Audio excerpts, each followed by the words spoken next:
Clerk will call the roll. Glenn Whitley, County Judge. Here. Roy Charles Brooks, Commissioner Precinct 1. Present. Andy H. Wynn, Commissioner Precinct 2. Here. Gary Fickus, Commissioner Precinct 3. Here. J.D. Johnson, Commissioner Precinct 4. Here. Constitutes a quorum. Thank you. Our invocation this morning will not be delivered. So go ahead, Mr. Manius. Not the invocation. No. You can always pray if that's what you'd like to do, Mr. Manning. I do that every Tuesday morning.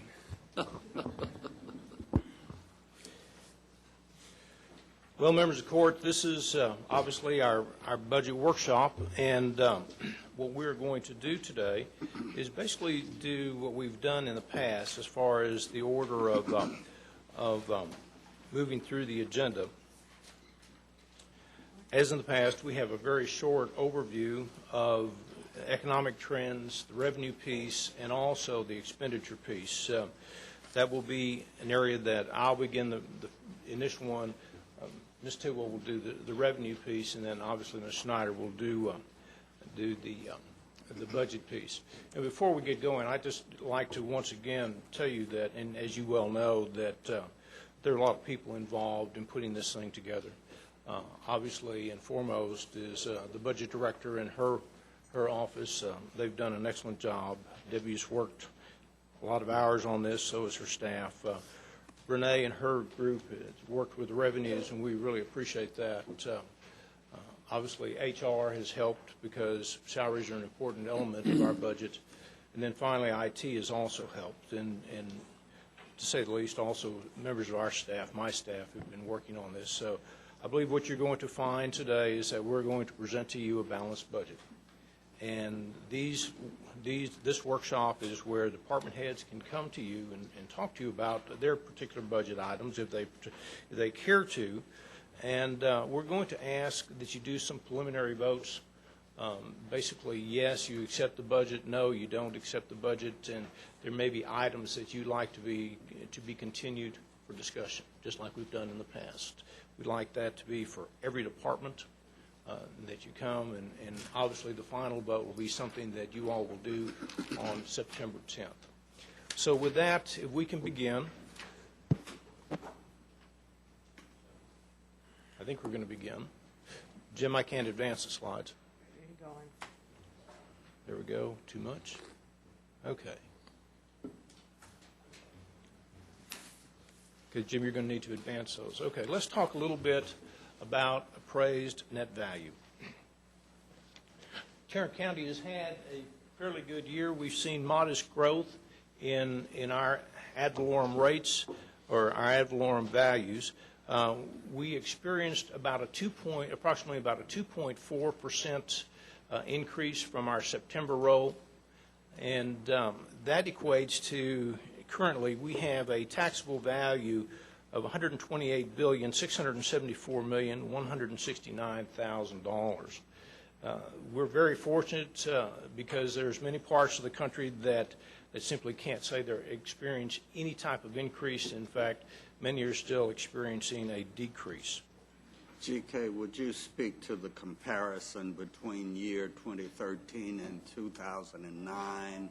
It looks as if we are just slightly above our 2009 year, but it's kind of hard to tell by. Yes, I'll be more than happy to.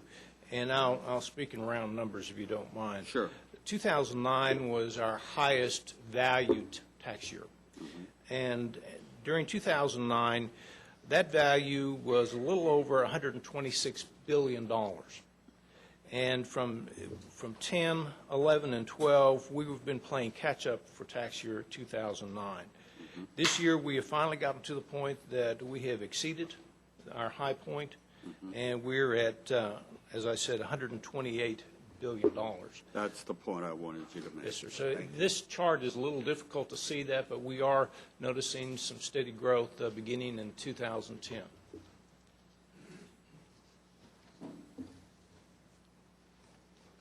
The one thing that has not grown has been mineral lease properties. In fact, as in several weeks, you'll be looking at the Emergency Services District. This has had a greater impact on their values than even ours. What you'll notice is that in the last 2 years, from 2011 to 2013, we've experienced a 43% drop in value.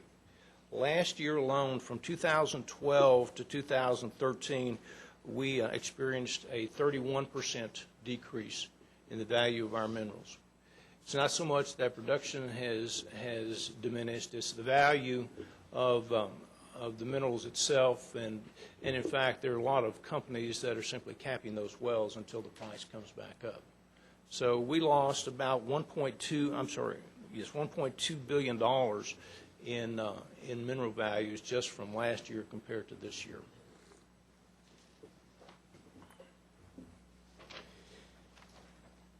So when you look at our tax rate, what we are going to be recommending today is that we maintain the current tax rate, which is .264.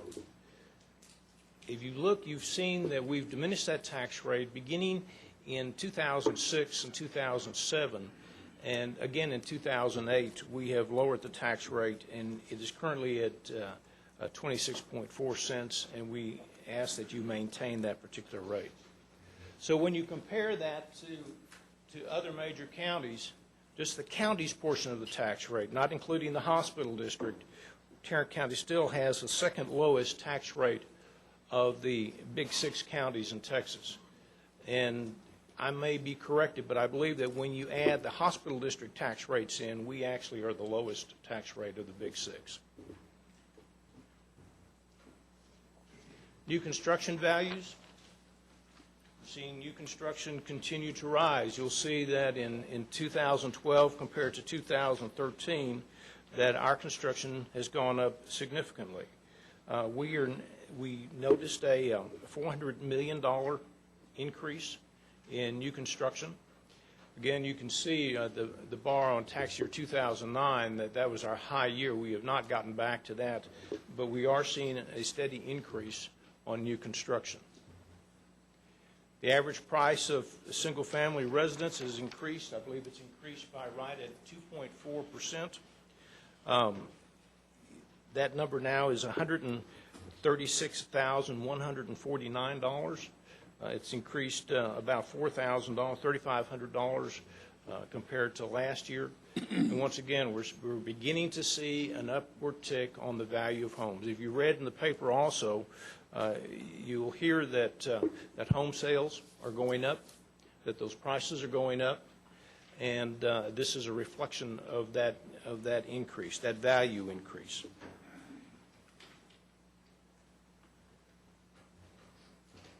When you compare that to the average tax bill, you'll see that on the .264, that the average tax bill for the county is still very low. It's going to be $359.43. As I mentioned earlier, what we would like to do is ask that the court follow the same process that you've done in years past. These are tentative votes. Obviously, it's not the final vote. The final vote will occur September 10th. If you would like the budget to be included into the final budget, then that's a yes vote. No further consideration should be given of this item, which is a no vote. And then to be considered is one that there may be questions. We're going to ask you to hold at least one area in one department's budget. That'll be a TBC, and we will point that out when we get to that particular department. That is my presentation. And Jim, I'm still having problems. There we go. And Ms. Tidwell is here to do the estimated revenues.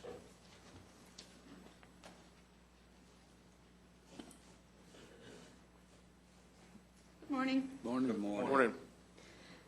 Just a note, this was our first revenue estimation cycle without Mr. Bertel, and I would like to thank Laura Wiest, Craig Maxwell, and Brett Self. I think they're all here. It was a good experience. We worked really hard, and we missed Ron, but I think we have a very solid set of revenue numbers for you. The staff did meet with the various fee offices to actually discuss what our thoughts were and make sure that they were in agreement with the various fee offices, or that we could reconcile any differences. So, okay. So this is your summary page of everything related to the revenues, taxes there at the bottom. Just a couple of notes. We actually went to the next page. We can see the components that make up the differences. Here we go. We have a couple items there at the top that are certainly related to tax collections commissions, the amount that we charge the other entities, sales tax collections, motor vehicle collections. I think Mr. Wright was talking the other day about how this county was second in number of actual new and registered vehicles. We have a sizable increase in our constable service fees. The county clerk fees, primarily deed of trust. And then, of course, the amount of money that gets switched between the motor vehicle amount of money that is shared between the general fund and the road and bridge fund.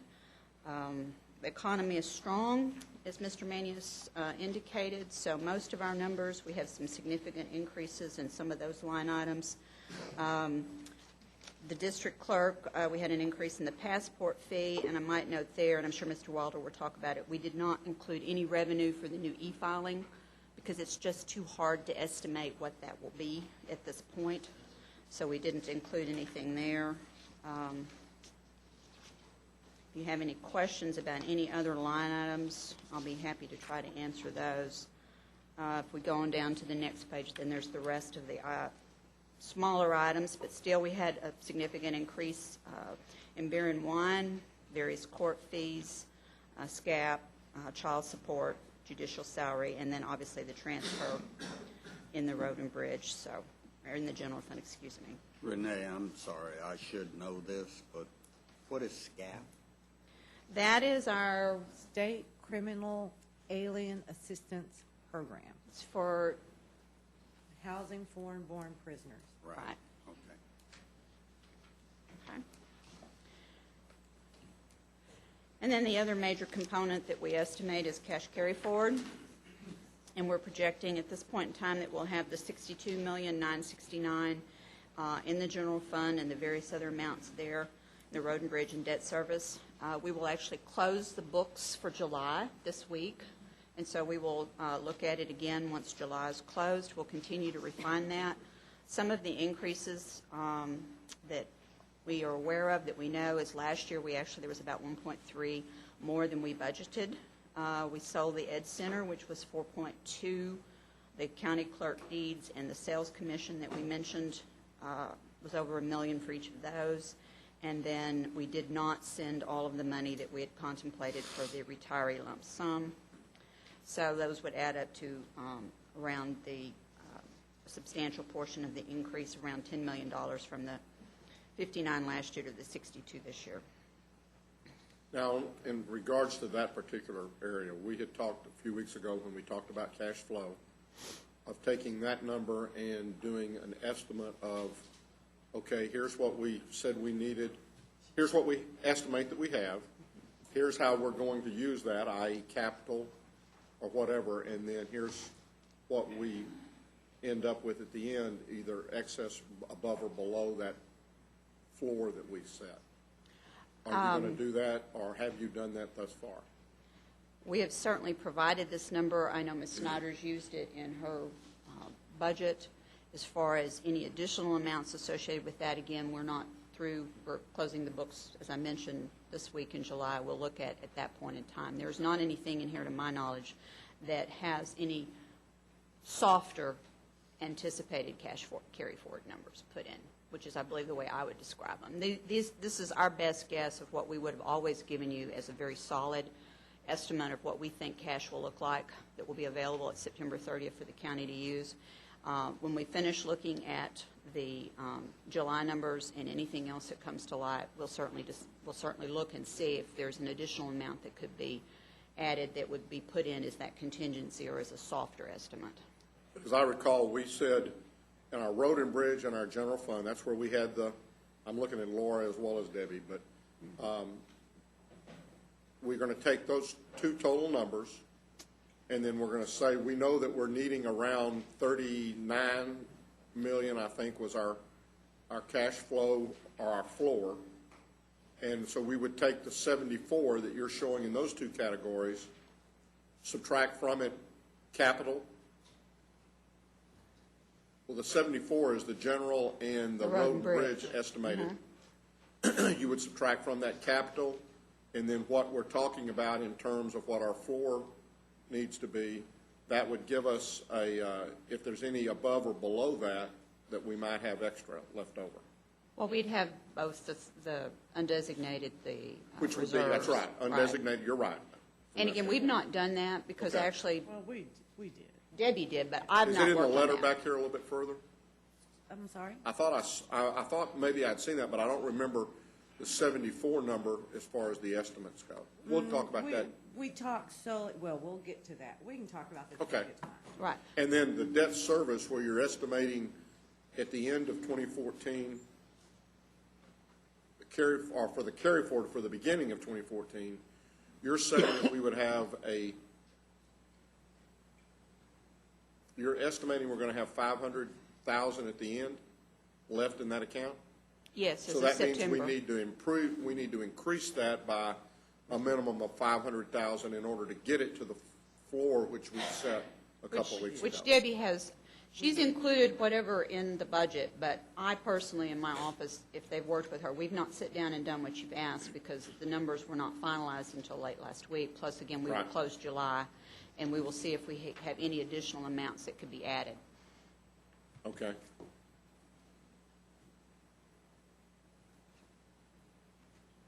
If we've got other questions about revenue, is now the time? I would, however you want to do it, sir. Okay. Payment in lieu of taxes. Can you tell me why that's gone? In 2012, we actually collected 2.2, and Tell us what you're looking at so we can. I'm on look at it. page 274 of your big book over there. Jim, I'm going to go online. Come on, help me with that one. I don't know that one. I mean, it went up 146,000 in our estimate. We had 750,000 budgeted. We've collected 890. We project to collect 897. So we've increased our estimate for next year by 146,000. Can you tell me, and I mean, this is really a last year's type deal. Can you tell me why it went from 2.2 million? What was the big thing that we collected in 12 that, Someone will have to, Fred will come up.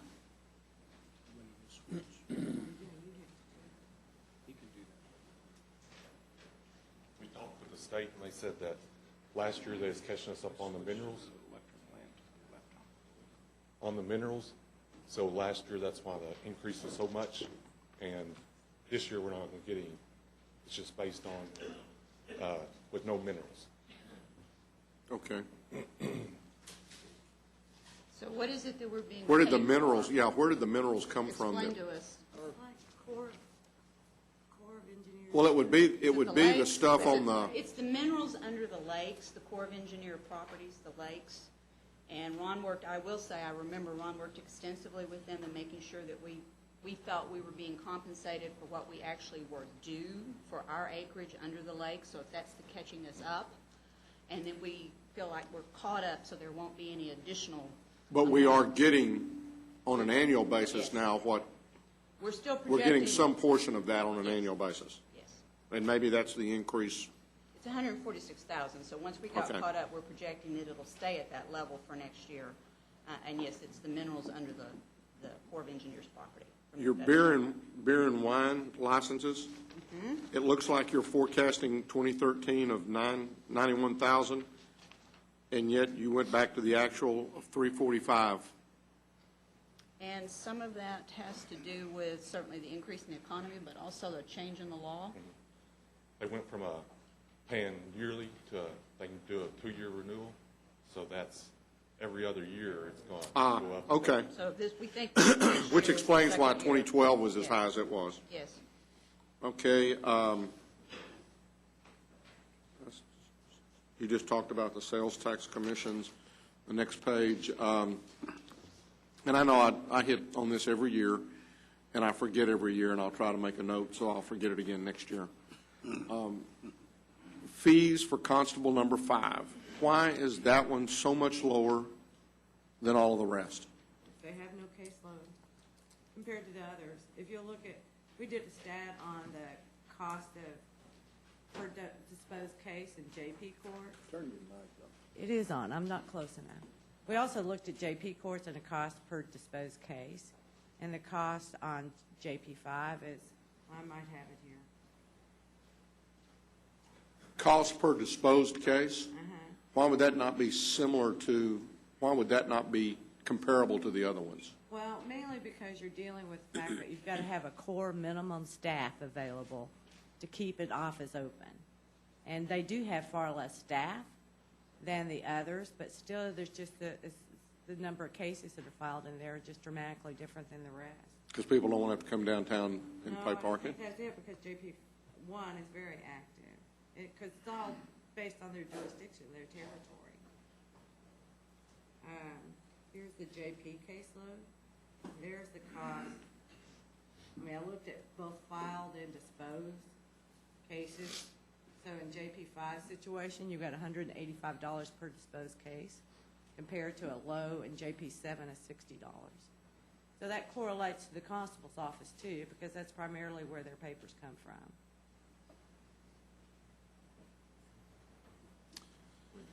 Okay. County clerk deed of trust. It's related to the realty filings and working with the county clerk's office and what's actually been in the paper and whatnot. We projected an increase in that line item. No, you've actually projected a decrease, it looks to me like, because the revenue this year is projected at 4.4, and you're only estimating 3.5. It's an increase over what the budget was. The budget was, this year was the 3.2. We're projecting that, yes, we'll actually collect the 4.4, but we're only projecting the 3.5 for next year. That's a conservative estimate. I mean, I don't know how strong the economy will be, and if its interest rates rise, which has been discussed, then there will be less, that line item will be impacted. You know, my crystal ball is as clear as anyone's, but that's what we feel comfortable with. I understand the crystal ball part of it, and I don't disagree that maybe we keep it at 3.5, but your 12 was 3.7, and this year's 4.4. So sometimes maybe you don't have quite such a dim crystal ball. Did we work with you on that number? Do you have any input? We did. To be honest with you, I've had a little trouble reconciling the 4.4 number because our filings are up, but they're not up that much. So we've been kind of trying to figure that out. Craig, Maxwell, and I did discuss it, and I think 3.5 right now is where we want to be. Things are up, they're moving upwards. We might be willing to go up a little bit, but I'm nervous about going up much beyond that. Is it possible that some of that may relate to drilling activity and the filing of new leases? Our daily filings are up. In my mind, they're not up to the point of $4.4 million. That's why I was a little nervous about going much higher than 3.5 with respect to the We have it highlighted here. We're just a little, we're just not there yet. I mean, it always goes back to the question of how much do we push these numbers? Because again, from that standpoint, I know that I don't want to be overly conservative, but the last thing I ever want to do is push numbers to the point that then I'm short, because that's more detrimental to the county. And certainly this year with the strong economy and the strong budget you have, it's not like there's large sums of cash or revenue needed to balance the budget at this point. So again, we're always open to any consideration that the court can offer us and others. But again, in the end result, if I'm short and I have to come back before you, then you're not going to be very happy with me that day. So I'd rather you be unhappy with me today for being a little low than ever being short. I just want, again, being realistic also, and 3.7 for 12. I mean, I'm fine with leaving it where it is, but when you collected 3.7 in 2 years ago, and you're estimating 4.4 to go below what you collected 2 years ago But seems... if interest rises, like they say it will, again, I don't know, but anyway, we'll look at that. But yes, if interest rises, then that number will certainly be impacted by that. And again, we do respect the individual departments as well and feel that it's a reconciliation between them and us. On the next page, JP5, we just talked about that. Again, in the, under cash fines, I guess, I'll applaud criminal court number 4. They seem to consistently come in a little bit above everybody else. 396 court is actually going down. Is there a reason why they're heading in a southerly direction? We work with the individuals, but based on their docket and their court caseload, fines are certainly a function of the cases and the individuals in those cases, and so from that standpoint, again, we're not inclined to increase those numbers. Do you have any specific on that one? No. Okay. So it's just an estimate from the judge. Well, It's on trends. it's on trends and any other information we have from that court. We've seen a downward trend in the current period. Remind me, criminal court number 5, is that the domestic relations? It is, And that's the reason for that one. right.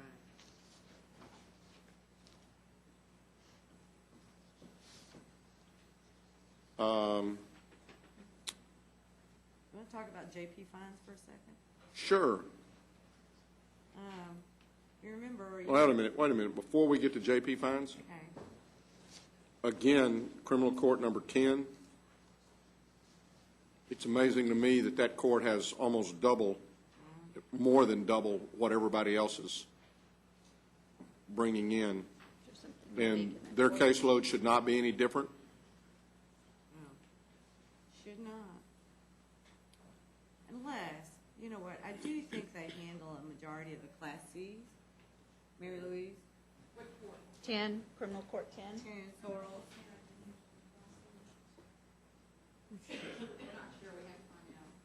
County Criminal Court number 10 handles the appeals for Class Cs. That's Okay. why the number's not. Yeah.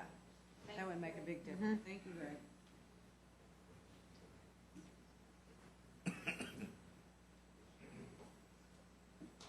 JPs? Yes.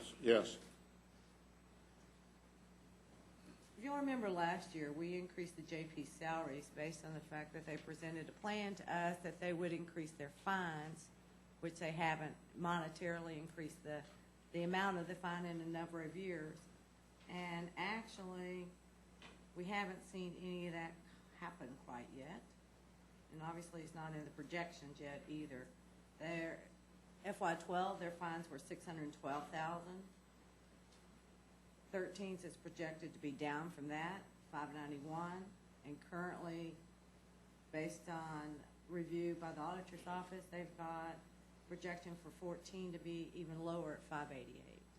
Basically, we put about $127,000 worth of additional salaries into the 8 JPs based on that predicted outcome, a different predicted outcome. We have any of the JPs here that are anxious to come up and explain any of that? Why don't we at least make sure that they're aware? I mean, because that is something, I remember them being here last year saying, we're going to get this, we need an increase, and our fines are going to more than take care of that.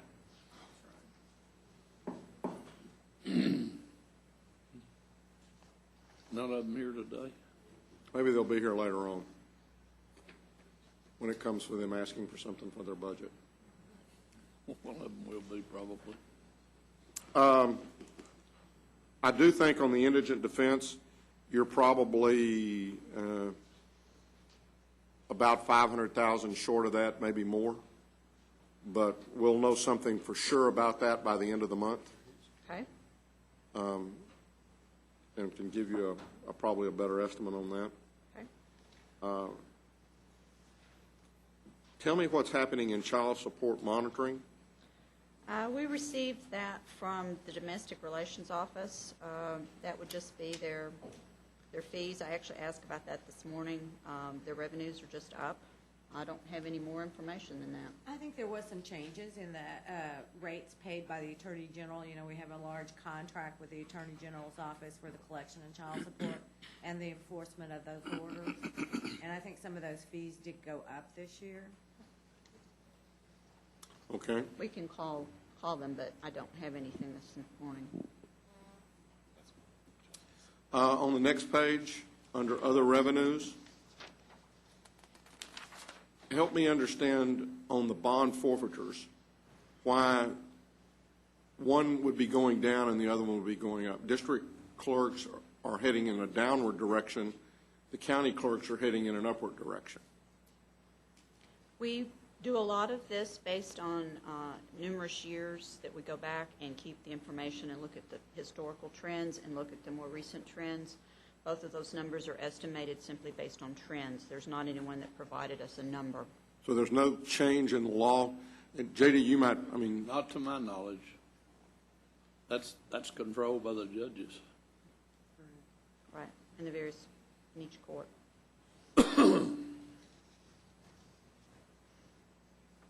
That's pretty low, though.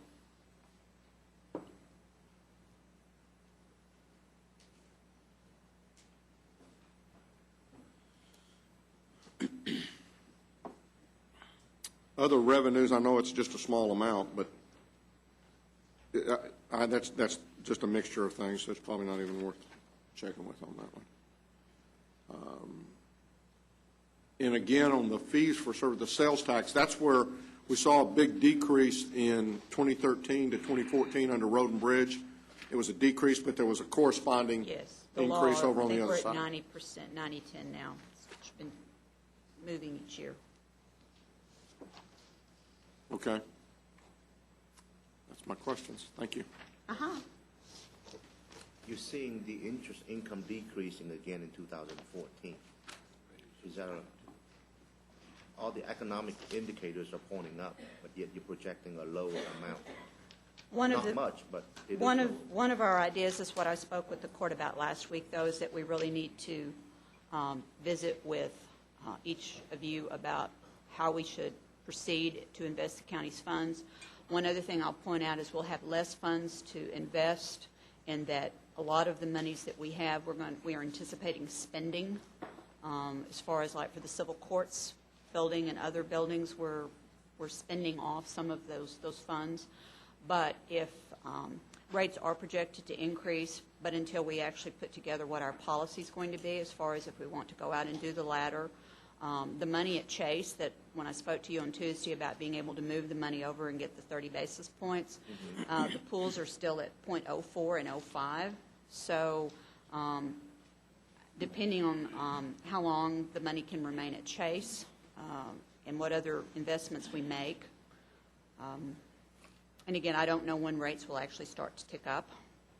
So it's just, again, a very conservative estimate without a change in our policy of our practice of what we've actually been doing. When are you planning to talk to us about that so we can make a decision timely? I would be interested in visiting or getting thoughts from you if you have them now, and then as soon as the budget is part of the strategic plan and what we go into in the fall. Thank you. And I do think we looked at a possible idea at the NACO conference. There was a presentation regarding the ability to bring it in, to bring in-house and maybe manage that a little bit, be able to actively manage that a little bit better. And I know that I talked with Craig this morning, and he mentioned that y'all are in the process right now of trying to set up A that meeting call. to look at it again, right.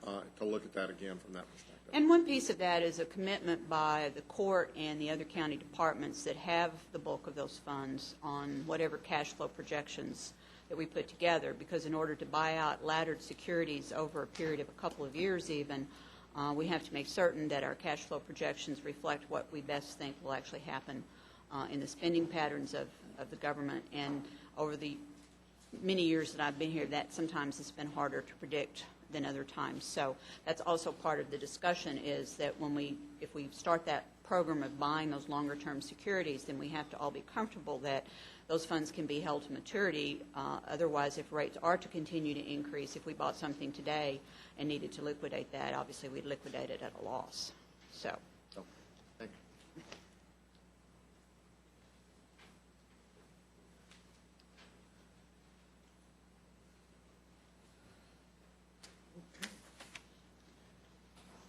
Good morning. Good morning. Good morning. Am I supposed to do my impersonation of the logo?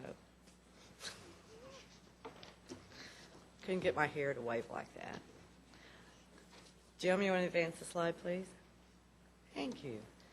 First thing we always show you is comparison by function. And what we've done is we've stripped out various sums from some of these departments, in particular general administration, which is where we have non-departmental. So we've pulled out our undesignated and our reserves, our merit increases. And to take it further, when we calculate step increases for law enforcement, that automatically gets put into their salary budget, not isolated the way we do the merit increases for the non-law enforcement. So we've actually taken that out of each of the department's budgets as they're presented to you today, so we could show how much resources we've actually got into salary increases this year. Hey, wait a minute. Okay. Tell me what you just said. Law enforcement, that part, when we calculate step increase. Is it in general administrative or is it in public safety? When it gets calculated, it goes directly into their salaries budget, but we've stripped that out of the individual departments for this comparison. But when you go to look at their departments' budgets individually, it is in that salary number. So the 85,467, we heard a message last week that I think our law enforcement part was 3.4 million. Correct. If we did the structure and the step stuff.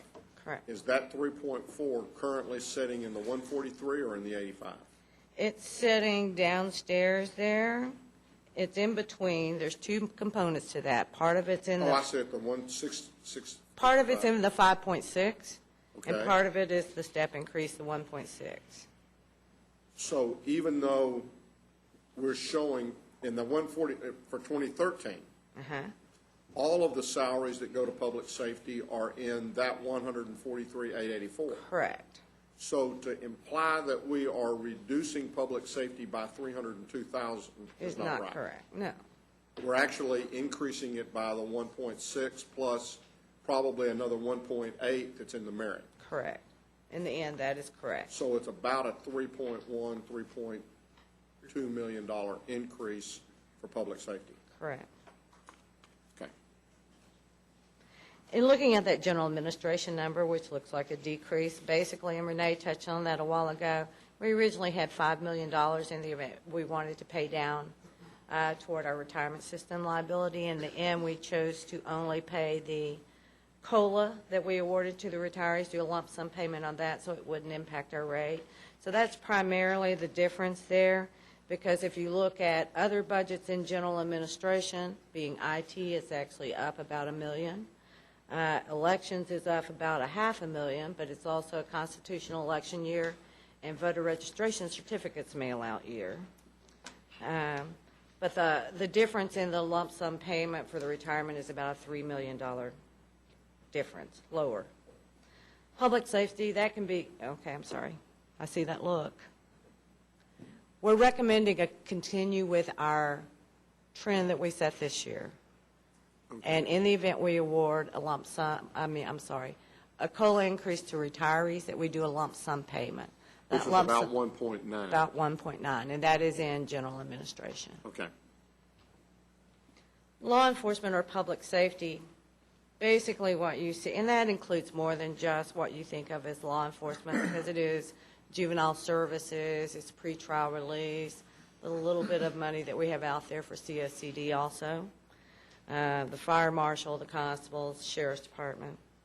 That's primarily just, I mentioned in the cover letter that basically our continuation salaries are actually down. And as we have retirements, and we're in that phase where we have retirements, you have long-term employees that separate, and there's a significant difference in the starting salary of the next incumbent. Buildings, I call that pretty much status quo for an operation that large. You'll see on another slide, we actually are entering to a new contract with our service provider, P3, what's it called? Yes. P3. That'll see a significant decrease in our utilities, electricity. Judicial, that's actually up. And again, when you see judicial, you think only of courts, but it's also the district attorney's office, it's domestic relations, it's district clerk, it's county clerk. And looking at those components a little closer, there's about $275,000 in the courts simply from the salary increases that are being, that were given by the state of Texas, which created a new hierarchy. As you know, the district judges' salaries have been fairly level for a good number of years, but we've taken a strategic different approach with our county-level judges. But now our recommendation, and I think Judge Whitley might talk to this later, is to equalize all those salaries again at the new, I think it's $158,000 a year. So that's about $273,000 of overall increases in the courts. The JPs are actually up around $112,000. District attorney is up for $541,000. District clerk, $150,000. And I hate to even mention that the county clerk is up a whopping $17,000. Domestic relations about $100,000. Beat you again there, Wilder.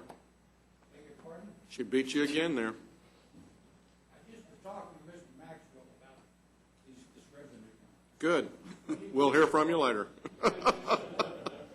I guess his mother didn't tell him not to talk with his mouth full. DRO is up $128,000. Now, some of those situations, there's a couple of new positions in there, too, that adds to that. Transportation, it's up about $642. $146 of that is right-of-way. $261,000 is salaries are up, along with related FICA, retirement, and insurance. And $123,000 is... You said salaries that were up. Is that... That's pure salaries. That has nothing to do with merit increases. Okay. And I said salaries, retirement, and insurance. Retirement rate went up, as well as did group insurance. So that's a significant portion of it. In debt service, we have included in this budget a recommendation to sell debt by the end of this fiscal year. Our recommendation includes funding that would give us resources for 2 years in the amount of $40 million. And the corresponding payment, along with increasing that reserve to from $500,000 to $1 million, is included in there. Then you get into our merit and step increases. Those two numbers are shown. As you can see, it exceeds $7 million.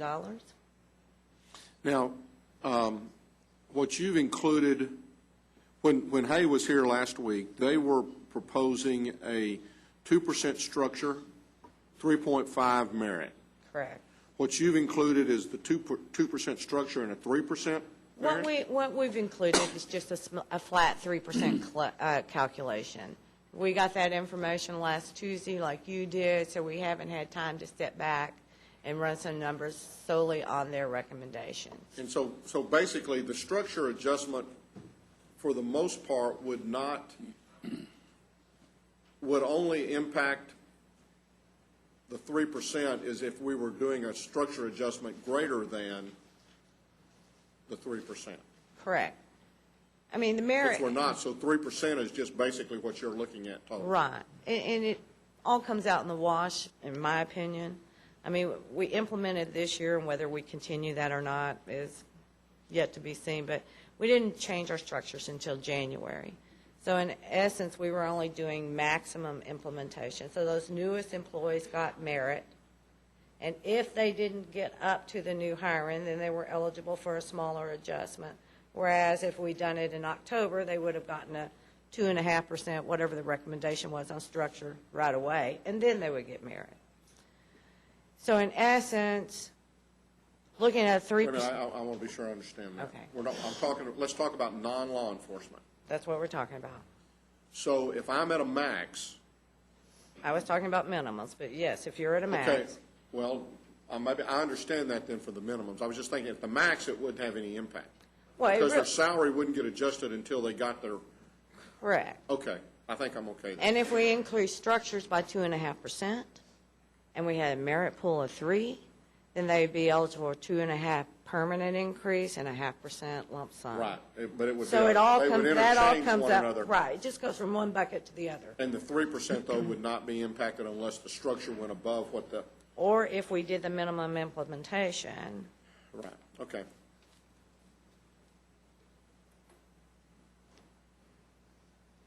Interfund transfers are up 4.1. Of course, 2.6 million of that is related to the Road and Bridge Fund. We do have a Road and Bridge subsidy in there this year. We did not have that this year, next year. For 14, we have a $2.6 million subsidy. We did not have one in 13. Now, does that take into, remember the 11 million that we started with? Correct. Or what they're estimating to be the cash reserve at the end? Yes. So what you're assuming is that we're going to take the 11 million And spend it. plus the whatever we're going to raise during the current, and you're going to spend not only those two numbers, but you also need another 2.7 to be able to move over there to break even. Correct. And as that cash goes, because cash is different than we treat it in general fund. There's no doubt about that. Cash and road and bridge funds goes back into the operation. So as that cash decreases, then our subsidy is required to increase. So in that little reconciliation of the 74 million that we talked about earlier, now what I hear is that we've got 71 million or 74 million plus less we're going to take away the capital, which is about 23.7. Correct. Now we're taking away the road and bridge cash excess of 11 point something, Correct. less another 2.7 that we're going to have to transfer over there. Well, that's actually, That's one of those transfers in and out. But then we're going to have, then we subtract our 33 plus our 5 undesignated reserve balances that we talked about to see if we've got. I'm just trying to begin in my own mind to see all those items that are going to be listed in that reconciliation. right. Somebody's Now, going to get us. we do treat the road and bridge transfer as a reoccurring operating expense. We do not look at it as an in and out, because it's got to be funded on one side of the ledger or the other. And so we do treat that as an operating expense and not an in and out. Now, we do have $2 million in reserves it's actually in undesignated in the road and bridge fund. So you could actually say our 2.6 is going toward the fund that $2 million reserve, if you want to look at it that way. Thank you. Then you can see the big difference between undesignated and the reserves, the last two numbers there. Basically what happened is we started this year with a sizable amount of money in undesignated. Pretty much that's the way we do. Whatever changes we might see from the process today and from revenue changes in the September 1st taxable values, we usually put that difference into undesignated. At the end of the year, it becomes reserves if it's needed to fulfill the 10%. Now, we are officially at the 10%, and I must admit it's taken 31 years for me to personally reach that goal. It's been slow and steady, but we are there.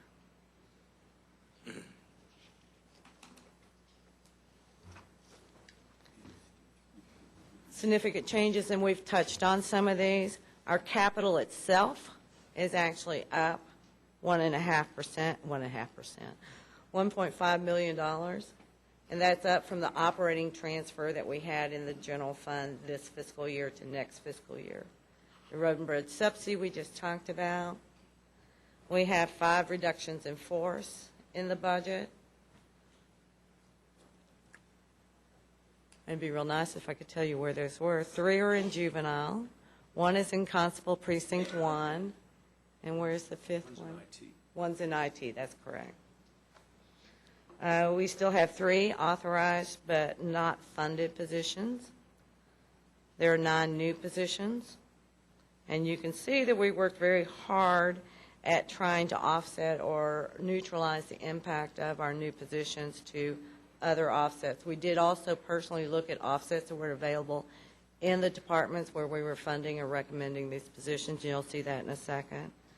Retirement rate increase itself is about $1.1 million. The group insurance increase, which we're estimating at 3%, is $1.2 million, and that's 3% to the county. And we haven't got to the point of reconciling and making recommendations on the employees' impact. That lump sum payment for the retiree COLA is $1.9. Professional services are up $1.3 million. And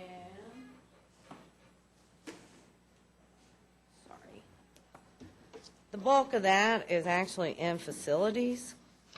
We've got 2 major renovation issues looming on the horizon, of which we need to start our space planning for now.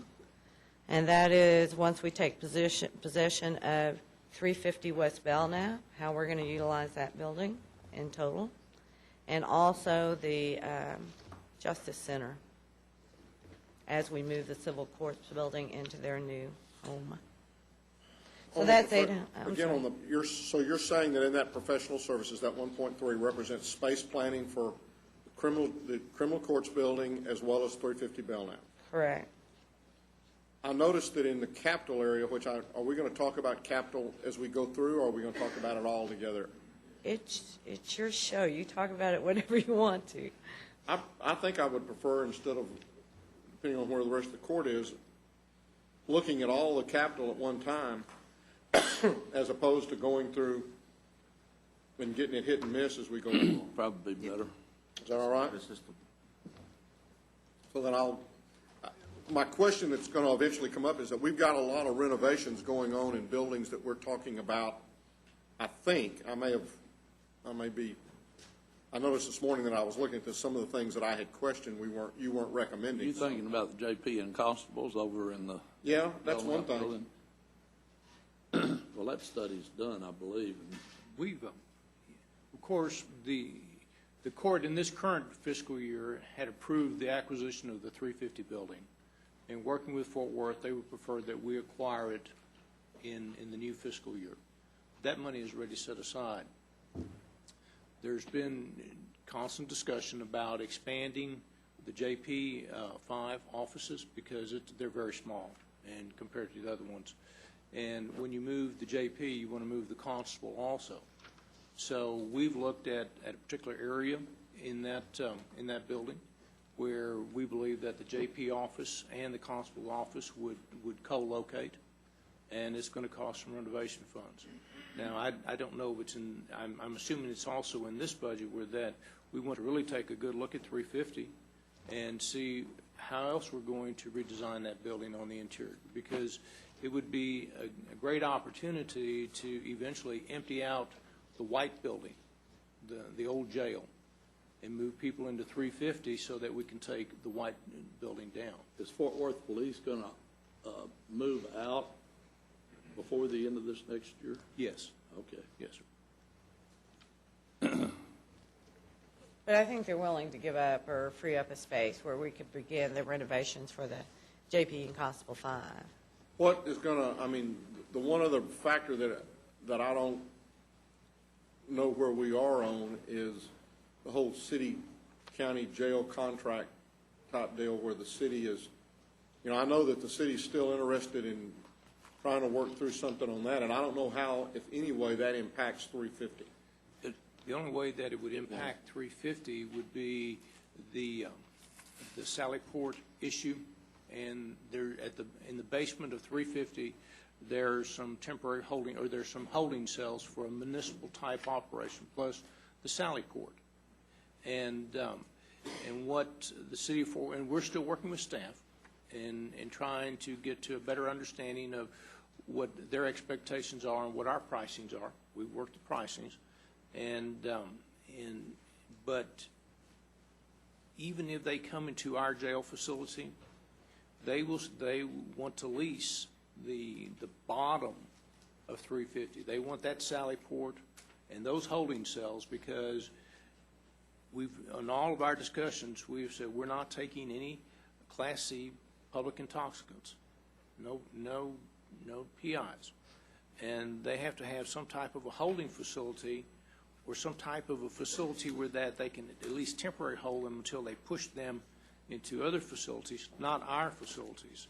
So there's a discussion going on with them that they may still need that Sallyport and those holding cells. But that's in the basement of the facility. That has nothing to do with any of the office space that's above ground that we would actually be using for the transfer of our people. And that lease, because I knew we had talked with them about them housing them someplace, but I didn't understand that they were talking about housing them in That's 350. just a temporary holding facility until they can move them to whatever facility they're going to actually hold them in. But they would lease that space from us. That's what their request is, yes. And they would fully man and take care of that themselves. We would, That's not that will not be our concern. They're going to have to run that themselves. well, I mean, that's what I mean. Absolutely. They've got to run it themselves. It will not, That's not even a discussion point. Because once we touch those inmates, then that falls under jail standards, and we're not going to touch those inmates. okay, so that was part, I mean, that was part of that whole 2-point-something million that's set aside for that. We're not going to spend any of that or really until we know that we've got everything else worked out with that building. Okay. So back to professional services. About $850,000 of that's in facilities for those two buildings, and $500,000, close to $500,000 in IT. Computer software maintenance is down. Electricity, as we talked a while ago, is down significantly.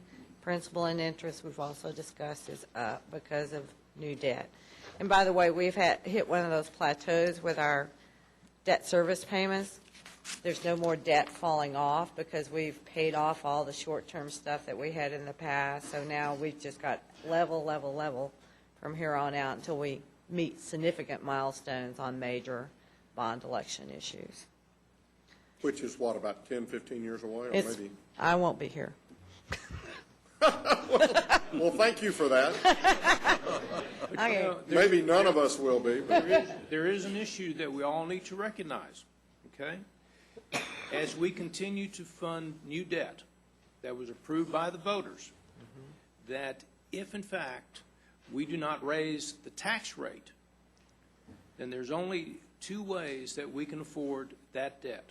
One is an increase in the AV, and also something that you're seeing this year is a small adjustment to the tax rate that goes to M&O versus to INS. INS is interest and sinking, and that funds the debt. And we've moved a small portion of our M&O rate over to the interest and sinking fund in order to pay for that debt. But last year, we moved a small portion of the INS rate over to M&O. Absolutely. Absolutely. But I'm just saying, I understand what you're saying, but we made the commitment to the taxpayers back in 2006 when we did this, We No tax definitely did. that we were not going to have to raise any tax rate as a result of that. And you know, we not only kept that commitment, but we actually lowered the tax rate in 1 year. Well, I think I need to point out, if I'm incorrect, let me know. Even though we have the approval from the voters to sell the debt, it doesn't mean that we have to. Am I correct? That's correct. Okay. So priorities do change and needs do vary. So if we assess the current needs and determine that we may not have to sell all the debt, then let's not. So let's not just go at it blindly. Let's look at the situation, and if we don't need to sell debt, then let's not do that. Actually, Commissioner, what we did when we passed that bond issue, we laid before this court a 10-year funding cycle for that debt. You might recall in the last 2 years, we didn't sell any debt, and because even though interest rates were fairly low, we had a cash surplus. Is there an expiration date to No. the election? No? No. And we're doing, the process that we're following here is something that you see is very similar to other local governmental jurisdictions, where that we received voter approval, and then this court made a policy that there would be no tax rate increase. And we've handled that. We've never gone out and sold we didn't go out and sell the entire $433 million. We sold it only when we needed to sell it. Now, we're going to talk about that tomorrow in court. I've got First Southwest coming in, and our recommendation, and it's included in this budget, is that we sell 2 years' worth of debt. Because, quite frankly, from last year to this year, that interest rate has gone up about 120 basis points. And it doesn't look like it's going to be coming down any. So we need to make sure we can grab this money, then we need to do it, and it's budgeted, then we need to do that. That's going to be our recommendation. And that's to continue to fund ongoing capital projects. It's all transportation. And of course, his point about the basis points has to do with not interest we can earn, but interest we're going to have to pay on the debt we're selling.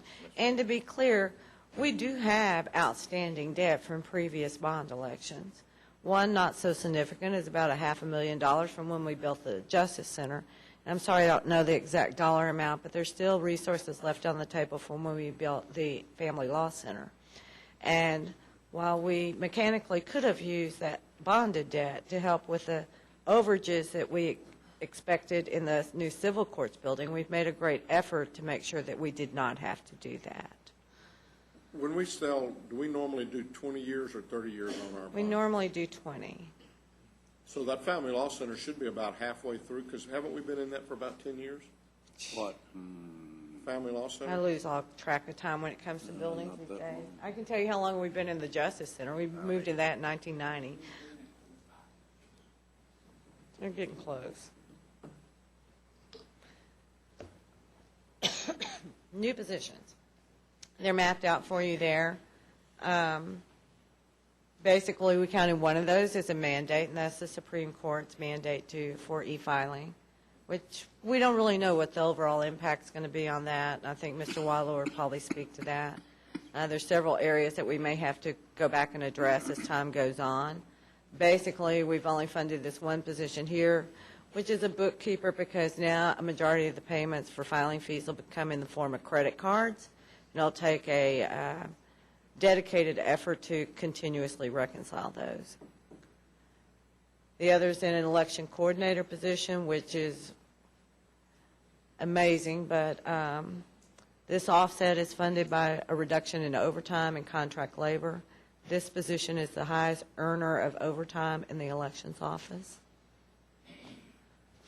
Constable Precinct 7, we're recognizing a bailiff position there, and there's a long story behind that. I won't go into it, but the second time we've done that. But medical examiner, there's two, a very, very small offset in one of them. Criminal court administration, funding for a case manager for YOTA, which is a youth. Always get the youth right. Youthful offender diversion alternative. Thank you. Youthful? Offender diversion alternative. Seems redundant. Well, you had to be redundant to make it be a good acronym. I understand. YOPA doesn't sound very good. An assistant court investigator in probate court number 2, which is the guardianship area, and of course, as our population ages, this area picks up activity by leaps and bounds. JP 6, an additional court clerk, and then domestic relations and their supervision division, a clerk position. So there's $191,000 worth of total offsets toward the raw salary and benefits cost of $545,015. And again, we took a lot of effort in looking at offsets to neutralize our new position impact as much as possible. Capital. Now, we were talking about capital a while ago, and basically it is funded from our cash balances. As Ms. Tidwell mentioned, there's about $8 million worth of additional resources that came into those cash balances this year that are not predicted to reoccur next year. And half of that is due to the sale of the education center. That money actually went in the general fund and then became cash at the end of the year. And also some increases in revenue, as well as the fact that we had understated beginning cash in the general fund. In essence, all but $273,000 of that was dedicated to capital. And if we had the last 15 minutes before we put this budget to bed, that decision might have been a little bit different. But all but $273,000 is dedicated to capital after you reduce our reserves and our undesignated. Normally, we would have started undesignated at $5 million. Total, okay. And I have a note there that total it, that right now undesignated is at $5,744,000. Now, that was right now before I sent the spreadsheet out to y'all, because there are a few additional adjustments that I've included on there, and I've actually made about a $170,000 reduction to undesignated before we get started today. The primary difference there, about a total of $270,000, and there's some reductions that I've also put on the spreadsheet, is due to the 4 positions that you're scheduled to approve tomorrow for the tax office. So basically, anything other than 5 million is something you've been asked to put in? Because 5 million is what we always kind of, What do we try to start with? Anything that's different outside of that 273, that's unique. Anything different is go through the 273 one more time. it's just the difference between standard 5 million standard 5 million undesignated, what our reserves are, and what we have in capital. Again, if I had the last 15 minutes to do over, there would have been another $273,000 in capital. Okay.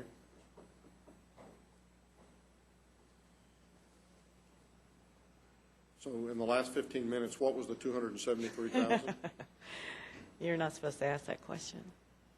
Thank you. What was the 273,000? I transposed the number. Is what? I transposed the number. Me, all by myself. Okay. Thank you. Appreciate Well, it. I just, I can see that now that I can see the 273. That's a transposition thing. It certainly is. And Brett caught it. Where's Brett? He saved me. Or he embarrassed me, one of No. the two. When would be a good time to go over all the capital? Would We that? can do it now. Well, wait a minute, because it's probably better if I sit down. So let's just Okay. get that'll be the fine. next couple of slides. We've kind of talked through all of this. Breaks out for you a little bit clearer there, the merit from the law enforcement. Now, in your merit, is that a 3% merit or a 3.5? It's 3.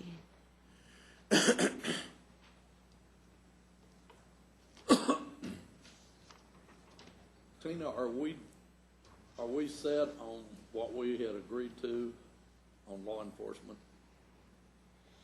I know that somebody called and said you wanted to meet today on that, but maybe we ought to air it out a little here. No, we are not set based on the presentation. We have some concerns with that recommendation and wanted to brief the court on it possibly in tomorrow after court. Which recommendation? The law enforcement. But was the one that Hay made or the one that y'all recommended that everybody seemed to agree with? I think we abolished that one and went back to the Hay. Went back to Hay. And Yeah. we have some concerns with that we want to talk to you about tomorrow after court. We're going to talk about it today. Yes, sir. Thank you. Are we looking up or down? Dollar-wise? We wouldn't be talking about it if it was going down. It's within the budget. It's about the same amount of money. Okay. All right, thank you. And there we have for you the the maintenance and operations tax rate along with debt service. And as Mr. Maney has pointed out, there is a shift. And then below, you can see that we are a hair above our effective tax rate calculation, which means we will have to have some public hearings and notices run. And you can also see what a penny a percentage of tax rate increase does monetarily. Basically, when looking at the department's budget, there was a $4.9 million reduction overall to various and sundry departments' budgets. The budget is balanced. It is $508 million with a capital request starting out at almost $39 million and a recommendation today of 23.7. We noticed that we'll have to have some public hearings this year, and those are mapped out on the calendar there in front of you on September 3rd. August 22nd, 7th, and September 3rd. I'll go sit down and we can talk about capital.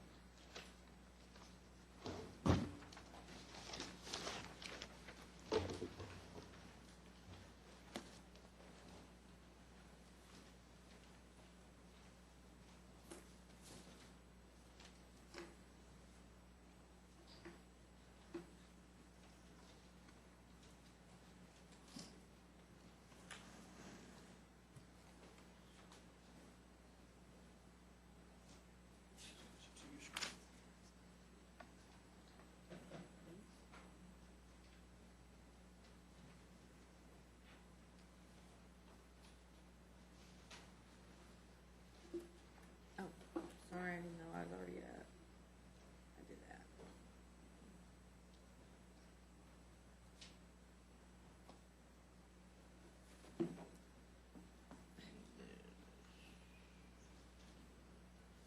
Sorry, I caused my own problems. Just a second.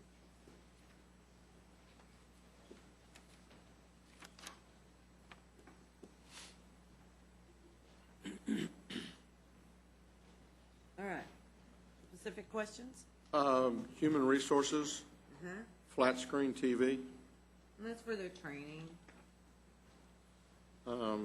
We got a lot of stuff under security, beginning with the LaGrave field for $75,000. Right. Are we going to get a briefing somewhat of all of the security? Because we've got probably close to $750,000, $800,000 in security improvements.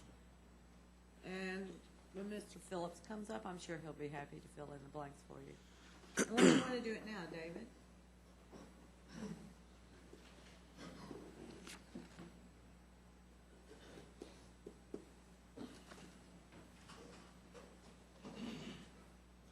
Good morning. Good morning. Regarding security of the sub-courthouses, we're planning on $100,000 for each sub-courthouse for camera systems and other miscellaneous securities as required. This is in relation to some of the break-ins and things we've had over the last 12 months. So this is going to take care of all the sub-courthouses? But what about the other buildings and stuff around them? It's going to also take care, we called in a crime prevention specialist, and we went to different properties.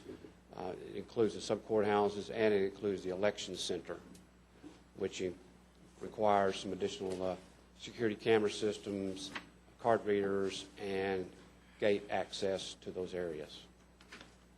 But as far as the other buildings regarding downtown, we're pretty much in good shape. Currently, we're working on the Tim Curry building and the Juvenile Center regarding upgrading their camera systems there. And there's some improvements at LaGrave Field also. Oh, I'm sorry, LaGrave Field. That is part of our parking management plan when this new civil courts building opens. In lieu of taking the fourth floor of the Calhoun Garage and converting it to public parking, which was my recommendation back in 2011 about this time. Had a lot of calls on that, hadn't you? Yes, it was engaging, yes. And so we've been looking at different options, and it's really a cafeteria plan. And one of the things is to encourage jurors, which will be the majority of our people who are going to be wanting to park in our Calhoun Garage. We're going to try to get some of them, maybe another 5 or 10% of those folks, to park at LaGrave. And the information I get over the last few years and information I get from jury services is the LaGrave parking, there is a perception that it's unsafe. Even though we've only had 1 or 2 instances over the last 10 years. There's perception it's unsafe because it's kind of like parking a car out in Jack County. You're not sure who's going to go around it sometimes. So we thought about adding some cameras. Are you implying that Jack County's got an unsecured deal? And we plan on putting a couple of cameras, but most of this dollar is for a guard station out there. We currently fund an on-site security guard who uses his or her vehicle, and it's really not, it doesn't have the presence of security it needs to have, but most of that cost is for electricity to the guard station, some data lines, and a few extra lights for the facility so we can improve LaGrave Field. But also, there's other things regarding parking that I'll present to you here in a couple of weeks to change how we structure our Calhoun garage and other things. So on this whole security thing, you're going to come back and brief the court on this before we move forward with any specific? When I wasn't planning on it because the security for the courthouses is $500,000. There's 5 courthouses, and it's $100,000 courthouse. Then there's $125,000 for the election center. That's $625,000 total. And $75,000 is for LaGray Field, which is for the guard station and some security cameras, basically. David, I've got a meeting with a group this coming Friday at 10 o'clock at my office. I haven't had an opportunity to call and talk to you yet, but if possible, I'd like for you to come out there. And Dee, you've been on vacation. I tried to call you last week, but it would be nice if you could come out also. I'll be there. It's supposed to be state-of-the-art, the best security surveillance arrangements around, and Dee may already be familiar with it, but at 10 o'clock next Friday at my office, if possible. I'll be there. Is there any specific questions you had on security other than those courthouses? And you were on vacation. I'd like for you Thank to. you. I wouldn't go too far. Let me just ask a couple of other questions, because I think this may be under your land acquisition at Cold Springs. Is that the little part that we were buying from Union Pacific? Text Rail project, yes. We're going to be buying that from the T, and they're going to be deeding us a portion of it, and so we can move the fence out a little bit so they can add a rail. But also, we'll be deeding them a little triangle of section of in the work detail area of that property, but we'll be purchasing the property from the T once they purchase it from the railroad. So the T is buying it from Union Pacific. Because they're buying a bigger portion. They're buying a much bigger parcel, and the part that we encroach on is just a component of it. And it's worth about $650 or so. $750 according to what we're buying. And then I put some money in there for escalation because they may not do this for another year. I don't know for exactly. I've been talking with them, and the goal is to do it in 2014. I'm not sure what time. Okay, and I guess where I'm going to really go deeper into this now that I realize it's from the T is that are we actually, they're going to be putting tracks on the land that we own, or is that just to give us a little bit more clearance? They're going to be putting Give them a little bit more clearance. I'm sorry, they're going to be putting tracks on the railroad property along a whole linear section behind that jail, not only just our little triangle that we have encroached on. So they're going to be buying a much larger piece of land, which includes the 1.5 acres that we encroach on today of Union Pacific property that we pay a lease on. And we're going to replat that, and we're going to purchase that a little bit less than 1.5 acres will be purchased by Tarrant County. However, we also own a little section, probably a tenth of an acre or so, that they need to run those tracks on, and we'll have to do some deeds. And I just ask all that because we're contributing $20 million to the Tex Rail project, and so if they actually need this land because they're going to put a track on it, I understand that. If it was Union Pacific, I'd know they were just holding us up. But since the T is not quite so difficult to deal with in that regard, I just want to be sure that we're not paying them $750,000 for something that, just check. Yes, yes, sir. We've had those discussions, Mr. Phillips. Administration building, we're replacing what is the automation system that we're replacing? That is the building control system that controls the temperatures. For example, that thermostat on the wall has lines, little rubber hoses that have air that control Tells the it when it's temperatures. cold and hot in a room? Yeah, and it's 30 years old and they're wore out. And our recommendation there is, we started off with a significant amount of money to renovate this building, and that has been repurposed to a large extent. Our goal is to fund this project out of those still available funds that are left for this building in 451. We probably won't have much left on the table in this building when we get to rebudgeting available capital for next year. What about the condition of the Precinct 1 garage? Can you talk a little bit about that? The condition of it, the It administration. has a budget in there of about $6 million to basically, Yes, the actual superstructure is failing. It's about a 30, it's almost 20, I think it's 25-year-old building or more, and there's a lot of major vertical uplift, and the soils are very expansive. And when it does rain, it moves that building. And what's happened, not only has the foundation cracked and moved around, it's moved the superstructure or the framing. And what's separating, the ceilings are separating, sheetrock is cracking. kind of like the buildings out at the Mansfield Boot Camp? Yes, exactly. Similar exactly. condition?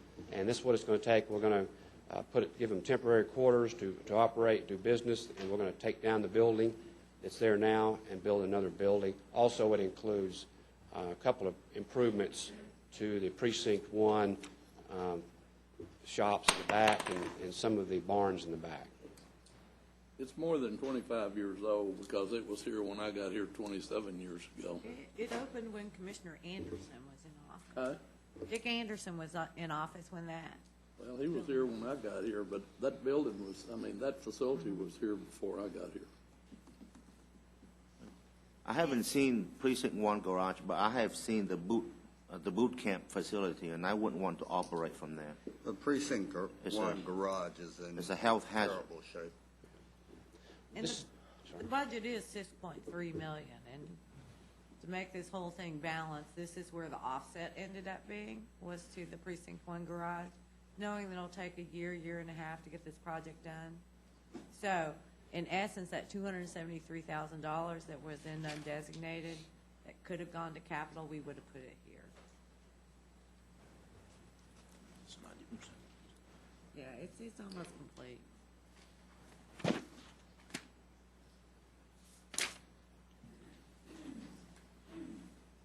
I'm good on facility. The only modernizing elevators is in the correction facilities?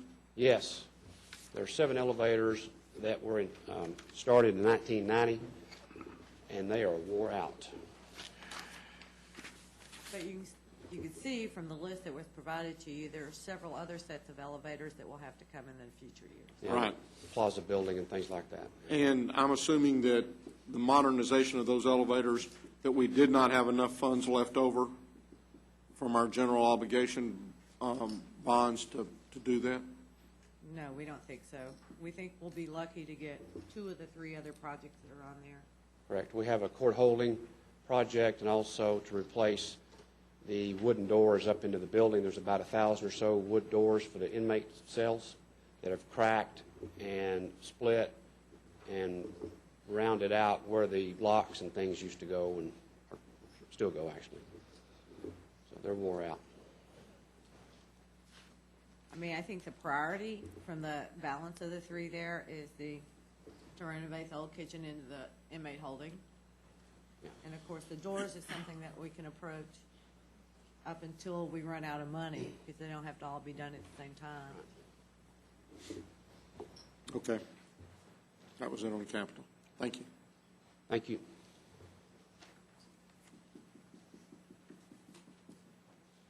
And just a notice we go through, of course, you know, we're going to be a yes, no, or a to be continued. Just want to make it clear to everybody, there are a few departments that have reclassifications that are still pending evaluation. There's actually one in the administrator's office. The majority of them are in IT. So that's not implying to anybody that you're approving those reclasses, even though they're shown as recommended. They are footnoted in the printed documentation that they're pending.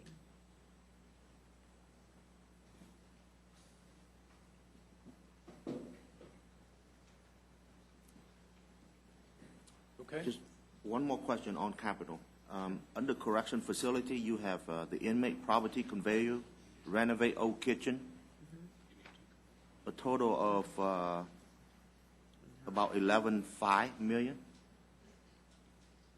And you said that money is potentially available from a general obligation bond fund?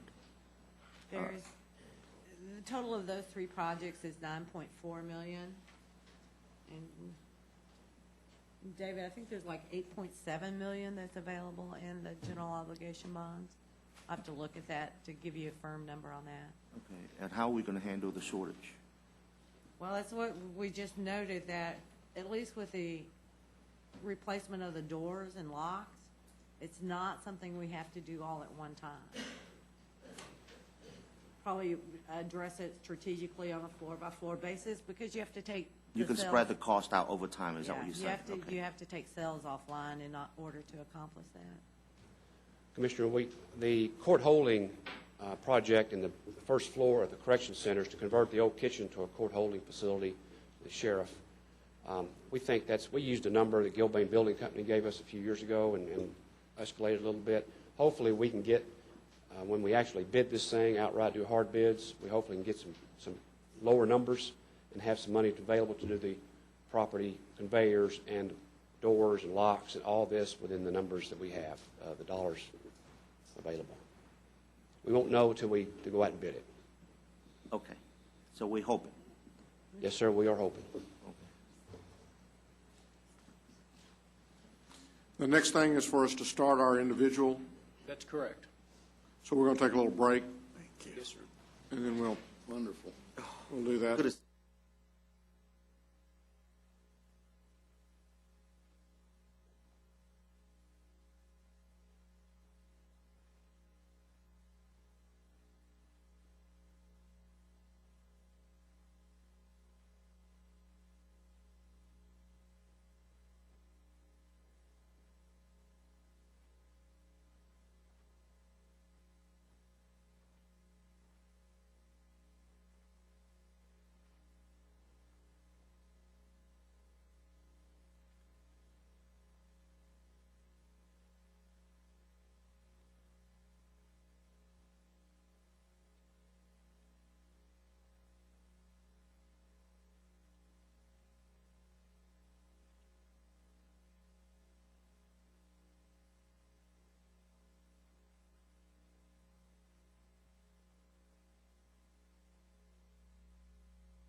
keep wanting to move that sucker around. Right.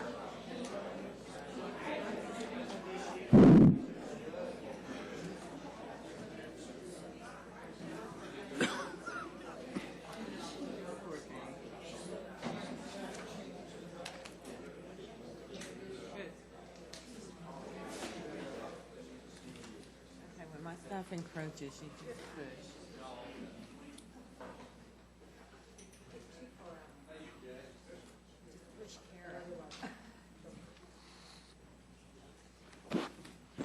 Thanks for that.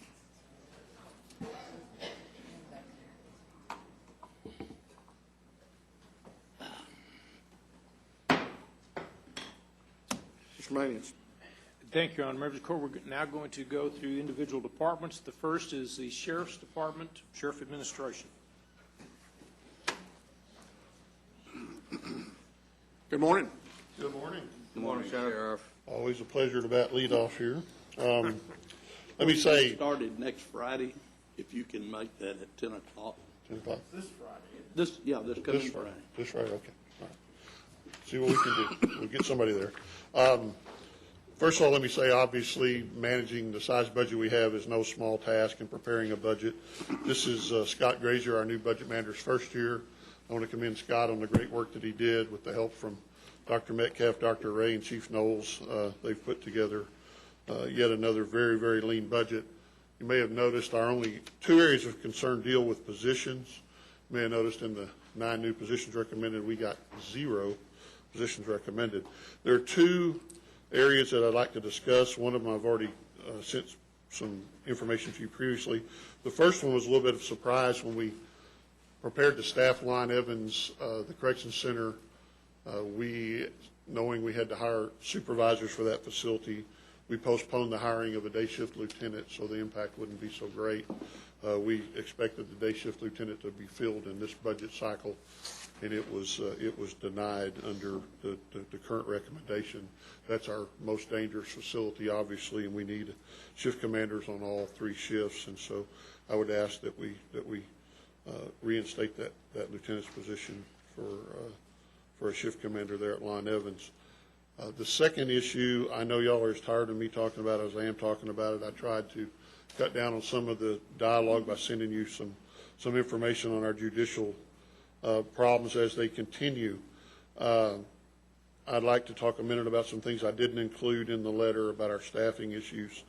We've been doing a lot of research into this, and we found out that last year our judicial deputies physically worked over 10,000 extra hours, 10,000 hours above and beyond their normal duty assignments. Now, if you work that out to manpower, that is almost 6 deputies full-time that we worked extra hours on, doing all the extra assignments, all of the extra things that we've been required to do in the past year. So we have already paid or flexed off 6 more deputies, basically, than we have. So we certainly can show that we need the positions that we're requesting. You know, we dig this hole a little deeper and a little deeper every year as we get more and more requests. And I think we certainly know that we're not going to hire 10 or 15 or 20 at a time, which, you know, our recommendation a couple of years ago when we looked at it was we were 15 short. But I do think that to bring in 3 now and 3 in 6 months and try to continue growing until we get some relief is a workable solution, hopefully, that we can all stomach. And I just want to, on the record here in front of the court, say if we don't get the relief, some things have got to change. We cannot continue on the path that we're on. We are just literally killing people. I mean, literally, you know, we've got supervisors that can't. Year? I'm sorry? How many did we add last year? I mean, what? 3? Bailiffs? 3. 3? 7.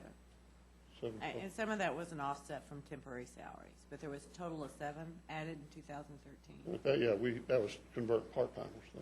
4 of them. Yeah, 3 added 3 full-time. And how many, is that, am I reading it right to say that you've got 180 folks in that area, security courts? Correct. Anyway, what we've looked at and what we're going to have to start doing is we're going to have to begin closing some of the doors at the facilities that have multiple doors. And we now, at the old courthouse and at Tim Curry, we work multiple entrances.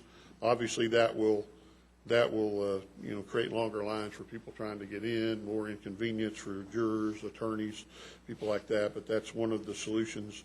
We're going to have to start really turning down all these, a vast majority of these extra requests. We really work hard when people say we need somebody. I mean, we really work hard to do that. And we're going to, I'm just going to have to instruct my people. We've just got to be able to say no now and then.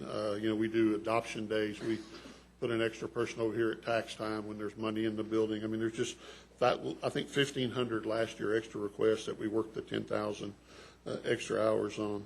We're looking at cutting some posts, actually some full-time posts. Some of those are what we consider less than essential, but there will be some kickback from it, I assure you. We're talking about we have a permanent post in the judge's garage, and that would be one to go. We have people at Miller Street down there, which are not totally essential. We're looking at maybe shutting down the post altogether at 300 West Belknap if we need to. So those are kind of the things. The positions at Miller Street, are you proposing to eliminate all of them or just some of them? We, we'll look, Commissioner, at how many we have assigned and how many we can use. The thing about the security posts is, 3 is really the minimum people we can work at a post because of the safety issue, and so it won't be as if we can just leave one person is the thing. So we would look at reducing or shutting down some of these locations. And as a last and total, DEFCON 5 resort, we would go into, as I've talked about a couple of times, the dreaded bailiff pool rather than assigning bailiffs to the courts. And I assure you, the sky will fall if we move into that direction. But we really are just into a point where we just every day it's just an absolute crisis. Today, 2 judges let their bailiffs off that needed coverage, and I've got 2 warrant deputies working as court bailiffs, not serving criminal warrants, and that's just a normal day for us. And it's just gotten to the point where there's no more to give, and I truly would request that we look at some process where we can increase the staffing. We like to make a couple of final observations, and then I promise you I'll be quiet. The courts and what we're doing over there with judicial, all of that works very, very hard to keep the jail population down. All the judges work hard, all the systems work hard. And, we were looking at money-wise, and when you think about it, it only takes between 2 and 3 prisoners added to the jail population in a day, and that pays a deputy's salary for a day, what it costs us to house a prisoner. And so every time we go up, prisoner-wise, then we're paying every 2 or 3 prisoners. We can actually pay the salary of a deputy. And, we continue, and I hope you appreciate try to be good stewards of the money. We were looking at our revenue, our budget versus the revenue. And since fiscal year 2011, the revenue brought in by the county has increased about 12%. And our budget has increased since in that time only 5%. And as the county grows, we certainly would encourage you for public safety to keep growing at an equal rate. I'd also like to point out with some pride that in that same amount of time, we have been under budget $13.6 million. We have saved $13.6 million from our budget. And we have turned that back into cash carry funds. And so it's not as if we're out spending willy-nilly. We are trying to work and manage it as hard as we can. I think we've done a good job of that, but we also are to the point where particularly in the judicial division, we need some help. I'm not going to contest the other positions that we put in for. Those, we will absorb. But the 2, the lieutenant and the judicial positions are the ones that we really need to get some help on. Steve, looking at your employee list, I found, like on this last week's report, 10 bailiff positions that are open. If you had all of those filled, would that help your situation? And why do we always have those? Is there a problem keeping these people? Absolutely. I mean, the working conditions that they're working under, we've had tons of people just, try and leave, and we're hiring them as fast as we possibly can. We have to hire sworn peace officers for those positions, so it's not like we can just go out on the street and just, recruit anyone. And so, yeah, the retention rate is problematic, and, they've done a really good job. I think we've hired a ton of people. But if we approve some more, would that just add to the ones that you've already got that you haven't filled? I hope not, Commissioner. I hope as we get more people on board, and if we can ease some of this work burden on these people, that we're not just killing them each and every day. It'll help us in that regard. You talk about the work burden, and I do understand that, but I mean, your overtime to date is about $75,000, which is less than, even 1%. And if we added 6 people, the benefit cost alone would be more than that $75,000 that you paid in overtime. No, I understand, and that is a total credit to the people running it, that they continue to flex all of that time off. Those 10,000 hours, the vast majority, they flex them off, which digs us deeper into the hole. Well, but I guess what I'm saying is I'd rather us pay the overtime and not flex them off if that would cure because again, I think we are, by paying a little bit of overtime, we save hiring a full-time employee, and the benefits can certainly impact. I completely understand what your point is, and I assure you, if I just turn loose and say pay all that every hour of overtime, that the budget's gonna skyrocket. But the problem that we have, and it's hard for people to understand, is if we need overtime in patrol, then I've got people I can hold over. The problem in judicial is that basically everybody works the same hours, and so I don't have people to bring in. If I need someone, if somebody works 14 hours one day and we flex them off the next day, I don't have somebody to come in and replace them. It's the same way with overtime. There's just no one to call in. They all work the same hours and have the same days off. I can't have somebody come in and work on their day off because they all have Saturday and Sunday off. So that's the problem with what you're saying.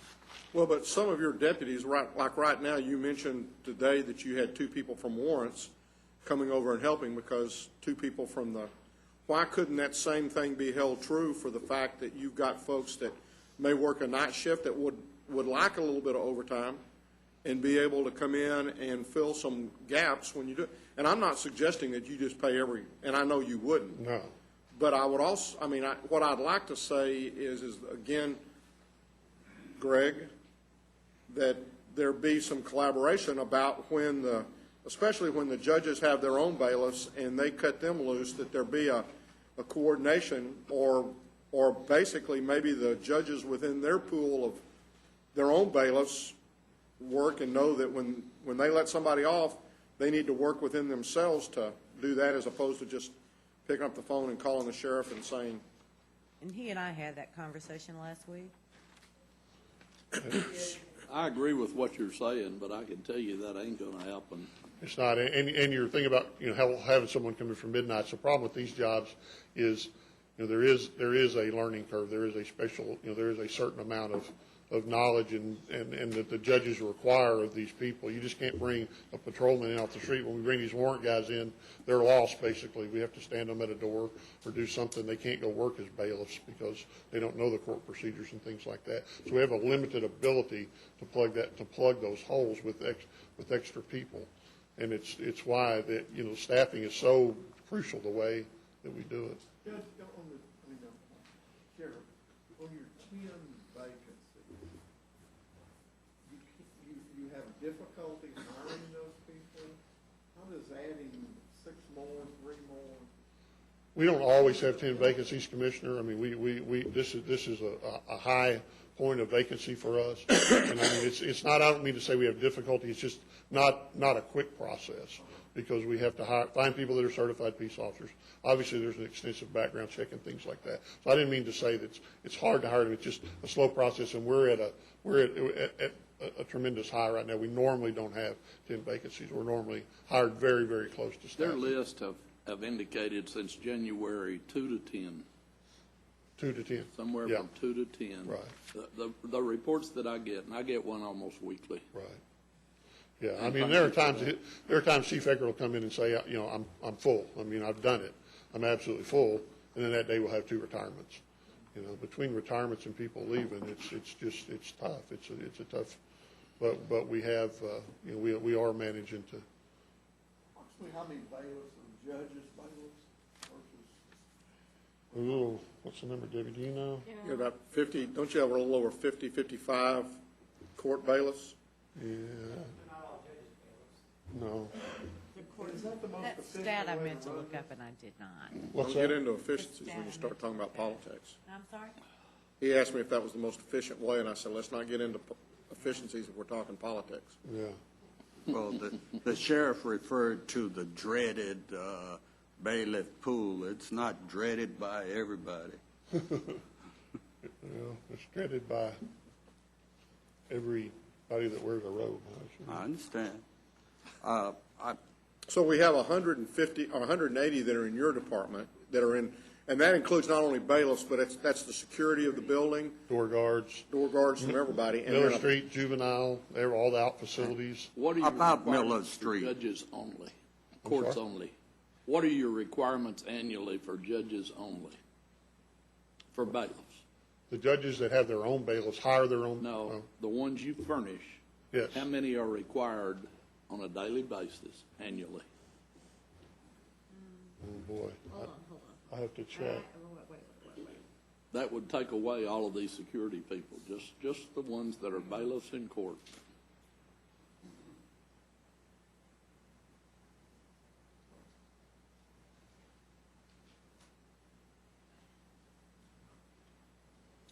What's your sergeant's name over there? The sergeant?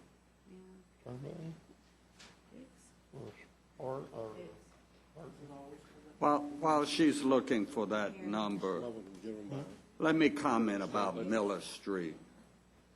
Those security positions at Miller are at CSCD, and there is a huge CSCD operation at that facility, and it's got some of the highest risk caseloads in the CSCD system. For instance, the sex offender unit is housed at that facility. We cannot operate that facility without some security on the door and security to be able to arrest revokees who are revoked on the spot in that facility. We've got to have a criminal justice presence there.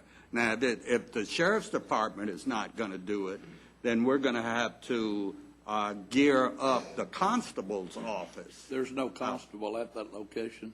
No, the building security at that facility is handled by the sheriff's department. There is a constable's office in the facility, but building security for CSCD is handled by the sheriff's department. But have we not budgeted for those positions historically, and they're in this budget already? I mean, though it's not, you're not using temporary or part-time for that. No, You're but he's using- talking about eliminating positions, and he mentioned Miller Avenue as one of the places that he would eliminate positions. That's what I'm addressing. It's just one of the more non-conventional jobs that we do. Looks like there's 75, and that includes associate courts. Yeah, some of the courts have 3 and some have 2, and I never. Two for misdemeanor, three Three for for felony, felonies. 1 for civil and family. And So then you've some of got them have their 24, own. as well. 18, and then that next one down, is that the, 8 is the civil courts. The next one's all doors, then there's family law center. but that's a different one. But mostly the ones you're talking about, though, are in the criminal center, and that's the 8 plus 18 plus 24, so that's a total of 50. Where, do we have some associate judges that I'm missing on there someplace? Well, there's a 16 in family law. Yeah, but that's a different building. Oh, okay. So what's your question? I just wanted to know how many were in the, because I think we're mostly talking about the criminal courts building. That's probably just what you're looking at there, 8 plus 50. 18 plus 8. They're currently in the criminal courts building. And also remember, and I didn't talk about this, but I've talked about it in years past, we now every day have courts running 2 courtrooms, every day. You've got judges running 2 courtrooms. They bring a visiting judge in, they get a big case, they'll hold a voir dire in one courtroom, and they'll hold their regular docket in the other courtroom. And they want bailiffs for both. And that is true if there's usually a capital murder trial going on. They're doing it beyond capital murder now, Debbie. I'm not aware of that. They are. They're doing it beyond capital murder.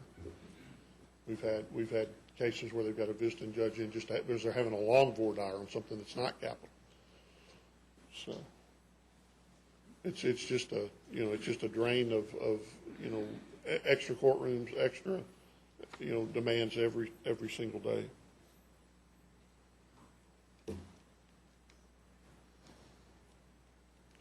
Any other questions?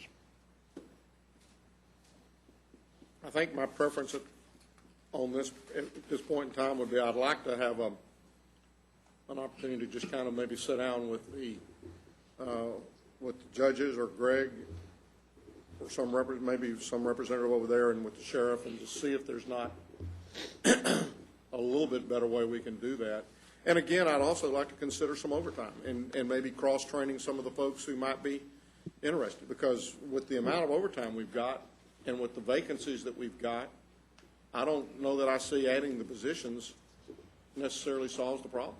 Well, we can certainly pay more overtime, but like I said, there's just not a lot of people to pay overtime to. We can certainly, if we paid all 10,000 hours of overtime, we can go crazy on that. Sure. I'm not suggesting we do that. Well, pretty soon you're able to hire people. But even at 10%, we're talking about, at 10,000 hours, we're talking about 3% of the hours that we're currently getting with 180 employees. So I don't know. I just think, I'm not sure I'm ready yet at this point in time to add the extra positions. And that's fine, just to understand that, what I talked about is going to happen. There's no more, the things I talked about are getting ready to happen. So I just want you to be clear of that. I can't go back and continue at the pace we're going. And that's, again, though, Sheriff, what I'm questioning to some extent, because what I'm saying is that before you start cutting a bunch of stuff, I think some overtime is appropriate, but, I guess if you're going to start cutting things, then we may need to know that, and we can eliminate positions at certain places and replace that with other security. Okay. All right. Fair enough. Well, let's talk about the lieutenant. I personally think, they're going to have supervision at that new jail. And we eliminated that daytime lieutenant. What was the reasoning behind that, Debbie? Well, actually, our approach, as we talked to you, as we mentioned, our approach was try to look for offsets. And our approach was the elimination of at least a jailer position, any other vacant position within confinement, and that was unacceptable. Sheriff, did you say you were $13 million under budget this year? Not this year, Since 11. since 11. Since 2011? Yes, sir. It's about $6 million a year. I think we ought to be able to figure out how Is to that- bring the lieutenant. Yeah. I would favor the lieutenant and a discussion about the rest of it. I'd make a motion on the lieutenant. Second. Isn't that what y'all We have a asked motion. us to do? We have a motion, a second, to approve the lieutenant position. Any further discussion? Please vote.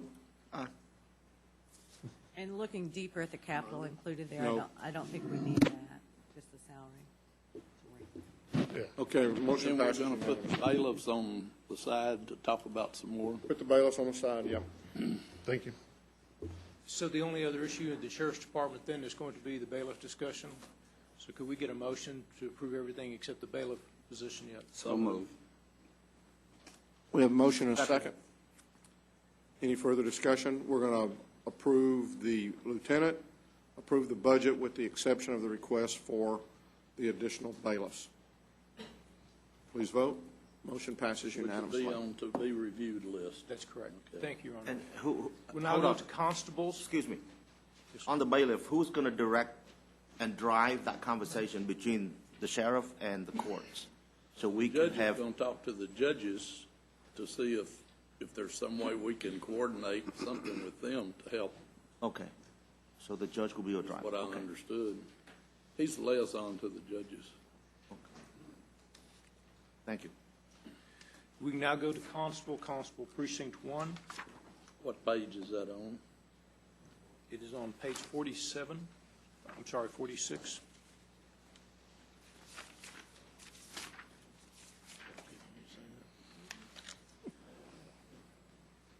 Move approval of the Constable Precinct 1 budget. Second. Got a motion and a second. Any discussion? Please vote. Motion I didn't passes. see anybody rising to. Dale stood up, he's in the back. Are you satisfied You good? with it? All right, done. Constable 2. John Woodruff, do anybody know who John Woodruff is? Yeah, right back there. Are you okay with that, Constable? We accept the proposal. Move for approval. Second. We have a motion and a second. Please vote. Motion passes unanimously. Constable 3. There's Darrell.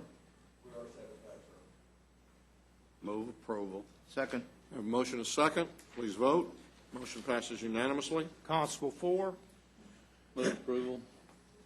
Second. We have a motion and a second. Any discussion? Please vote. Motion passes unanimously. Constable 5. Move for approval. Second. We have a motion and a second. Please vote. Motion passes unanimously. Constable 6. Move approval. Second. We have a motion and a second. Any discussion? Please vote. Motion passes unanimously. Constable 7. Move for approval. Now, Second. can I I just want to make sure everybody's aware, we added a car allowance to this particular department. Oh, And that's because he's driving his own automobile? Correct.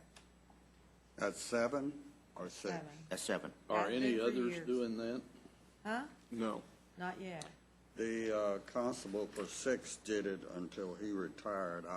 What does the new constable have a county car now? To the best of my knowledge, yes. Were we paying the old one a car allowance? No. No. Well, the reason Constable 7 wanted an allowance, it makes logical sense to me, is because during the course of his daily operation, there will be times after work that he has to show up at various community and sometimes political functions. And he has to drop off his county car and pick up his personal car, which can be very time-consuming. So actually having an allowance is less than allocating him a county car. Should it meet the specifications of a constable vehicle? No. I mean, I don't see a reason for it. It's not going to be equipped or marked. It can't have any county equipment or markings on it. So, He doesn't have lights and all of that on it? No. no. No, this is his personal vehicle, just like ours. I got the same problem providing him with a car allowance to go to a political event that I would have with providing him a county car to go to a No, political it's not. event. He has to drop off, instead of going straight from work to the function, he had to drive and drop off the county car and then go back to his personal car and pick it up. It's basically a But if he drove his personal car to work and then he got into his constable's car and drove that all day and then came back to the office at the end of the day and got back into his personal car, then he doesn't have that problem. Now, we did ask Mr. Burgess to keep some mileage records for the last month, and plus he did submit what he said he was turning in on his income tax, his business miles, of about 24,000 miles a year as business miles. We also looked at mileage by the other constable elected officials, and based on those mileages, this was not an unreasonable car allowance.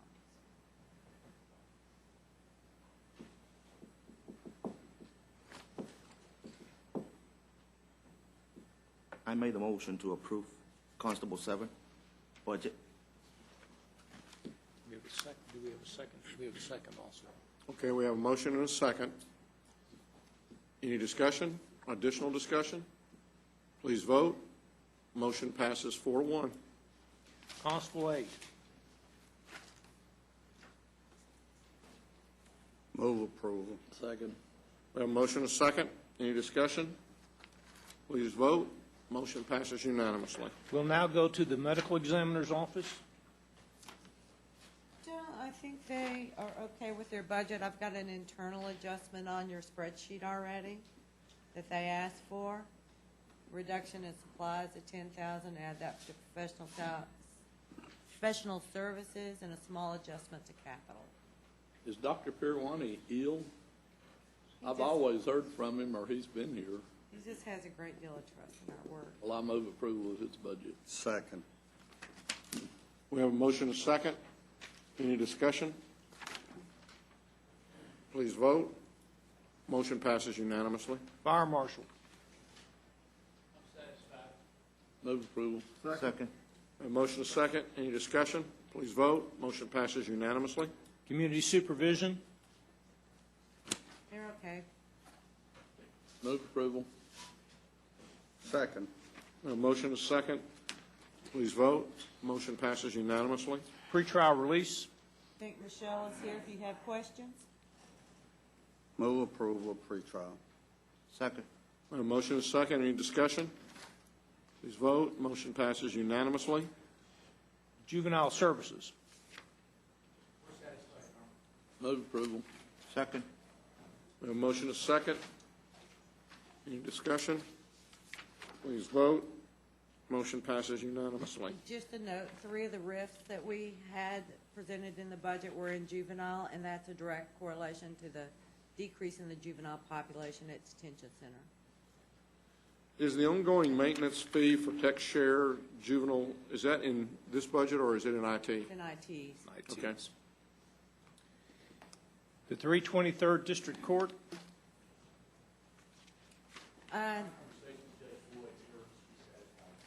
And just a note here, that $100,000 in increase in juvenile counsel fees, that's one of those guesses on our part right now. There was a mandate, there was a law change in how attorneys are appointed to juveniles, so we do expect to see an increase in counsel fees there. So that's on our watch list.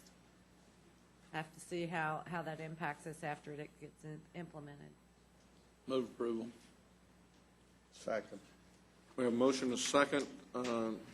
Let me, at this point, pause for just a second and ask the question. I had presented kind of a proposed fee for our proposed increase on the judges. Is that incorporated in this particular one? In all of the courts, the increases have been built into the salary budget already in the recommendations. What is that, sir? What he's recommended is in the recommendation? Yes. And so that, I mean, should we discuss this a little, I mean, at least kind of put this and make sure everybody is on the same page on that? That's I think that's a good idea, sir. What I tried to do, and I handed it out, I think a copy to, Yeah. unfortunately, we don't have one to put up on the screen. Can you email me yours? I can if I can find it. Why don't you get somebody to find it, and we'll come back to it. Okay. And we'll get to the rest of the course. That's just the first of many. If Rita in my office, if you would go to my desktop and look at the Excel, it'll be the judicial salaries number, and then you can send that to Debbie. That way she'll have it on her computer. Hopefully Rita heard that. I guess Tom went out to make sure that Rita heard that. Okay.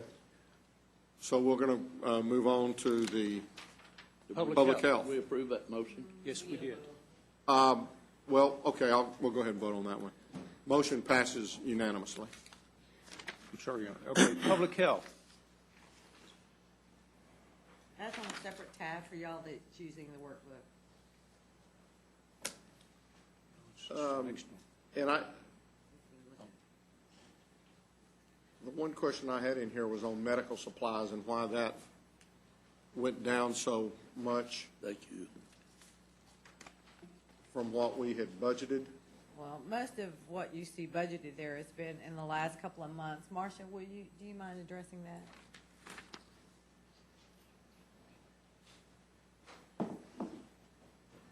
Right now, there's a meningococcal vaccine that's for the people going back to college.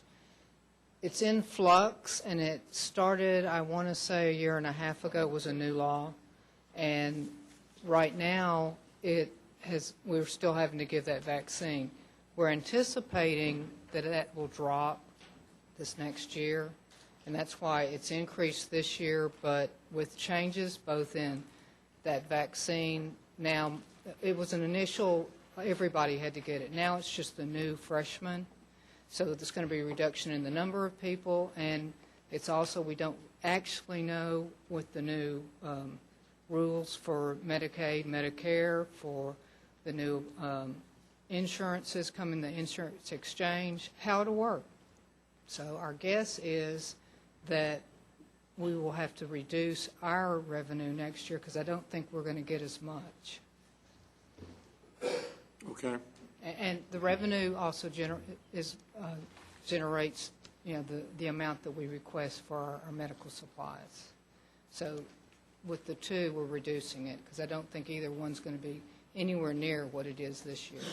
Okay. But basically, everybody getting the meningitis vaccine, everybody that was in college had to get it. Right. Now we're just starting to focus on Freshmen. freshmen only as the years go on. Right. Your Honor, we did present this budget also to the Hospital District Board of Managers, and they were satisfied with the budget. Okay. Well, that kind of brings up another point. I don't know if we address this now or if we address this later in the court, but we've talked about over the last couple of months the possibility of not combining public health and hospital district, but more of what I would say and characterize as a pilot where we basically turn the oversight, not the budget, not the any authority or definite authority on this, but just the oversight of the public health department to JPS and their to basically collaborate with public health and looking at that.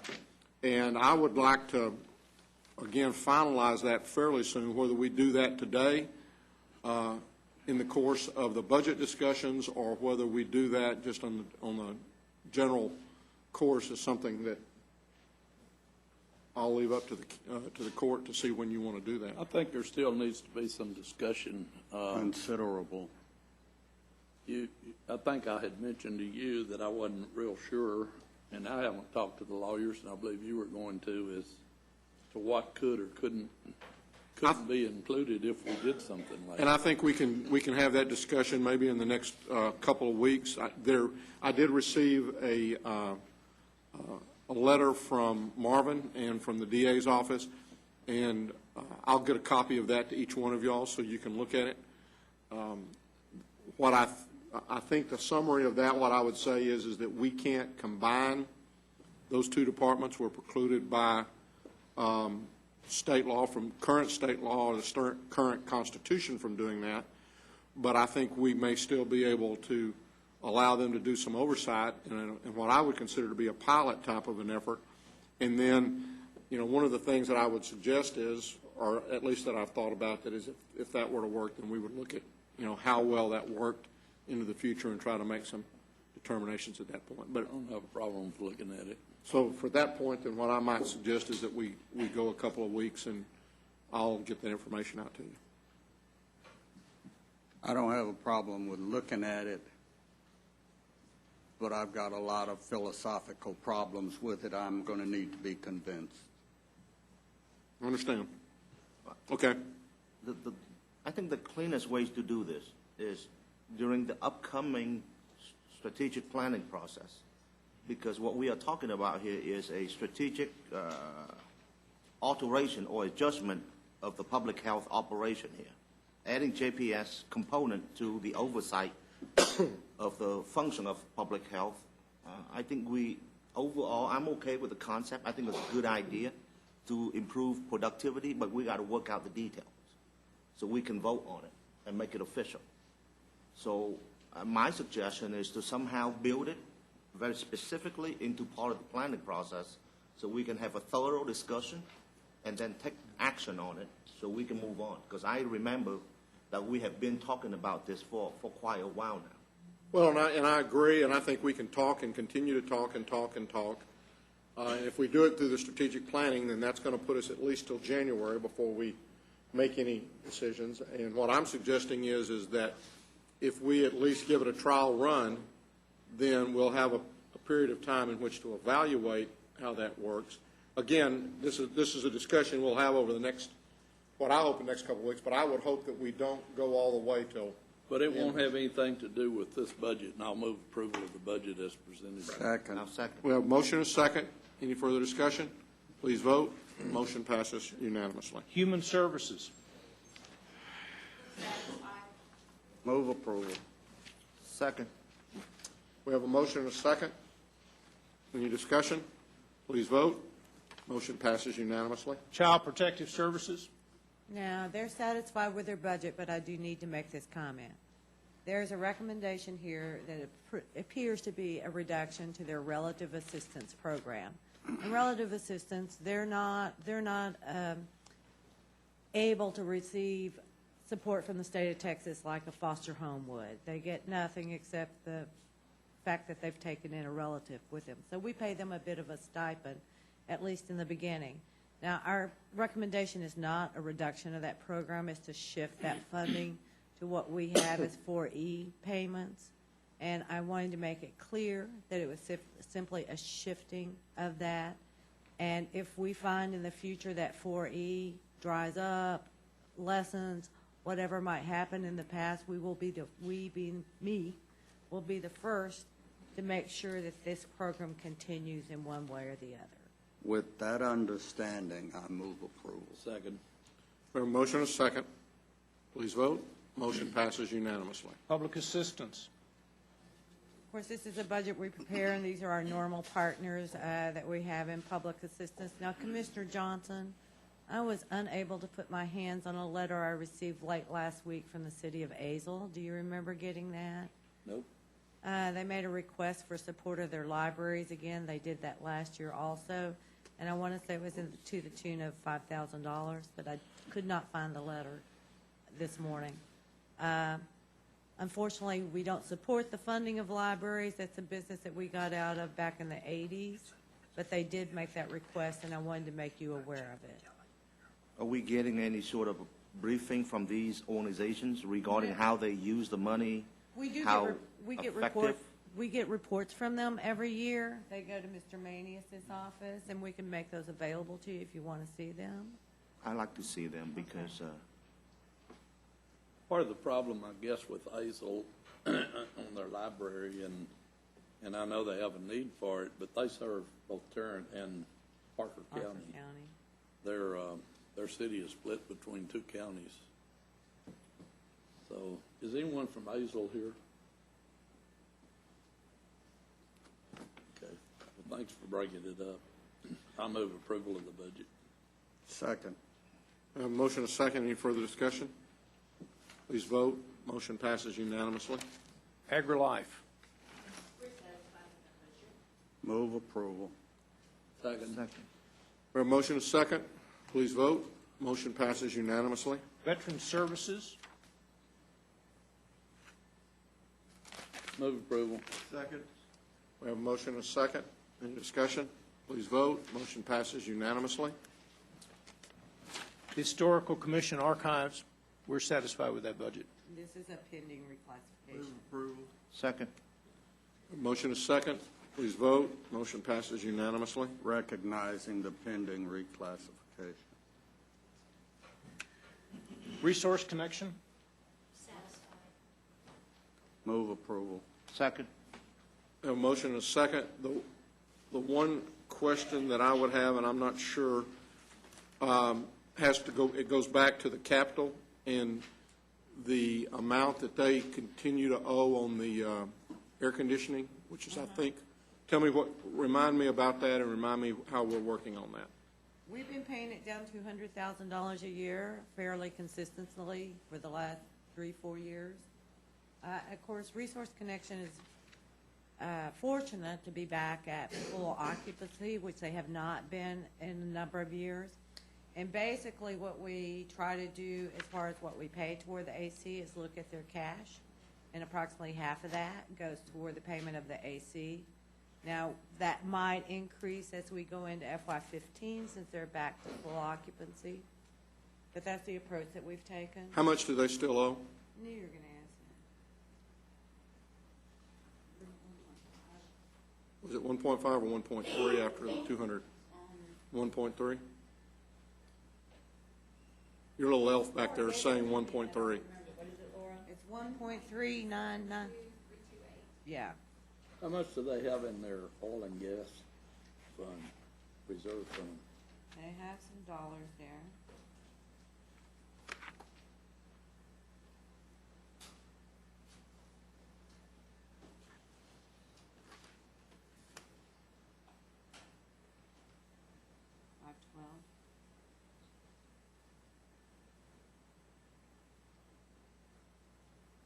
You got, it's going to be 2013, not 20. We have to do that. 2.3 million. So one of the things that I would suggest is that we go ahead and pay that amount off. That would still leave them over $1 million, or right at $1 million in that account.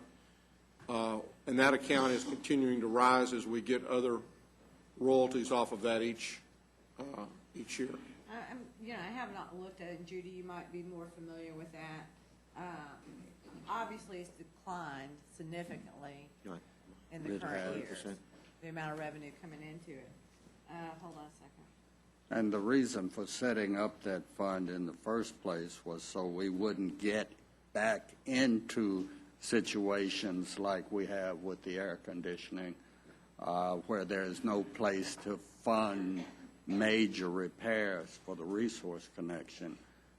We have been on a regular amortization of that debt for quite a while now, and I would not like to see us go beyond that at this point. But again, what we're saying is if we end up short of cash, you're going to do just like you did the last time. You're going to come to the county and we're going to take care of it. But there's no reason, I think the whole point of our cash flow discussion was to take where we have pockets of cash and try to consolidate that into one place. And so that's why especially given the fact that we've got $2 million, almost $2.4 million sitting in that account. I would hope that we would bring that back over. Now, I don't know if that would be a separate, if we did that, then as opposed, do we just need to make that as a form of a motion to move and to pay off the remaining amount, and would that reduce this budget by $200,000? We could look at it, well, it wouldn't reduce that budget by $200,000 because what's generated within that fund stays in that fund as an enterprise operation. So it would just put more in undesignated for this particular operation. But if we didn't spend the $200,000, then it's going to be in there. It would be in there as undesignated. And actually, the revenues coming into this fund from oil and gas are healthy this fiscal year. How much? It's right there in front of you. 400,000? Nope. 99, 100,000? 438. 438,000. I say we take our money. Okay, right now we have a motion to approve the budget. So I think we can make that motion to approve the budget, but I think we might have another motion that says that we pay off, well, any other discussion on this motion? Please vote. That motion passes unanimously. Let's ask Judy if she has any plans for spending any of that money, that oil and gas money that's in reserve. The facility is aging, as you know, and there are several things in the offing that could be a major expense. For example, transformers and. Who thought we knew, we own the transformer. And that's a significant expense that How would much? be. I don't know for sure, but it's in the it's in the millions of dollars. The transformer? Transformer and all of the It's more than significant- one transformer. Yeah, it's a major, it's complete infrastructure. And how is it that we own that transformer? Instead of the electric company owning that transformer? I believe the state owned it when it was the state's facility, I believe. You know, when we purchased it, it was part of the purchase. But now, This fund was set up, the Resource Connection is an enterprise fund. I'm aware. It doesn't, well, let me finish. It does not get a direct subsidy from the county. This oil and gas fund was set up as a reserve or endowment fund so that when major expenses came up, we wouldn't have to come hat in hand to the county and take money out of undesignated or out of reserves. It would continue to operate as an enterprise fund, funding its own maintenance, its own upkeep, without having to dip into the county's resources to do things like that. I think just because there's some cash sitting someplace doesn't necessarily mean that we need to take it. Again, I'm not suggesting that we're doing that just because we need to take it, and we don't have a change or a line item for that. But when it all comes down to it, I think we would all agree that if there's a need out there, we're going to end up being the one that's we're not going to close that place down. We're not going to increase the rent significantly enough to hurt the tenants that we have out there. And ultimately, if money is needed, just as we did when this air conditioning deal was done, we're going to end up funding it. But to have a fund out there that is continuing to grow, I mean, I would like to explore what we need to do on these transformers. But I guess what I would suggest is I'd like to be talking with our electric provider and say, okay, when we get around to doing this, why don't y'all own those transformers? And why do we own those transformers? Because I don't think is our electric bill significantly different because we own them versus what it would be because they own them?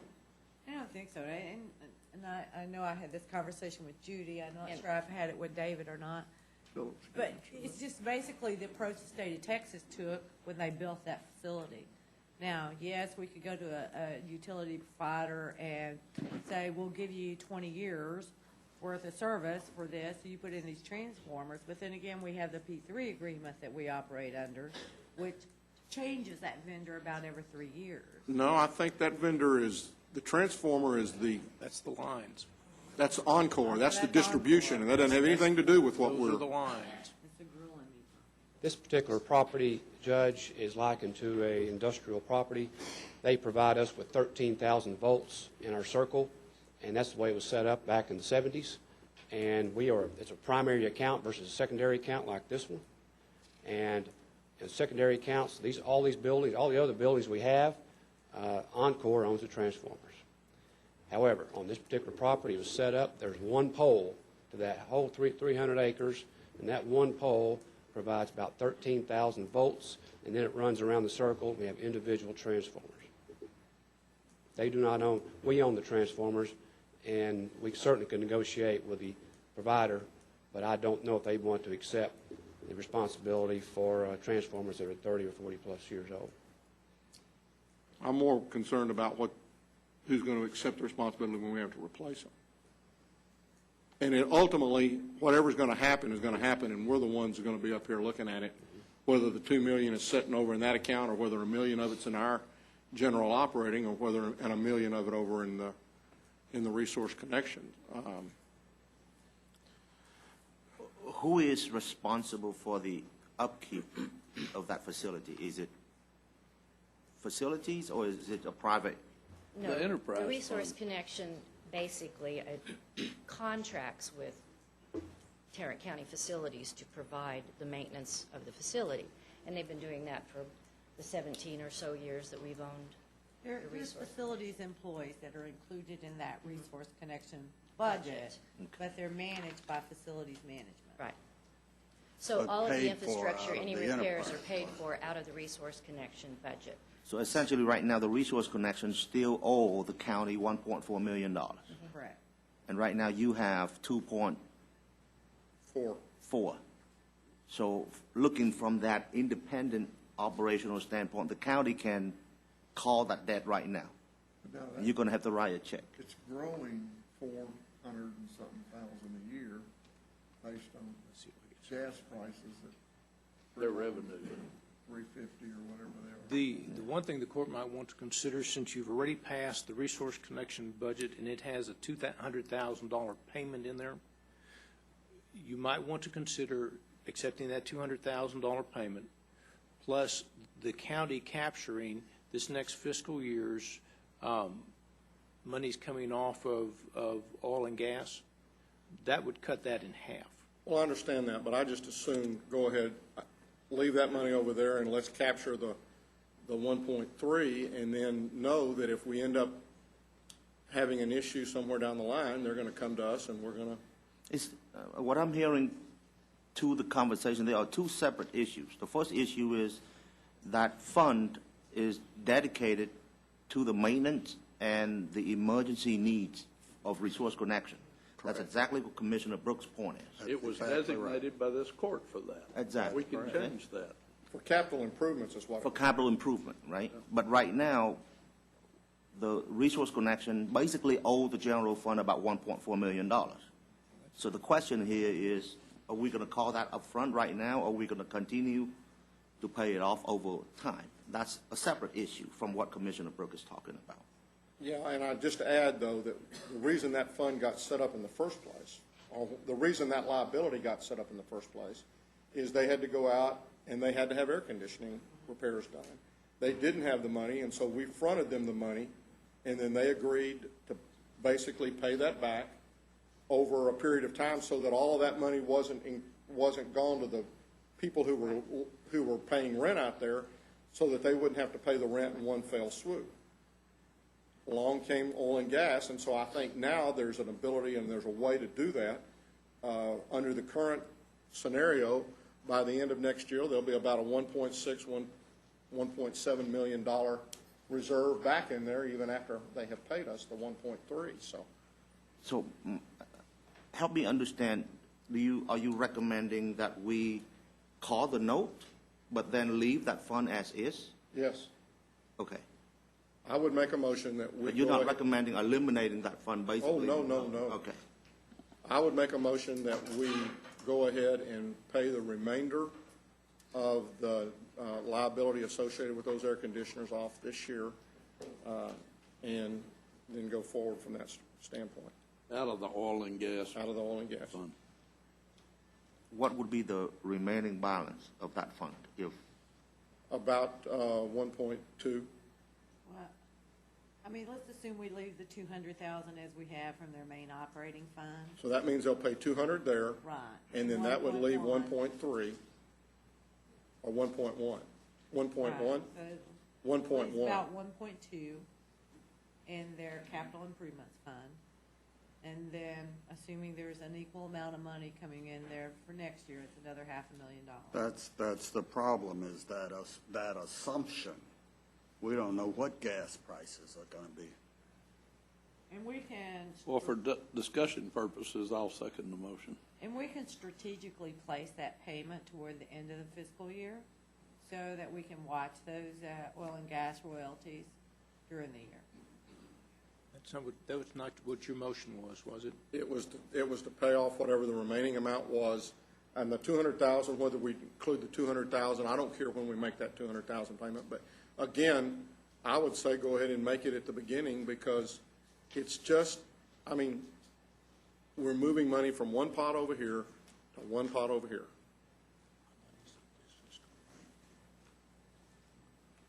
Any other discussion? Please vote. Motion passes 4-1. Your Honor, we're going to request another break. And we do have some lunch for you back here also, just a couple of sandwich platters, but we need to take, we need to take a bio break real quick.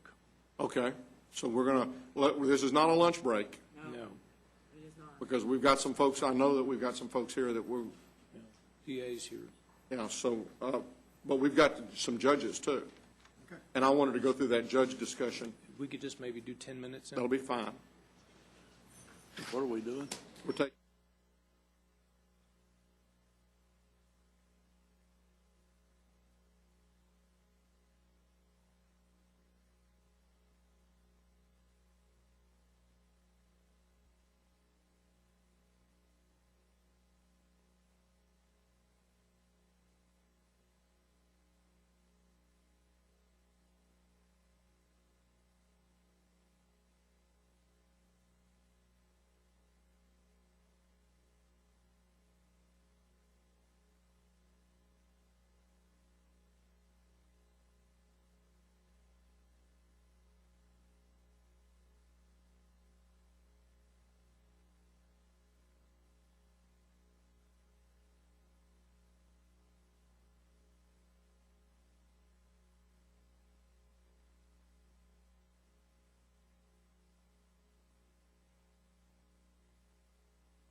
Well, it's not discussing, it's the thing that I mentioned that I think about, that the DA's office sent, so I don't know. No, I missed it somewhere, Lynn.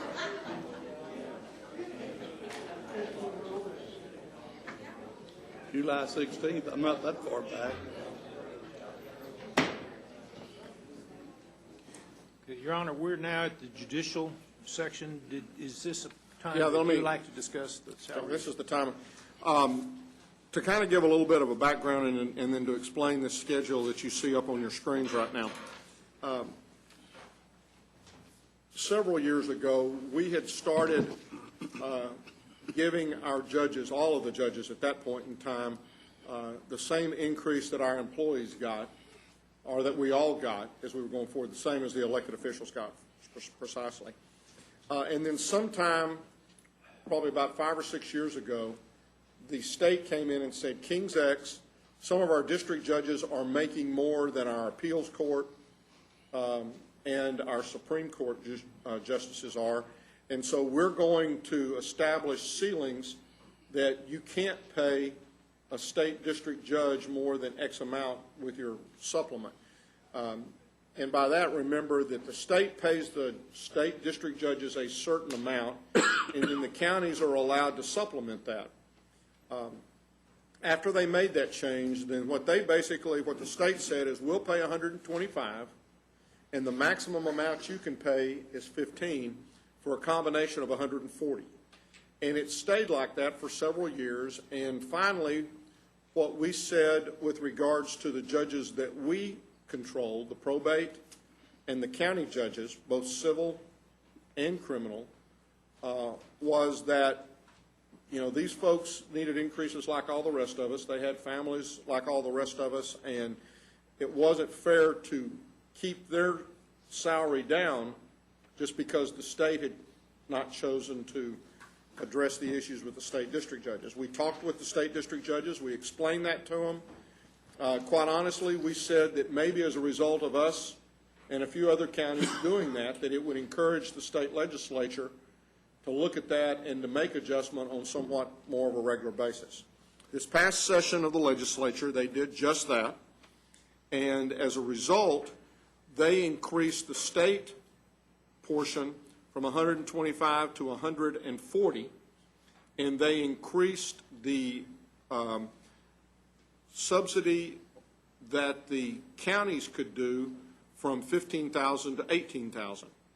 And so what you see here before you is the assumption that we take the state district judges to the maximum allowed, which would be $158,000. And then they'll stay there for as long as the legislature chooses to go between now and the next time they make a change. For the ones that we had been paying the extra amount to, the probate judges and the county judges, the probate judges are required to be paid at the same level as the state district judges. Not less than. Not less than. Well, you're right. Not less than. Set the It can floor. go more, and that's exactly what we've been proposing, but not less than. Thank you, Judge. The county judges, we can pay not more than not- $1,000 less. No, not less than $1,000 less. It sets the floor of not more than $1,000 less than a district. That's what I said, not more than $1,000 less, not less than $1,000 less. Now you're setting the ceiling. Regardless, what I'm suggesting is that they be treated the same as our probate judges, and that we pay them $158. And this goes into effect September 1, because that's when the state judges receive their additional amount.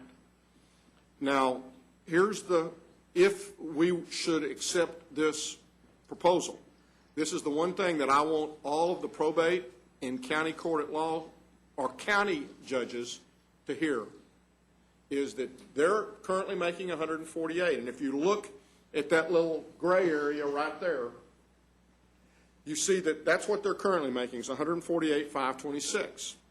And we're going to raise them to we're proposing to raise them to 158, but if they had stayed under this regular system, they would have only been raised to 152,982.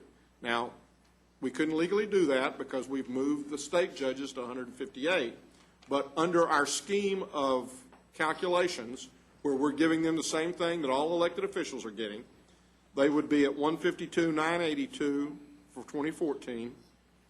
If we continued on a 3% increase, they would have been at 157,571 for 2015. So when 2015 comes around and we're sitting here on the August date, we're not going to be recommending any increase for the probate and for the county court at law judges, for the county judges, not just county court at law, for the county judges, because they're still below what they would have gotten had they maintained that system that we have put them under. But in 2016, again, if we're at 3%, then they'll enter back into making more than what the state district judges would make.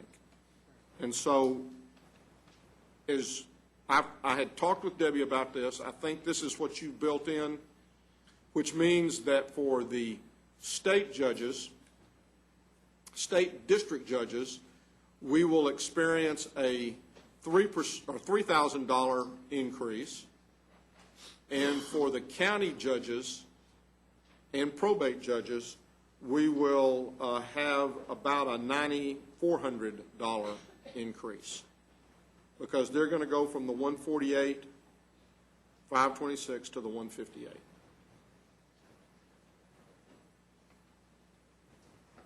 Questions? That ought to be perfectly clear to everybody in this courtroom. You know, I mentioned earlier that impact, that first year impact, is about $273,000. Now, that's primarily from the county judges, because there's only $3,000 per district judge. And I just want to make everything clear. We do also supplement the Court of Appeals judges. That's not shown here in this example. It will go up also with the others on September 1st, but that's paid for from a fee that's collected solely for the support of the Court of Appeals. Well, I think the point the judge is trying to make is that there's not going to be a raise for any judges in 15 or 16. Not unless the state comes in and does something. There won't be in 15. There will be a little bit of one in 16. Yeah. If we go from this for the county and for the probate. For the probate. And this is built into the budget, so there's really not any special. I don't have any strong feelings about this one way or the other, but since we're going to be giving the county judges a $9,400, $9,500 raise this year, why would we want to raise them again in 16 when we're not raising the rest of them? Because they would be back under the, I mean, they end up getting a little bit, I mean, I could really They're getting complicate. significantly more. I understand that. I could go into the whole calculation as to what we're giving them extra this year we'll take from them on the back end, but let's don't. I mean, we can talk about that in 2016 if we get there, but That's fine. And essentially, everything that the judge said is true regarding the hierarchy of the judges, except that there's always been a hierarchy in place with the exception of a couple of years.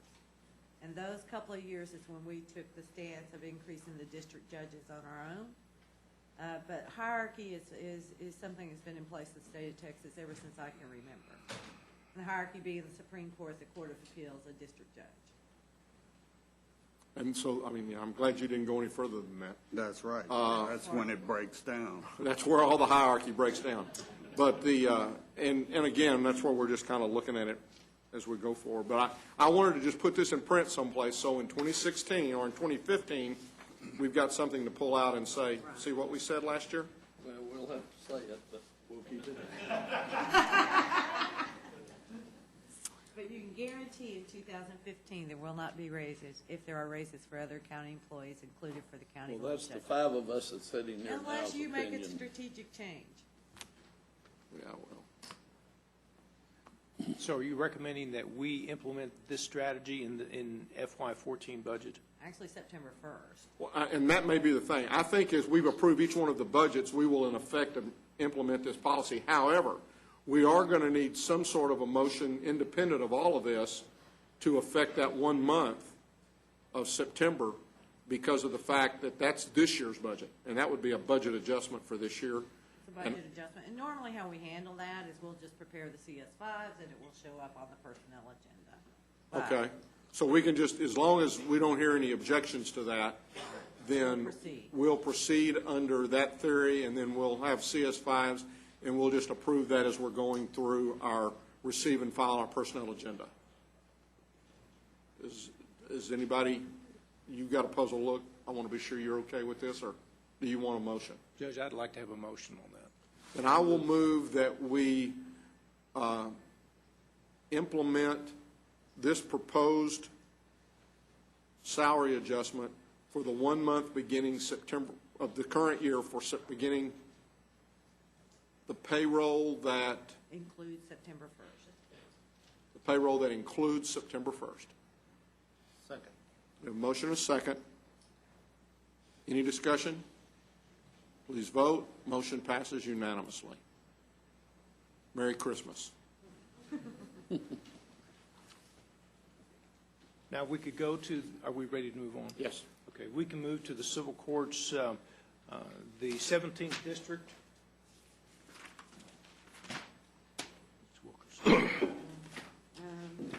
They're satisfied. Move approval. Second.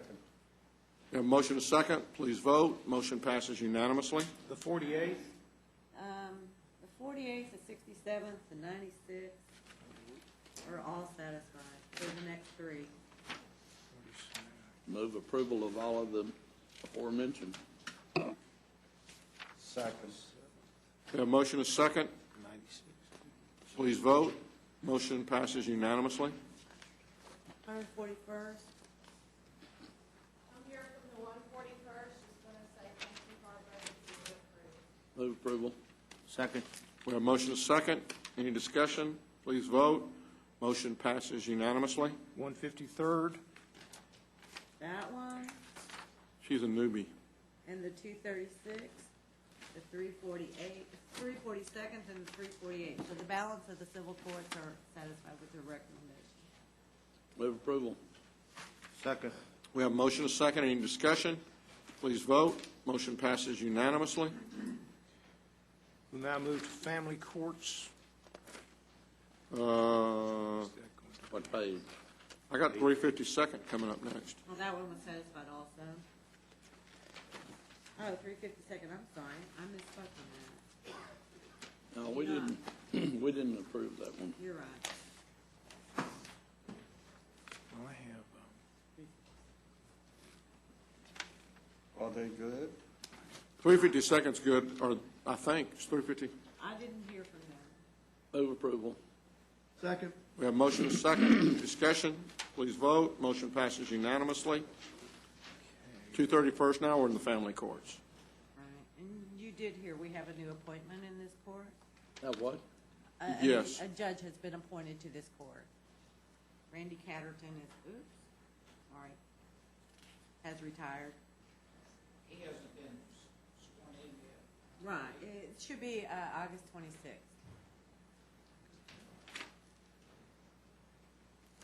Well, are we going to take several of these or just one at a time? I mean, I did not hear from them. 233. Oh, I did hear from them, I'm sorry. 231st is satisfied. And You need a motion to approve? We're going to several of them. I've got the 231st and the 233rd, the next two that we heard from. Which one? 231st and 233rd.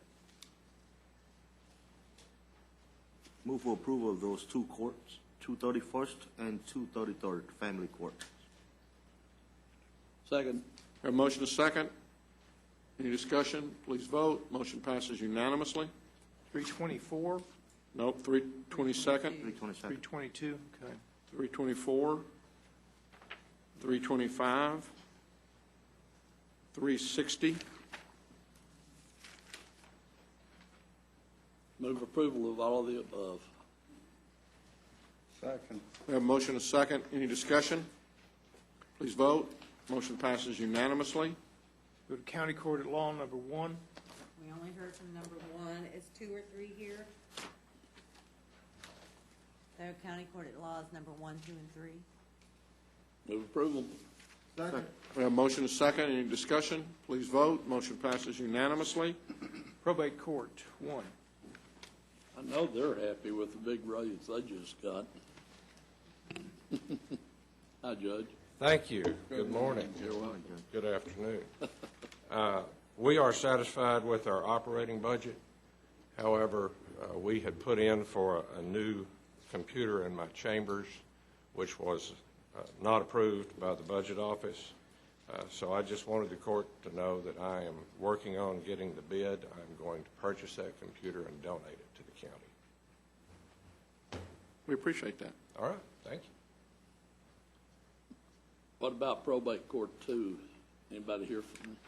We're satisfied with the budget. Thank you for the 215 reserve. Move approval of probate court 1 and 2. Second. We have a motion and a second. Please vote. Motion passes unanimously. Criminal District 1. Are we on a computer refresh? What's the issue with his computer? Yeah, why is he having to pay for it himself?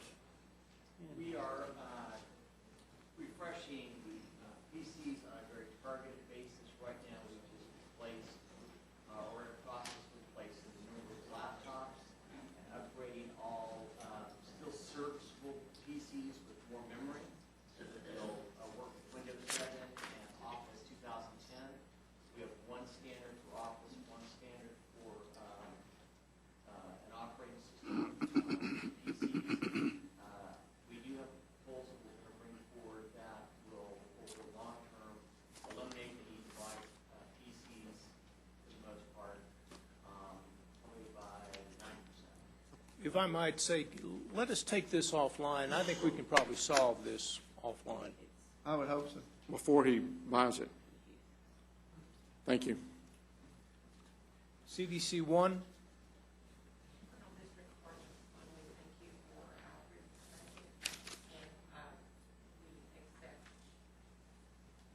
The recommendation. Thank you. How about court 2?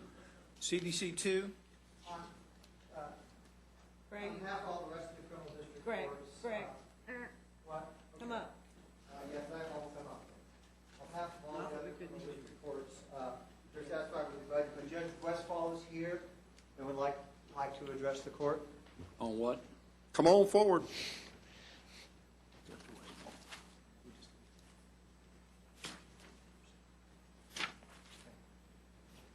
Judge and Commissioners, I wanted to address the court on behalf of all the criminal district judges. We had made a capital request for a grand jury room remodel that has not been recommended, and I wanted to bring that forward to you and re-urge you. We had our regular meeting on Friday, and all of the criminal district judges remain unanimously interested in having that go forward, and I'd be happy to field any questions that you have about that. Is that the one you're planning on opening up grand jury rooms in George Gallagher's old courtroom? That's what we had discussed. I'm not an architect, so I don't know exactly the best way to go about it, but we had requested some money so that we could reconfigure those grand jury And rooms. how much money were you talking about? I think it was $661,000 was the estimate. And of course, we're looking at space planning holistically for that building. Granted, saying that doesn't mean it's going to happen anytime soon, but we need it to, it makes no sense to move forward with a major renovation like this when we're grappling with the issues of space planning overall, when many other courtrooms will be vacated in that building. Have I discussed this with the DA's office? Have we discussed it with the DA's office? No. Okay. And what's the benefit of doing this? Well, I know that, not this grand jury term, but last grand jury term, we underwent a revamping of our grand jury policies and our approach to grand jury and the orientation. I know some of you were able to actually attend that orientation, and we have been reviewing, making sure that the grand jury in policy and practice is an independent body. That's the way it's set up under the law, to be an independent review body. And we want to make sure that the facilities as well as our practice bear that out. And we feel like that this remodel would allow us to do that. What do you see happening in the remodeling? I mean, tell me how y'all envision, or what the grand jury room should look like that it doesn't look like now. The grand jury right now actually shares office space with the DA's office, investigators and secretaries, shares a bathroom. We would like for them to have their own meeting place that's completely independent to, as I said, to reflect their actual independence, and to have their own meeting place where only the grand jury come and people who are called to be in front of the grand jury, either the DA who's presenting or witnesses, et cetera. So you'd be installing more restroom facilities in that courtroom? More You said restroom independent- facilities? You said independent restrooms. I mean, Right. Well, the grand jury, for example, the jury room has its own restrooms, and those could be the grand jury restrooms, and then they would have their own restrooms. you know, I think the concern that I have over that right now is it goes back to a little bit about what Ms. Snyder said, in that we're going to, move in for the civil courts, I think, is set for June of next year? No, sir. December of next year? No, sir. When? Quarter of 2015.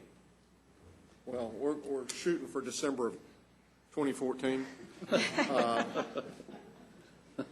But I think at that point in time, then we're going to be looking at, and I hate to throw $600,000 away and know that in a matter of what I think to be a couple of years, we're going to turn around and really begin some complete renovation. Now, I know that means that for the next, maybe 2 years, or at least a year and a half, you're going to be in that same space.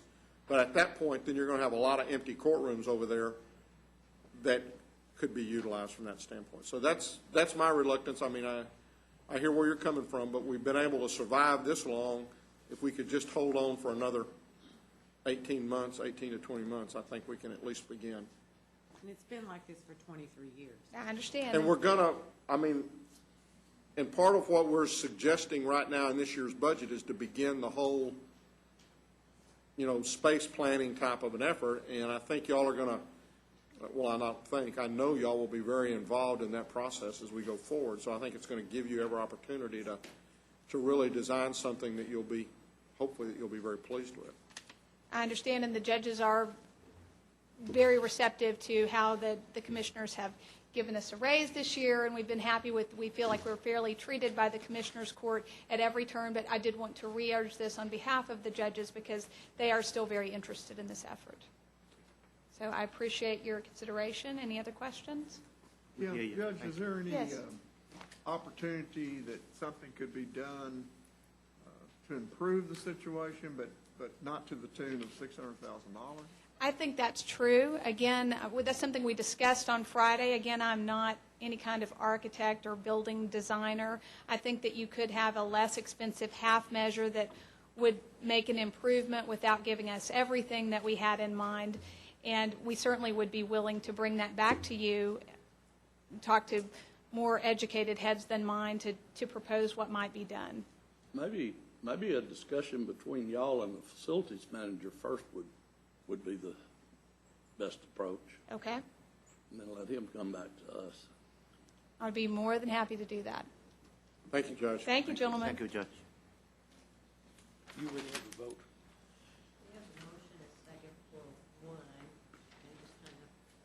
Yeah, we started out with, we started with criminal court number 1, criminal district court number 1. That was approved, right? Was not. Okay. So it's a matter of, what about, we got CDC 2, CDC 3 and 4? All the criminal district courts are satisfied with their budgets. Move approval. Through the 4/32. all the way through the 432nd? Yep. How many Second. criminal district court, how many criminal, how come my little book only has 4?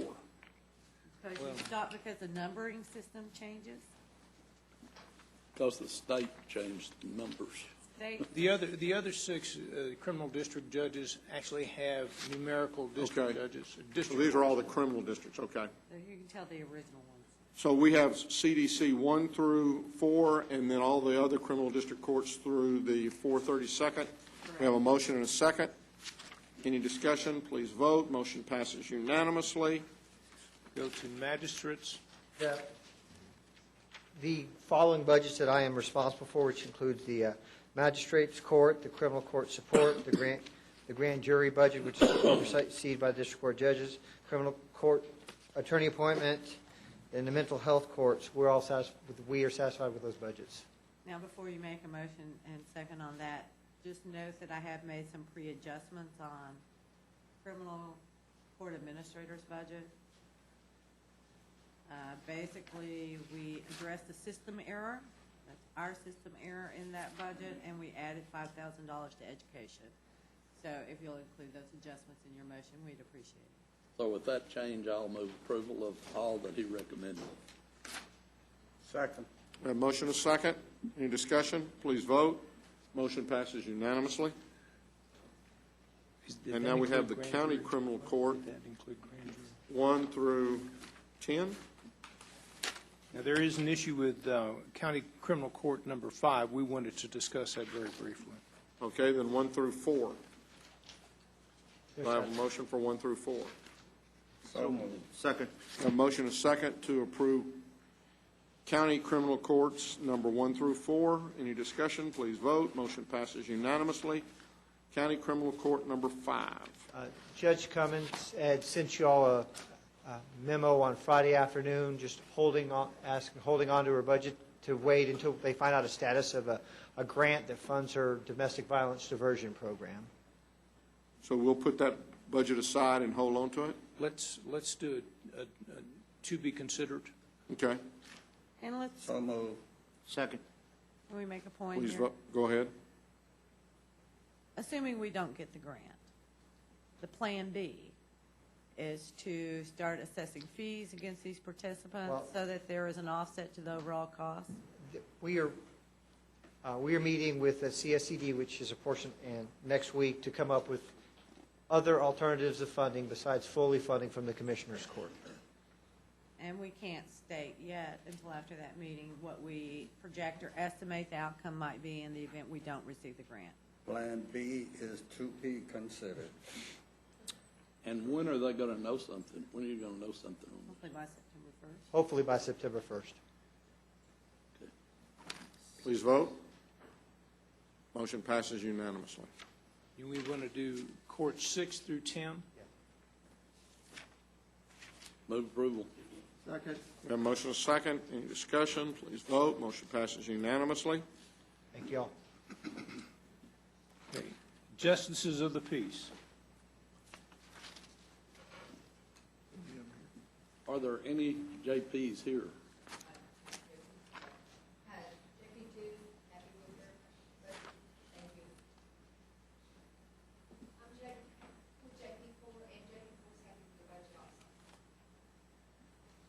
I move approval of 1 through 8 of the JPs.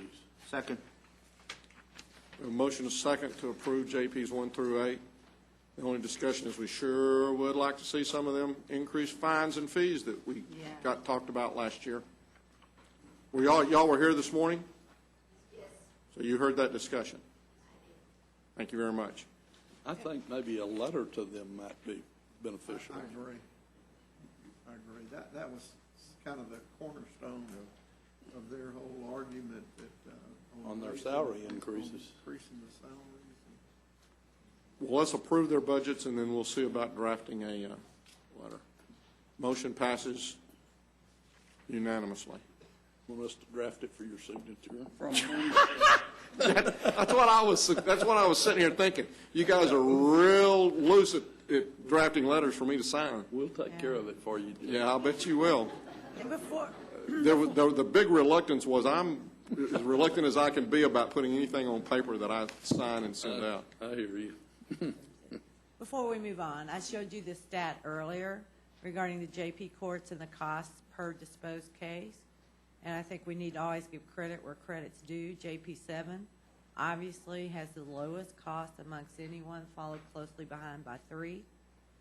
But especially in Precinct 7, they're kind of on our watch list to watch their caseload as we move on. And as you'll also remember, they've been very aggressive with their truancy cases. They actually are hearing those cases directly in the school instead of all of those parents and children having to come to their JP court. So just wanted to point that out. You know, the cost, I understand what you're saying from a standpoint of what's the cost per case disposed of.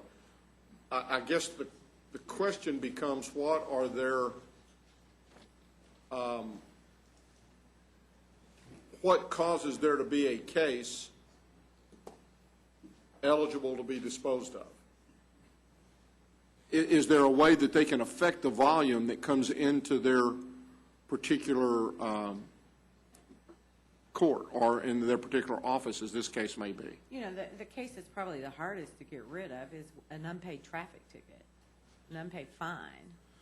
But they have discretion over the balance of them, whether it's a civil case, who's sitting on his docket lingering with no activity, or them moving it to a disposal docket.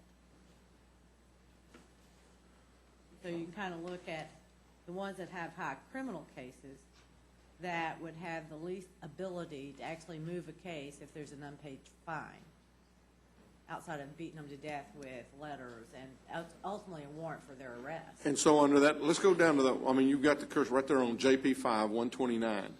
JP 1 is in the same building, and they've got 521, but, I mean, They have, it's the demographics of the precinct. There's their jurisdiction. so in effect, when we look at realigning the precincts in our redistricting, then I thought one of the things that we were trying to take into account was the number of cases, and so obviously we didn't do a very good job. Well, I think in the end, there was limited things that you could do to that precinct without disturbing the minority distribution. That's exactly the point. Equalizing caseload was only one of many factors to be considered in redistricting. We were limited because of the federal regulation. We couldn't really touch the precinct in JP 5.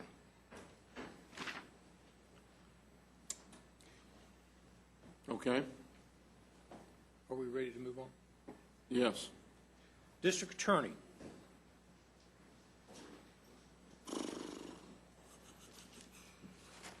Now, there's a recommendation in this budget regarding the funding of a CPS position. Our recommendation is to offset it with a position that we funded several years ago. Basically, Mr. Shannon himself actually presented to us a funding for a position that ended up in economic crimes for the Southwest Border Initiative Program. It's a federal program.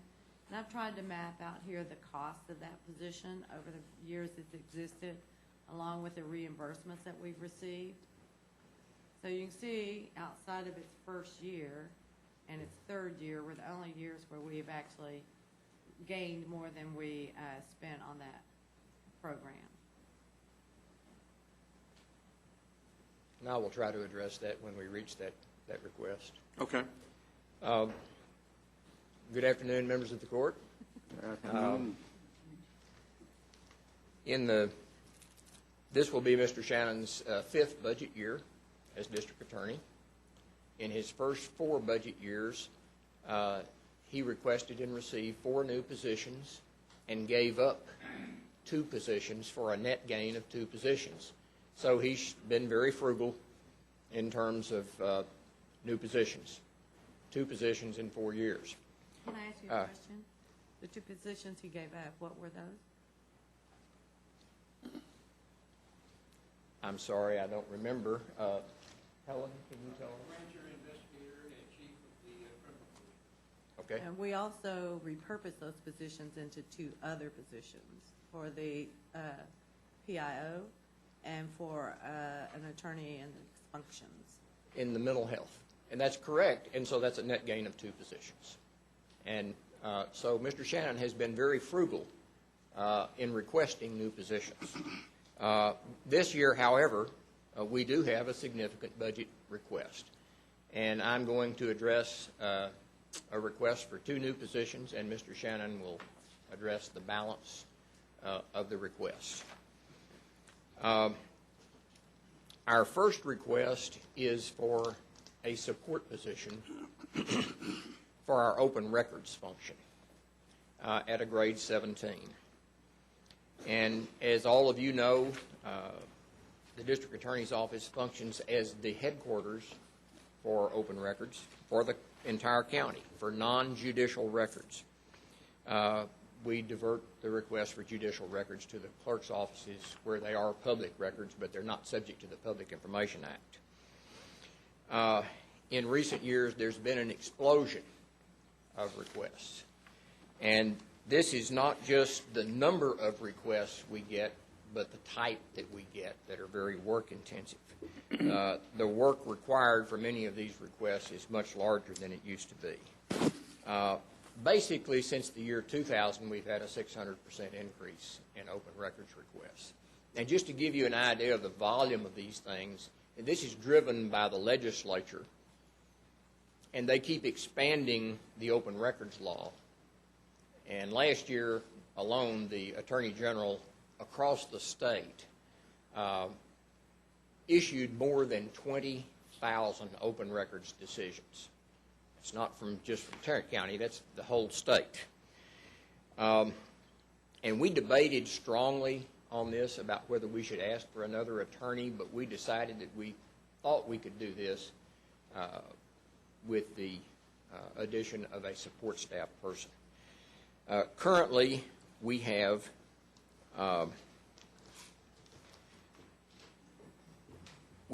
one attorney who does this, Ashley Ford. I have Ms. Ford here to answer any questions that you would like to ask.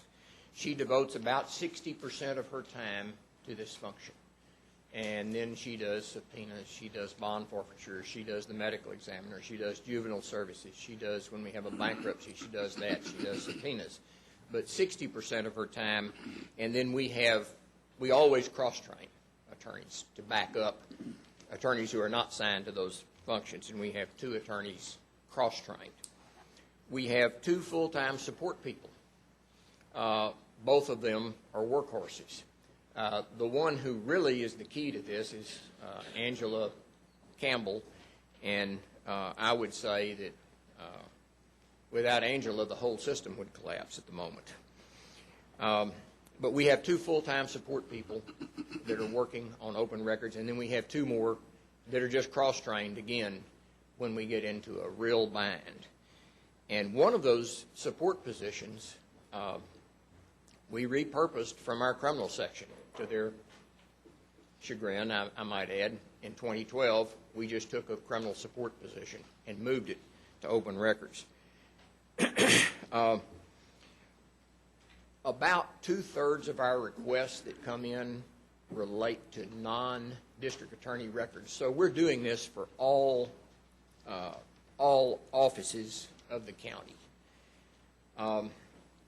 And these are very difficult requests because they must be done by hand. The Attorney General does not take, we cannot put these on a disc and send them down there. We have to send the paper down there.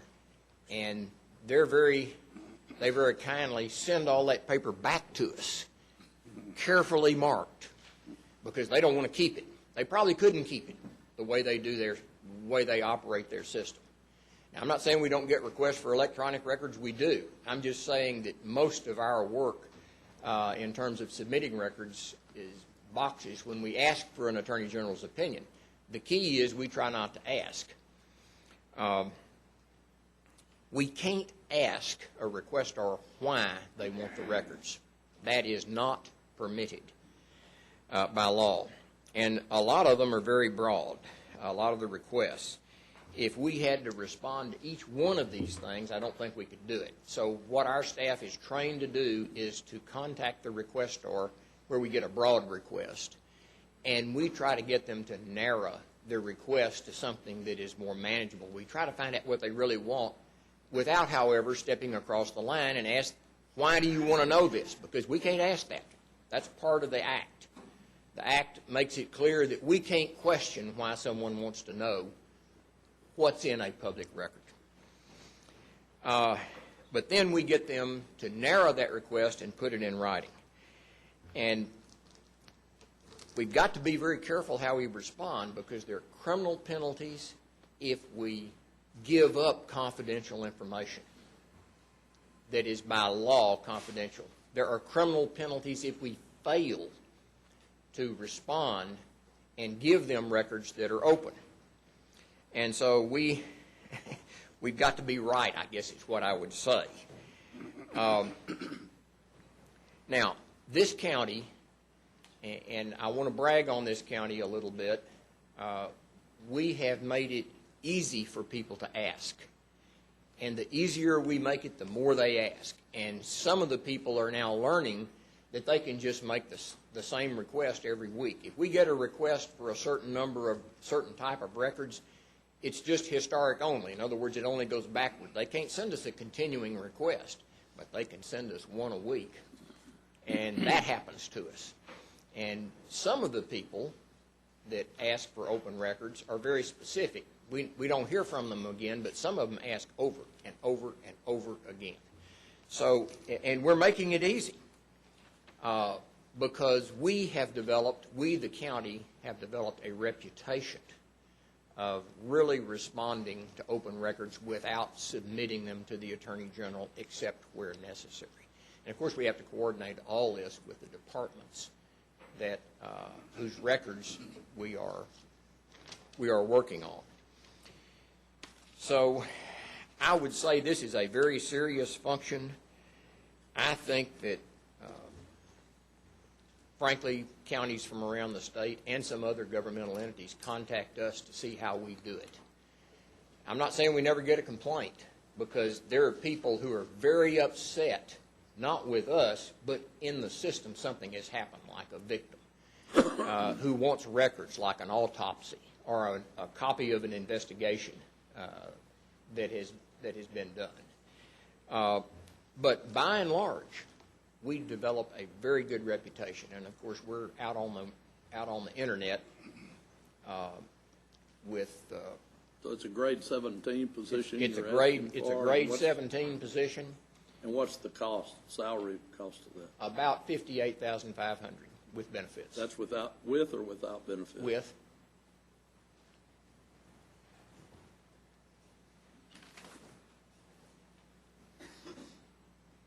I would say this is a crucial function, and I think this is a crucial request. As I said, in 2012, we took one of our other positions in the criminal section, and we moved it to the open records section to try to keep up. And I'll tell you the truth, I can't promise you I won't be back at some point if we just reach a crisis. But right now, if we could get this position, I think we can handle this for the next year. How many open record requests do we get a month? Support? I can say, I get up between 5 and 10 a day.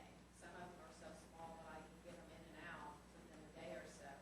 But I'd say on average, maybe five per day, 3 to 5 per day. So add that up, five working days. That's a lot of requests a month. Do you have a record keeping system of the number of requests and the tracking of it?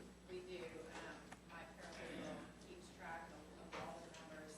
We have, formal requests that we actually open files on, and then we have small requests where, they're called informal requests, and we keep track of those numbers as well.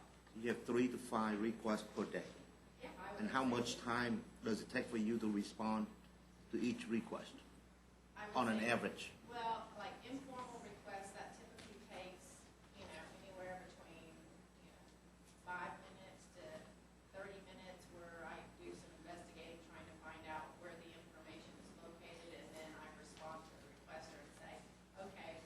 Can you come to the front and talk to the court, please? Thank you. The informal requests usually can take anywhere from about 5 minutes to 30 minutes to an hour, just trying to locate the information and figure out who has it and how to obtain it, and then to respond back to the requester and let them know what we found out. Sometimes it takes several phone calls to find out that information, because we are pretty much the end of the road for these people. They have been transferred all around the county, and they're like, you've got to help us. And so we're the last resort for most people. And so the buck stops with us. And so we actually have to do the research, and that takes time to do that. And so those informal requests could take a little bit of time, but it could take a lot of time. And then the other requests, gosh, that could take hours to days to review documents. One request. So it just depends on the type of information that's being asked for. So I can't really quantify, and say on average one request takes an hour. It just depends on the type of request, and sometimes they're massive. Let me give you a visual on that, because I see it. We'll get one request, and we may fill up 2 or 3 file boxes with records that are responsive to that request, and then Ms. Ford or her paralegal has to go through every single piece of paper and read each one to see what can and cannot be released. And that can be just one request. So these beans are all of different size. I mean, when you're counting beans, that is of limited usefulness in gauging in what kind of problem we face with these requests. And we may get 20 that don't fill up a half a file box, but then we may get one that fills up 2 or 3, and it's really quite a massive undertaking. And then that doesn't count the. She talked about the informal requests. We kind of perform a switchboard function for the county. People are calling in, and we try to get them to the right place. We could just say, sorry, we can't answer that. We don't know that. But we try to always direct people, and we get a lot of those. We get a lot. And so we're sort of like she said, we're the end result of people trying to get stuff from the county. And we may get a call on a judicial record that's not anything we have to produce under the Public Information Act, but we don't brush that person off. We try to make sure we're getting them to the right place so they can get what they're entitled to. So you would place this as the top priority for persons that you're looking for? I would. Mr. Shannon is going to address the court, and I'll let him be more specific about that. But I see this every day, and I see the people in this section that are pulling their hair out trying to handle these things, and it's a very big job, and it's a very intricate job, and I would say the law in this area is so intricate. With all these decisions that the Attorney General passes, they're just a whole bundle of things that you have to be careful of. There are a lot of landmines in these records. Without expressing an opinion about how easy we make it in this county, I'll move approval of adding the grade 17 support position. I'll second. We have a motion and a second. Any other discussion? You have anything you want to add, Ms. Snyder? I think we need to hear from the rest of their departments before we act The on rest this of one. the requests, Right. got to have anything to do with open records? No. Well, why do we need to hear the rest of it? I guess I would like to hear everything instead of just, I'd like to put it in the I to be don't have a considered. problem with putting it on It hold. didn't look like we were ever going to move on unless we dealt with it. Well, if we wouldn't mind, let's to be considered. But before you leave, because you mentioned he or you one made an interesting point and it triggered one of my past questions. And so while I have you up here, which will just please the court to death, I'm sure, they're already looking at me like, what's he fixing to do now? Bond forfeitures. We made the comment earlier that district courts were going down and the county courts were going up. Tell me why, in your opinion, the bond forfeiture amounts would be going down. I think they've pretty much been level. When he sent me an email when y'all mentioned that, and so I did some checking on the misdemeanor side. I didn't check on the felony side, but the misdemeanor side, I think the only reason it might be going up this year is because we are forfeiting more, and that could be because the judges have decided to forfeit more versus holding bonds insufficient and giving people, a certain amount of time That's to the come in. county courts. That's Right, the, that's that's the whole county court. question.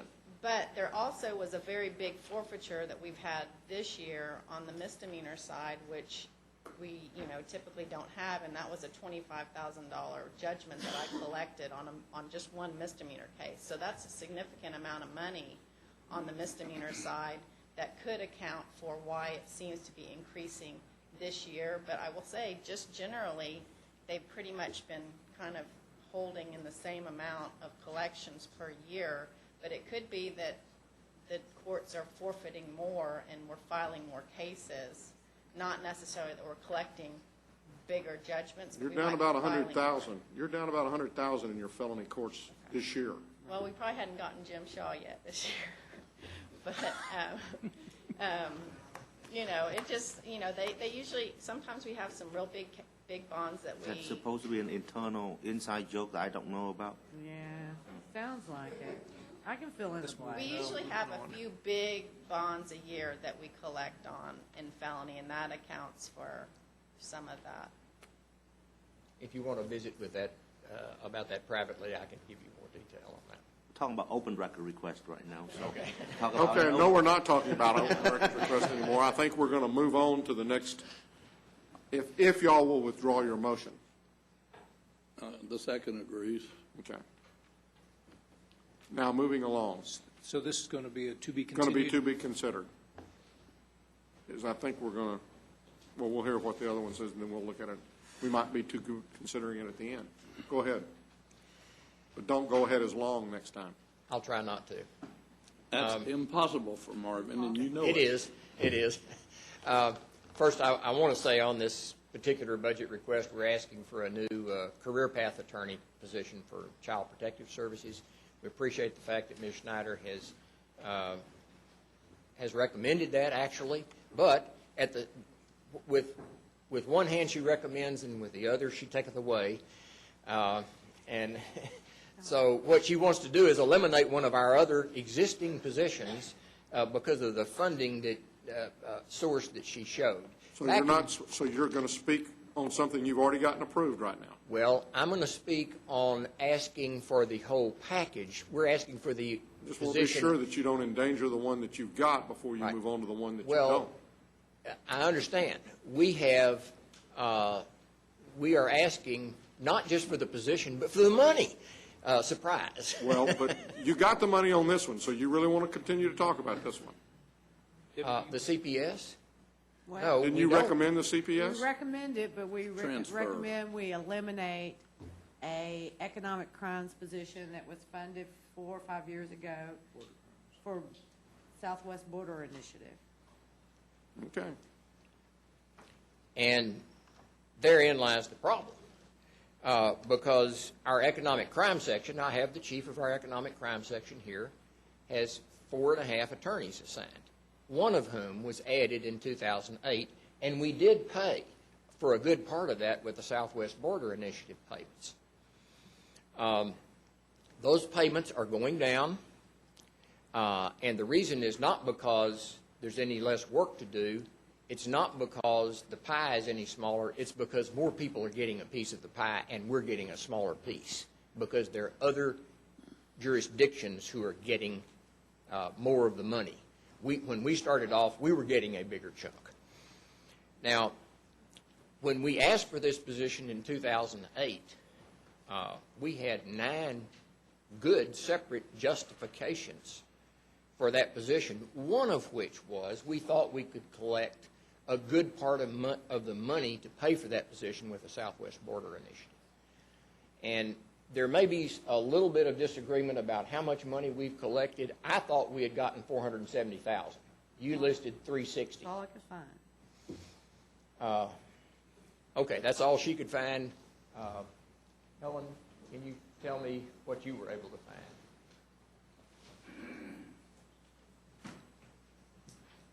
And is all these reimbursements, all this goes directly to us in our, This goes to the general fund. Have that, where was Debbie's? In 2008, 162, in 09, 0, in F10, 225,000, in 11. Where were those posted? that's it right there. It's in the SAP, it's in the system. Under federal reimbursements? Yes, ma'am. Looked And at when you every go, one of those. and when you go and break it out, there's several different revenue that goes into that. So when you break it out, these are the ones that were allocated specifically for Southwest Border Initiative. So you think you've got 470 and. 470. And I think that the 2008 was, you said 162, so that's 60 of it, and the 2010, you said 225. Correct. And that's the 50. So those two, if you two will. Okay, but let's cut to the chase. So As Marvin said, those resources are declining because the pie is being sliced over more people who are applying for this. So is there anything inaccurate about 2011 through 13? Besides the fact that 13 is for 12, and we've not received the funding for 13. They're at always this a year point. behind, just Correct. like SCAP. They're always a year behind. Correct. So there's still a 0 year in there one way or the other. At this point, we've received 80% funding for this position over the course of the time that it's been. But the funding is declining. But the funding is declining. So That's correct. fact of the matter is, And- the last two, which are the most relevant in the scheme of things, are the most accurate for future projections of collection. Now, if I may, I would like to address the reasons why we asked for this economic crime position back in 2008, which you approved. And one of the reasons was this. Was that 2008, we were getting $103,000. I understand. But we weren't just asking for it for that reason. We had operated for 20 years with 3 attorneys in economic crimes. And in 2008, we wanted to add an attorney. And we did. And it's been very effective. And our population in that period of time has increased a lot. Also, if you will remember, when we had 9/11, we lost a lot of federal and FBI investigation and prosecution of big white-collar crime. Okay, let me stop you for just 1 second and ask. We're not talking about the CPS anymore. We're now talking about economic crimes. Well, yes, she has recommended. Well, I understand, Marvin, but what are you're talking about the economic crimes person? That's correct, because Okay, she well, wants to let's just- eliminate that. She wants to eliminate that position. Well, I understand that, but that's why we're not talking about CPS. So let's go back over to the economic crimes position, because that's the one you're really talking about. That is what I'm talking about. Okay. Well, I'm talking about economic crimes. In 2008, we had 9 separate justifications, which I would like to go through with you, for why that position was needed, and you granted it. Well, in 2008, we did. We're not in 2008. We're in 2014. So talk to us of today. Why we need that position. Yeah, and I Yes. guess the other question I would ask, you said that they were being very effective. How are you defining effective? Ms. Harlan. Got the chief of our economic crime section here, and I would say that the reasons you granted that position in 2008 are every bit as much valid today as they were then. And basically, what Ms. Schneider wants to do, and I understand it, she's counting money. And that's what she should be doing. I'm not saying she shouldn't. Go ahead. But we're looking at crime and servicing and public safety. So we have got, let me tell you what we've got. We've got 6 full-time attorneys in our Child Protective Services unit right now, today, a chief and 5 others. We have got 4.5 attorneys in our economic crime section. They're both very important sections. And basically, when you boil all this down, because we are requesting one more attorney in CPS, which we think is fully justified. I think Ms. Schneider thinks it's justified. I understand. Nevertheless, she wants to take away an attorney from our smaller section that is doing an outstanding job. Well, and I guess that ultimately, and you just about talked yourself out of this, but I guess the other question is that you got a $30-something million budget, and you're telling me you can't find $111,000 in there for an attorney if you feel like it's that critical. Judge, every budget year, we sit down with Ms. Schneider and we have that very discussion. And we rob Peter to pay Paul, and we do it many times. But I'm saying, yes, we don't have a spare attorney laying around to fund that. That's what I'm saying. And so that's why we're here. We're asking. Have a spare anything else lying around? We're asking for the attorney plus the money. So I want to make it clear. Those requests are a package in tandem. We're asking for both. We're not just asking this court's permission to move one of our positions to CPS. We're asking the court for the position and the money. And I think the CPS position is justified, and Ms. Schneider thinks it's justified. But we're not going to rob one of our smaller sections that's doing an outstanding job to move it over to a somewhat larger section. So that's all we're saying. And so what we're arguing about is the money. We always are. We always are. I agree with that. And again, we're talking about the fact that you got $38 million and you can't find $111,000. And we have that discussion every year at the budget with Ms. Schneider, and we do rob Peter to pay Paul. And I might add that last year we did that with 2 secretary positions. We stole them from criminal. They were unhappy. And your criminal section hadn't disintegrated since then. That's right. They haven't. But we just don't have spare positions laying around, is what I'm saying. Can you operate without the Child Protective Services attorney? Sure. All right. Sure. Well, just leave it like it is. Then let me I'd point rather this. give it to the kids than to give it to the Well, let me economic mention crime. there that the state is about to add 5 conservatorship, I practiced that word beforehand, conservatorship units to Tarrant County, which will make the number of kids going through the court system even greater. And of course, with CPS cases, we have 1 year to resolve those cases. And they're going to infuse a lot more, CPS is going to infuse a lot more resources into Tarrant County on January 1st. One possible compromise would be that you fund it from January 1st of 2014. And I will say, in terms of how the workload is increasing, I've got the chief of the CPS unit here. I don't think I need to bring him forward because everybody thinks it's justified.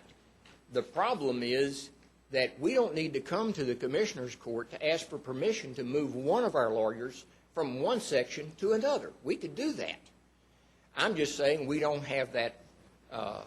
That is not on our radar. That's not something we think we can do effectively. And yes, we do have competing interests within our office. So what you're saying, what I just heard you say is okay, we're not going to move that position from economic crimes to CPS, and that's our discretion to do. That's correct. Not ours. So then we just probably, if we don't think the economic crimes area needs to be increased, we probably need to decrease the CPS because we just heard the DA's office say he wasn't going to fill that position unless we gave him the other position. Is that right? Now, we've got 6 positions in CPS. We want to keep 6. And we want to add 1. If we get the money, Judge.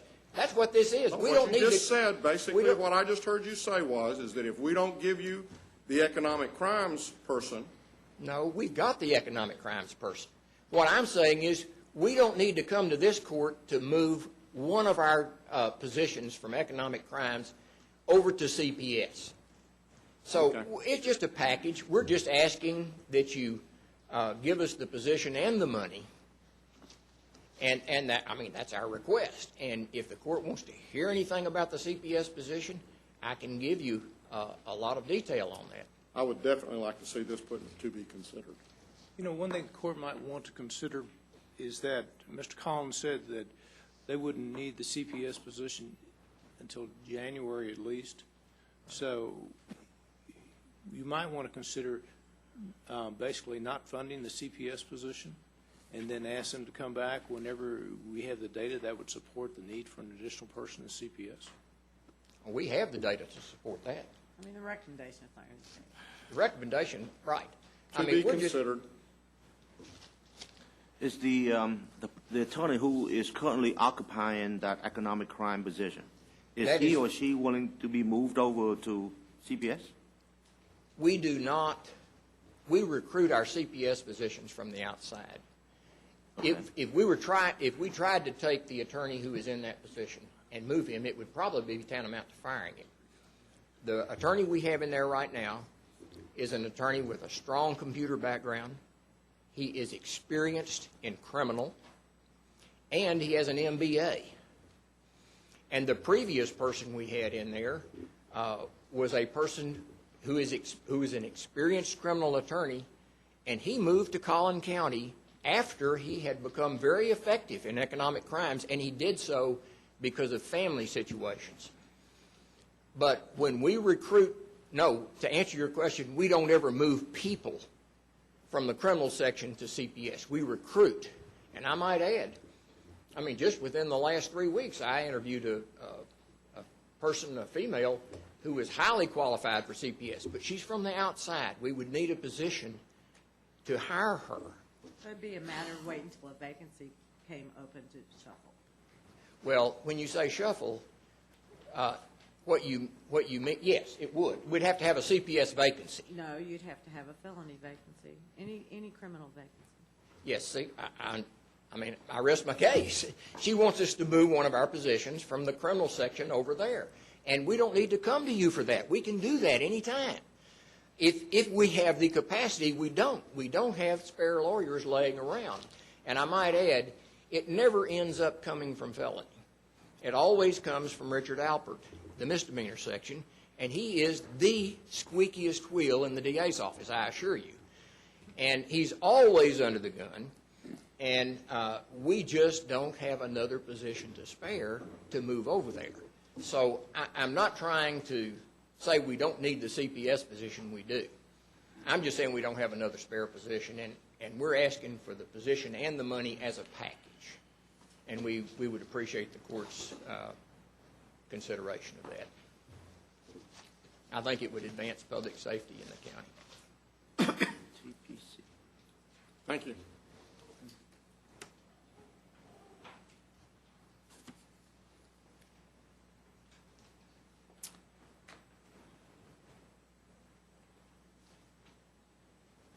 I hope you've used all of your hot potatoes on Marvin. Well, we just instead thank you of me. for having him up here to warm us up first. Oh, I was afraid of that, but well, I've been accused of being the warm-up act for Marvin many years. So, You're the only thing between us and lunch. well, you know, I heard you reminded me of a phrase, Judge, Your Honor, that the district attorney is the last strand of barbed wire between the foxes and the chickens. Depends on which way you're going. I know exactly. Depending on whether you're a chicken or a fox. I want to talk about a couple of other things that are other position issues. First of all, one thing that has unfortunately been foisted upon us through no fault of ours. As a matter of fact, 3 of our positions that I'm going to talk to you about, all of which are no fault of ours, that have been either given to us wonderfully unbeknownst and unattended probably by the legislature, and the other one has to do with the liaison position. In November 1972, when Tim Curry and I were both sworn into office in the district attorney's office, there were 2 Fort Worth Police Department liaisons who were assigned to the district attorney's office. A police department liaison is a person who signs complaints, has to processes the paperwork on the filing of cases, and they also coordinate with the police officers that are going to need to be witnesses or have questions having to do with the filing of cases. They also coordinate when they can come to meet with our lawyers and that sort of thing. These officers are out on patrol. Some of them working midnight shifts, some of them working evening shifts, some of them on vacation, that sort of thing. And what the police liaison did, not only for the city of Fort Worth, but the Fort Worth liaisons work for all the other police agencies, some 40-some-odd of them in Tarrant County, coordinating these people to be present when they need to be, to talk to the lawyers when they need to be, to tell them when they're going to be in court, what cases are coming to trial, refreshing their memories on the arrests they made, et cetera, et cetera. So it's a real, true liaison position. Well, Fort Worth later moved us up to 3 liaisons, and for a number of years we had 3. Then they cut back to 2. Then they cut back to 1. And this last year, the one who was there from Fort Worth retired. And they replaced him for a little less than a month. And after a month, I guess due to their budget constraints, he's gone. And so we have no police liaison anymore, except we get an Arlington officer about 2 days a week to coordinate strictly for Arlington cases and that sort of thing. So what we're asking you to do, and like I said, it's no fault of ours that we don't have a liaison anymore. We would like to create a position, an 18, for lack of better terminology, we call him a criminal analyst because that's a job that was being performed out at the narcotics unit by a lady at a grade 18.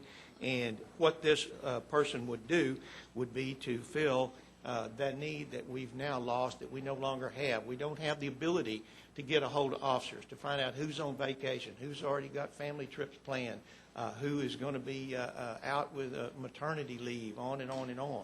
And so it's a real coordinating problem. We have a gentleman in our office, without going into detail, who is an investigator. He's former Fort Worth police, and we want to put him in the position of liaison because due to some physical problems, he's no longer able to carry a gun and go out in the hood and chase bad guys in the middle of the night.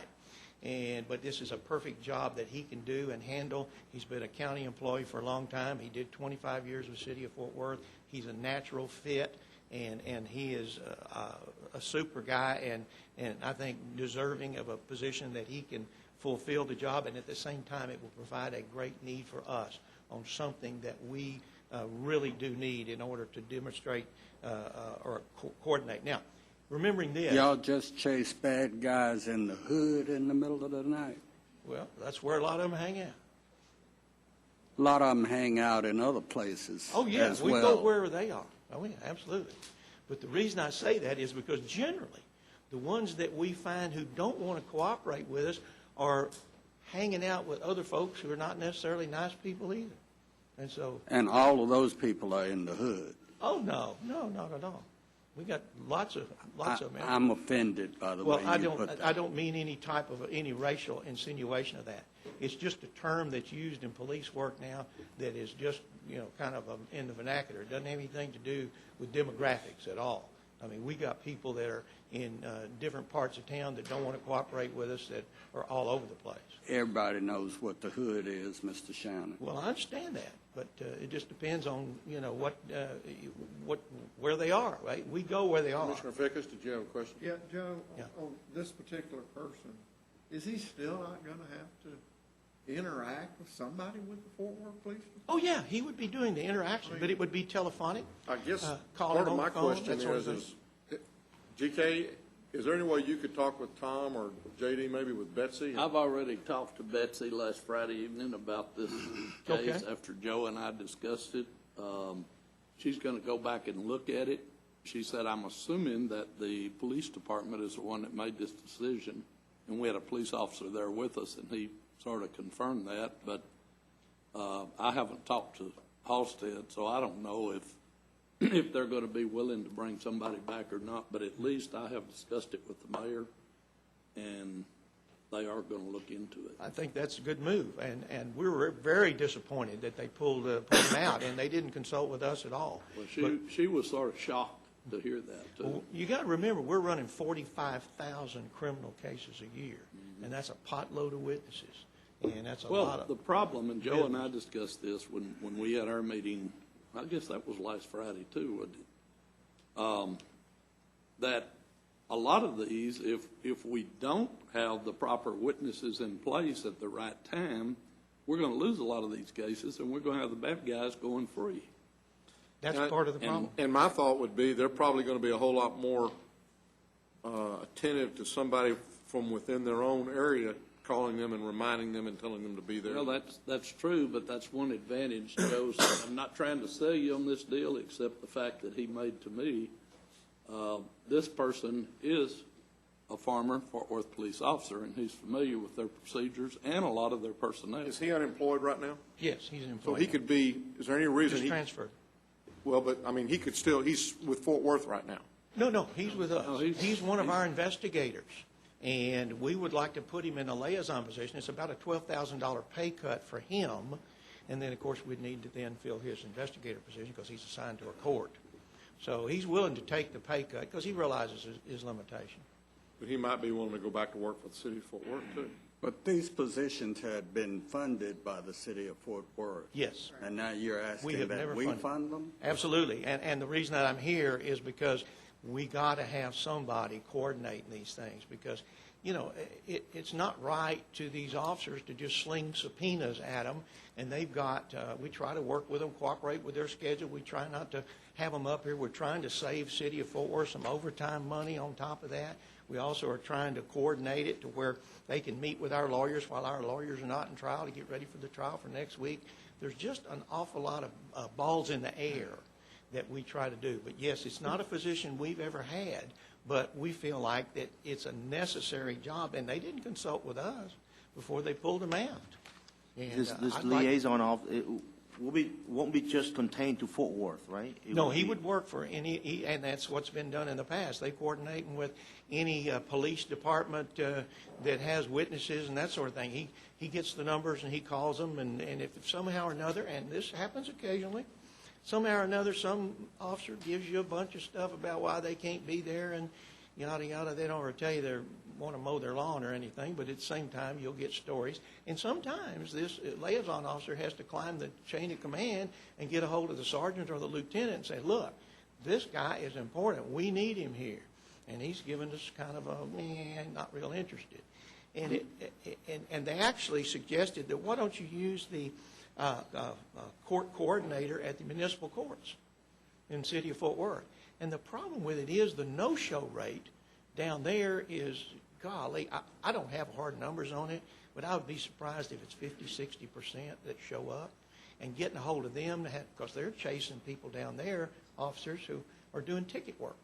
And Well, it sounds like that we're right now, that you have asked Betsy to kind of look into it, and so, I mean, I know we're developing a trend here, but could we consider this after we hear back from what maybe your conversation with Tom and with yours with Betsy could be? See if they would be willing to maybe take that position back on and.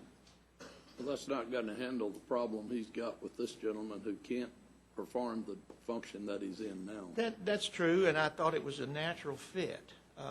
But like I said, Fort Worth has always supplied that person, and I'd be tickled pink to go back to that same position. Now, how I would deal with this other thing is, of course, have to be remain to be seen. Huh? That's a whole different issue. It is. But if City of Fort Worth would reinstate their liaison people, that'd be fine, because like I said, we were up as high as 3 at one time. That's how much work they were doing, and then slowly through the years, it's been cut back. And I don't know the reasons for that, and I'm sure it has to do with dollar shrinkage, just like we have problems up here. Well, until I talked to Halstead, I couldn't tell you time frame, but if they go through their budget process like we're going through ours today, it may take a while. This is the only department we've seemed to slow down on. We're doing good till you got to this. Yeah, we were doing right? good all the way up to here. Up till now, we were doing fine. Okay. Any other questions on the liaison position? One other thing that I want to mention too is one real quick. Sure. What would be the salary rate of that employee? That would be $60,715, which would include. $715. Okay. Yeah, that includes benefits, does it not? I thought that was without benefits. That would be without the benefits. That's without the benefits, and that would be the maximum at 18 because he would be moving into a slot where he'd be capped at the top anyway. So it's 60,715 plus benefits. Okay, I'm sorry, go ahead. That's all right. I had the wrong number written down anyway. One other thing, it doesn't have to do with positions, but this is, I think, extremely important, especially in view of recent events. All of you are aware that we have probably the finest video lab in the state and maybe in the Southwest region, because when this video lab was originally created on a grant, we serviced 13 states with doing video enhancements, examining film footage, and that sort of thing. And as everybody nowadays knows, you can't go anywhere anymore without somebody putting you on YouTube through a video, either with a cell phone or with a surveillance video and stuff like that. And what we're into nowadays is the video is becoming an integral part of the criminal investigation. Just as for instance, our video lab the first week in July, when the little girl in Saginaw was murdered, and we also had 2 capital murders that same week. Our staff spent 300 man-hours in the video lab that 1 week. The video lab was also used in that investigation by the FBI, and what we've done is we've gone through all these things to try to identify people, places, cars, stuff like this. And a big part of, without going into any details, a part of our video surveillance did result in the apprehension of an individual.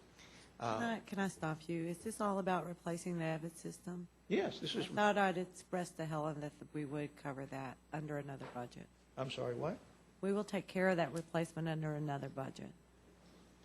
Well, I just want to make sure that it gets done. The way I saw it wasn't being Yes, done. it's okay. All right, so you recommend it then? Elsewhere, correct. Okay, well, it's, okay, good, I'll drop that. That's $37,000 in equipment that's at the end of life. Now, one other thing, too, we had requested in terms of a little remodeling at that video lab. We have to, of course, have that video lab have discs and things available for defendants and defense attorneys. When the lab was originally put together there on the second floor, it wasn't planned out ahead, and the rooms where people could come in and watch our videos were in kind of the back of the lab. And what's happened now is we have a lot of evidence in the lab, and we just wanted to set up for $32,000 to remodel the viewing rooms to where you could actually access them from outside in the hall. The material could then be delivered to the defendant's attorney and everybody for viewing, and the bad guys wouldn't be walking through our laboratory. 32,000 for capital's what you're at? Yeah, it's a remodel. And was that presented originally? Yes, it was. I don't think it was recommended, though. It was not recommended. It's in facilities budget under the Justice Center. And I will Not point. recommended one. I mean, there's already security, there's already card access on the door, so there's already a limited number of people that can enter through there. So this is just like a layer upon a layer, is the way I saw it. So even if we've got a card access and we let them in, the bad guys are walking through our evidence. Well, We're giving cards to the bad guys? No, we have to let them in. We don't give them cards. No, they got to come look at the stuff, and we don't let it out of our possession. And so they got to come marching through our lab. And we just soon not. We'd like to have access outside. We didn't consider it was a big controversial item, quite frankly. But I mentioned $32,000. Again, it's a building that we're starting to do some planning on and what its future use is. I agree. Our goal was to eliminate or defer any type of renovation that we could. Well, I expect when we get into the space planning for the big building, we're probably going to want some more space for the lab, because it's growing in leaps and bounds. You go in there right now, and you look at some of that equipment, I think you could launch a space shuttle from in there, I guarantee you. Y'all ought to come over sometime and look at it. Give you a freebie tour. I'm surprised Andy hadn't been over yet. I've been there once, sir. Oh, you did? Okay, good. But all in all, these were the two things on the lab before I get to another position. And one of them ties in together. I'm sure you've read in the paper the discovery debate that went on through the legislature this last session, and finally resulted in the passage of Senate Bill 1611, which has been now put upon us, and it's going to cause us a great deal of discomfort and problem in implementing it. We're to some degree a victim of our own success, because when the electronic case filing system was originally developed, it was unique and we were the only ones in the state. And now version 2, I think, is being gone through the CUC, and they're trying to get it to where other people can use it, and that's fine. It's just it's still on the drawing board to some degree, but it's being worked. And as we all know, without regurgitating everything, there's been some bumps in the road and some derailment here and there. But what's happened is the discovery rules are this. They've changed them.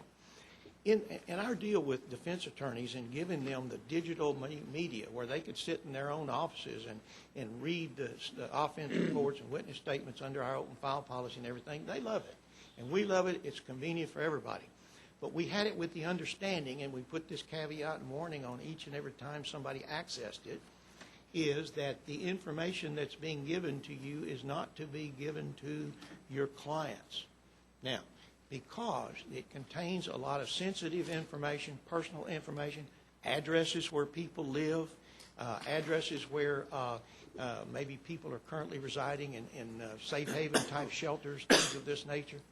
And we've always had that understanding, and most all the lawyers have gone along with that. We have caught a few occasionally who've given paper copies, printed them up, and given them to their bad guys. We had one on a traffic stop where he had this offense report laying up on the dashboard. The officer said, "What is that?" I said, "Oh, my lawyer gave me that." Well, when we found out the lawyer had violated our trust, we had a way of remedying what was going on.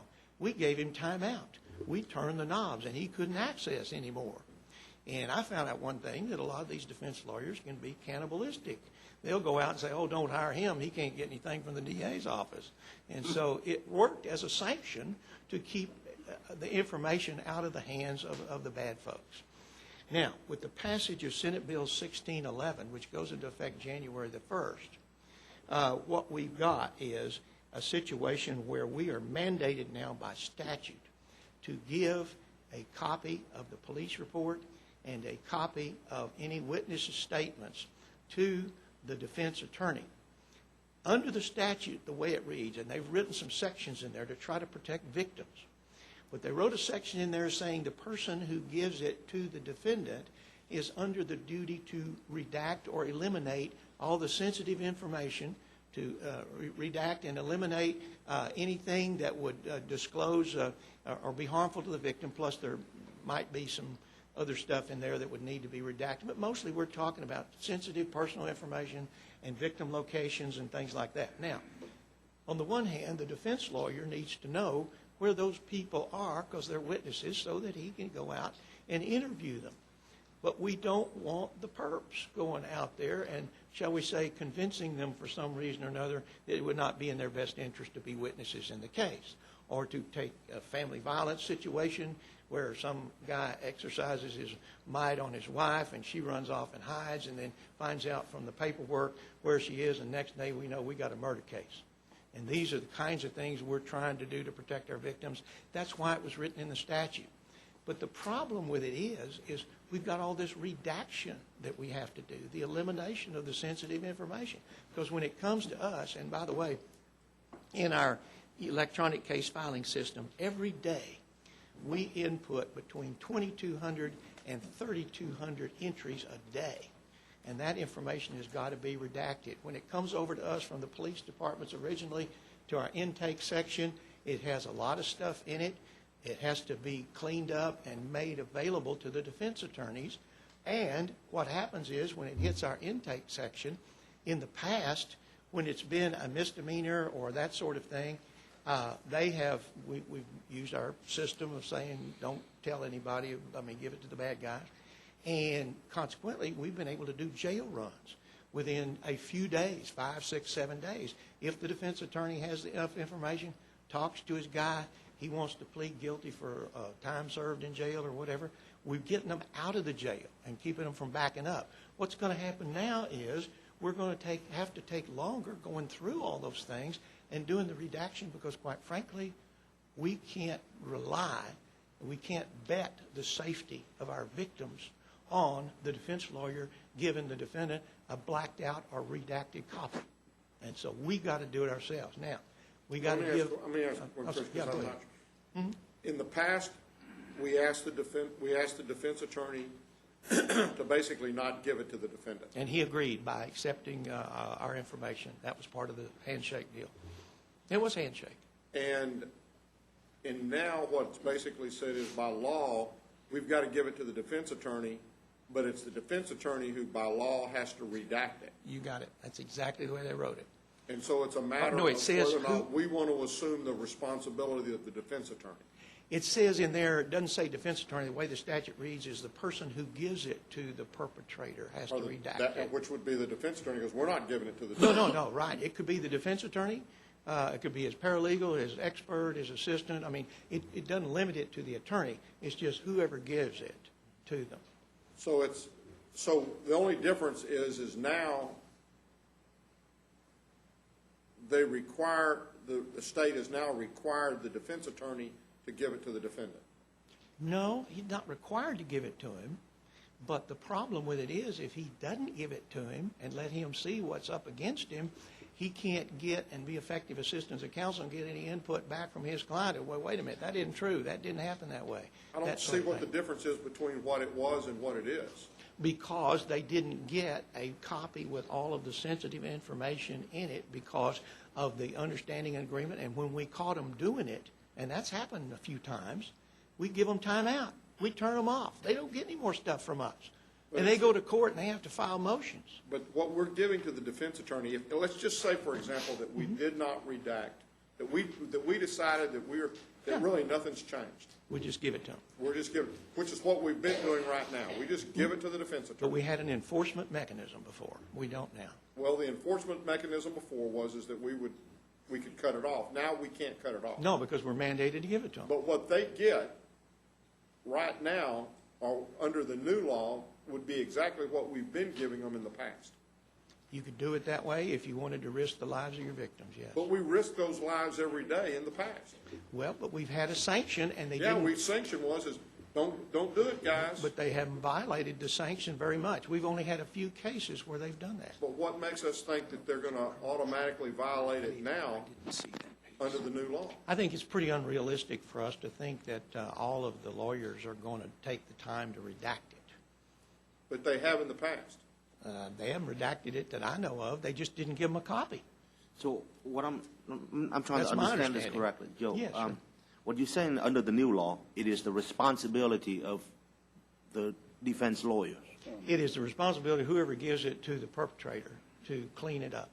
Okay, so if we give it to their attorneys, then They got a job to clean it up. they got a job to clean it up. If they That's don't right. do it, what would happen? And we're asking for people on our side to clean it up and redact it before we give it to them so that we're careful and darn sure that we're protecting our victims to the greatest extent So possible. you're being proactive, is that what You you're saying? betcha. Okay. That's right up front.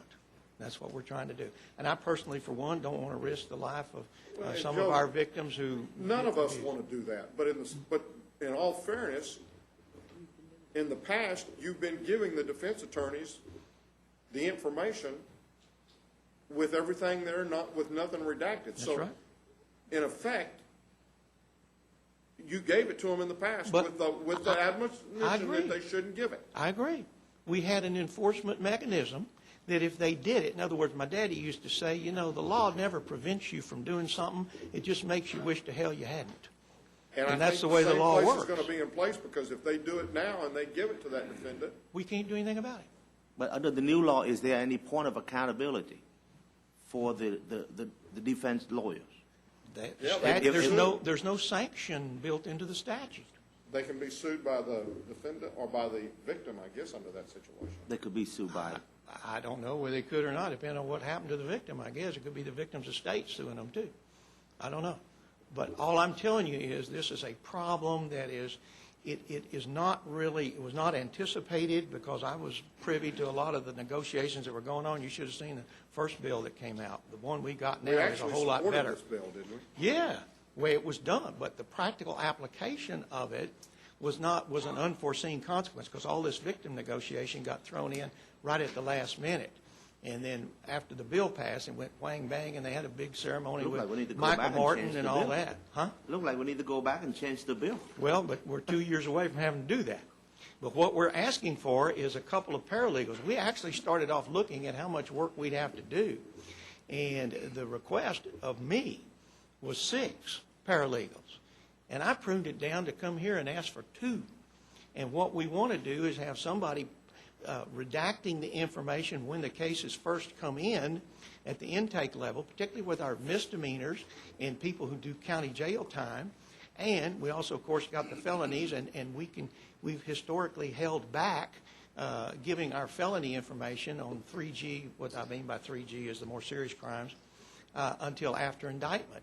But now we have to give it up, quote, upon timely request, whatever that means. How much are these 2 paralegals cost? Let's see, my numbers, $110,000. Is that with Was that or it? without benefits? That's with benefits, $110,391. I don't have that written down. I I think might that's about say right. something about this because I was involved with discussions with Budget Office, and it was partially my recommendation that we not fund this. And let me tell you my rationale. First of all, what this statute did was simply codify a procedure that we're currently doing. Okay? We're currently giving unredacted information to the defense attorney, and on their promise that they will not show the sensitive information to defendants. What this bill does, it puts it into statute that we give it to the defense attorney, and if they give it to their client or anyone else, that they have that responsibility of redaction. So it seemed to us that what the law did in almost just almost a carbon copy was to codify the procedure that we're currently having. Now, Mr. Shannon doesn't have the authority now to cut them off from the system, but quite frankly, if an attorney does this, they're violating the law. And there can be sanctions that can go against that attorney for violating the law. What are those sanctions? We haven't found them yet. Do you have not a code of conduct for attorneys in this state? Disbarment and things such as that? I do not know of any section in the Code of Professional Responsibility that says you can't give your client a document. Does it say that you can go ahead and violate the law willfully? No. Well, but the question two becomes, different at the animals. point in time that we Apples and assume oranges. the responsibility for redaction, are we also assuming the liability in case that one of your clerks forgets to, or misses something? Well, Are we now absorbing that liability? And then, Your Honor, also. I don't know. Also, this was a bill that was endorsed by the District and County Attorneys Association. Sure was. So when we saw that this bill passed, our first contacts were with the District and County Attorneys Association, basically said, why in the world did you support this? And quite frankly, that association, and we're a member of that, and we voiced our support for that, basically said, we don't see that big a deal with this bill. Thirdly, we're in the process now of rolling out our prosecutor module, which will be out by the end of next summer, and we have now created a portal where that we can add software that will do the redaction. And so with that, with those thoughts in mind, that's the reason that we suggested that we hold off on funding these positions. Let me speak to the redaction software. It would be really nice if all of our offense report came in neatly, nicely typed up to where you could have optical character reading, pick it up, and determine what it was. But even the best optical character reading thing has flaws in it. An optical character software is not going to know the difference between an address of a victim and an address of a police department. An address is an address. The second thing is that a number of our police reports come in hand scribbles. I can show you hundreds of them that come in, particularly from the TSA people at the airport. When somebody gets through coming through there with a gun, they give a piece of paper to somebody who it may well be is not real conversant in English, and he or she writes out what happened. And it's in cursive, if you want to call it that. There's no optical character read that will read that and intelligently what it is. And every daggum one of them has got that person's address built into it. And so what I'm telling you, automation is a wonderful thing, but we got to have a human behind it making sure that it's done right. And I'd love to have optical reading software. It would save a lot of work and time. And we're hoping that does come online. And that's one of the reasons I said, let's don't go to 6, let's drop down to 2. So I've already really taken that into consideration. My concern is no good deed will go unpunished, and if we assume the liability of redaction, then when something doesn't get redacted, the attorney's going to raise their hand and say, look, they're the ones that have taken the responsibility of doing this, so I just assumed that whatever they gave me, I could pass on. Well, I'll give you the defense to that right now, Judge. The defense is it's not our duty to redact it. We have been a good... That's exactly right. Well, let me finish. It's not our duty to redact it. It is not. We have been a good Samaritan and done it. And generally, good Samaritans are not punished. It's the person who has the duty and fails to comply that gets punished. And that would be the person who gives it to the perp. That would be my defense if I was representing you on a suit. Well, you probably will be. Won't be the first time or the last. If you give redacted information to the defense attorney, how is that defense attorney going to then prepare a case without having the information necessary to do so? That's a good question because it was brought up and deliberated in the legislature. And so what we got to do is we got to give the defense attorney 2 copies. We got to give him one that's unredacted so that he can prepare that case, talk to the witnesses and that sort of thing. We again got to give him a redacted copy for one that he gives his client so his client can have some input on whether or not the information contained therein is accurate or not. So it's a double barrel. Now, there may be 3 because there are certain things required under the law that we can't even give the defense attorney, like in child abuse cases and things like that, cases where young people are involved. We have to redact the information, use pseudonyms sometimes. So, I mean, it could be 3. Most cases it would probably be 2. If that's the case, then it seems to me that we are doing these defense attorneys a service. We are. If that's the case, then we need to bill them a fee to recoup our cost. Would that be possible? I don't think when you're dealing in criminal case... we give them a copy already. We give them a copy as required by law. Yeah. And we will tell them, if you want a redacted copy, here you go. Here's a redacted copy, and we'll charge you a fee. Most of them will say, the only problem with that is we're taking on that responsibility now. Well, most of them will say, no, just give me clean copies, I'll redact it. And then we're back to square one. Yeah, well, my problem is that if you're giving them 2 copies, one redacted and one unredacted, what's to keep them from taking the unredacted copy Nothing. and handing it out? Nothing. We can't follow them home, make sure they give it to the Then right why person. spend the money? Well, I want to protect our victims, and I want to do everything I can to do it, and that's why we've come up with this idea of how to do it and to try to keep from backing up the jails and going faster. So, but these are the reasons that we want these 2 positions, and so that's my point. And if you don't think it's an appropriate expenditure of county funds, we'll just take our chances. Joe, these 4 items are the only ones in your budget that you're challenging? Well, I've got, let's see, liaison, lab, discovery, and then the things that Marvin mentioned. He mentioned open records. I want to bring up also the overall reclassification, which has previously been discussed, having to do with moving. We got some numbers from HR on what it would cost regarding the moving the grid up that was postponed from a prior discussion, and either doing 77s to 78s. All of those people are capped, and removing the cap. It doesn't cost any money. I think the number we got from HR was like $3,000 or something for everybody. And then if we raised the whole grid, the number was $155,000. And I think the court, and I think Commissioner Wynn particularly wanted the numbers for the 77s to 78, and it's like $3,000 for all of them. Robin, are you looking like you're fixing to get up? Yeah, I think I'm right on my numbers. I'm just doing them off the top of my head. We did not provide them any numbers. Where did I get my numbers? Oh, Angie provided. No. Somebody provided them because I didn't saw just, them. I didn't pull them out of my ear, I can tell you that. No, I saw them somewhere. Bottom I think it's line, from I mean, personnel.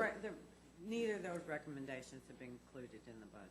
Right, but I didn't want the budget to go sailing by without mentioning it because of the fact it would just by default not be approved.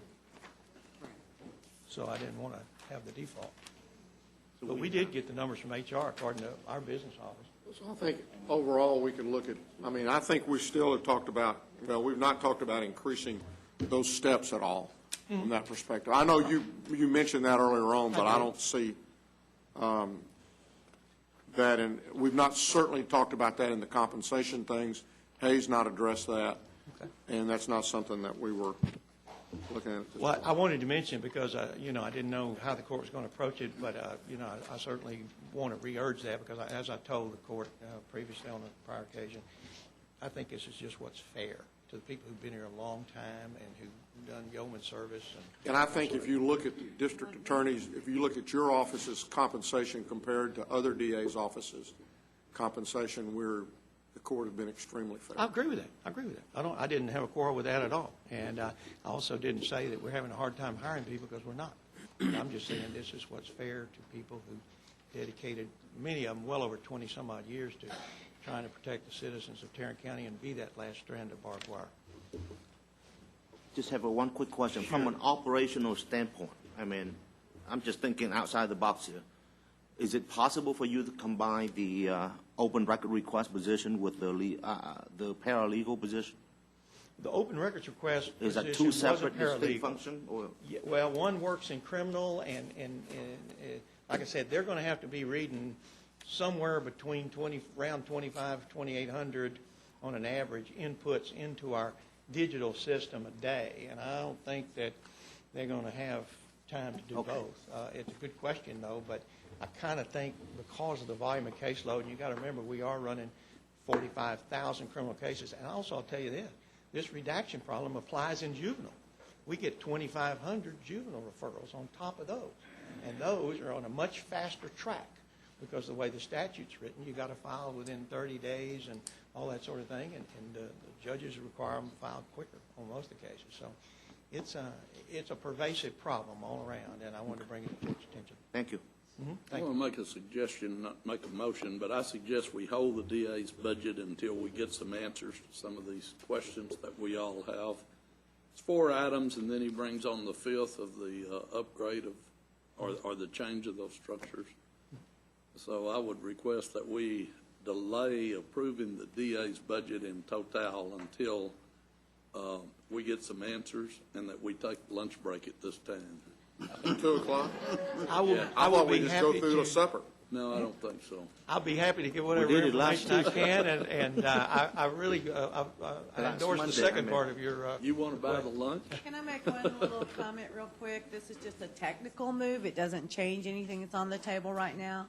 But in the DA's office, there's a couple of pieces of software that we've included in the recommendations, a total of $35,000. We'll keep the funding in the budget. We just want to move that to IT since it is software to make sure there's no conflicts created. I think I don't see any problems with that. Okay. Okay, thank you very much. Thank you. Okay, we're going to lunch. We have food for the court, support staff. It's not too old back there yet? It's gone stale? I think it was cold when it was brought in. That's good. It's probably warmed up by now.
Commissioner, we asked him to turn it down, actually turn it up. Well, from this point on, it's no, right? Pretty much. Starting with the first one.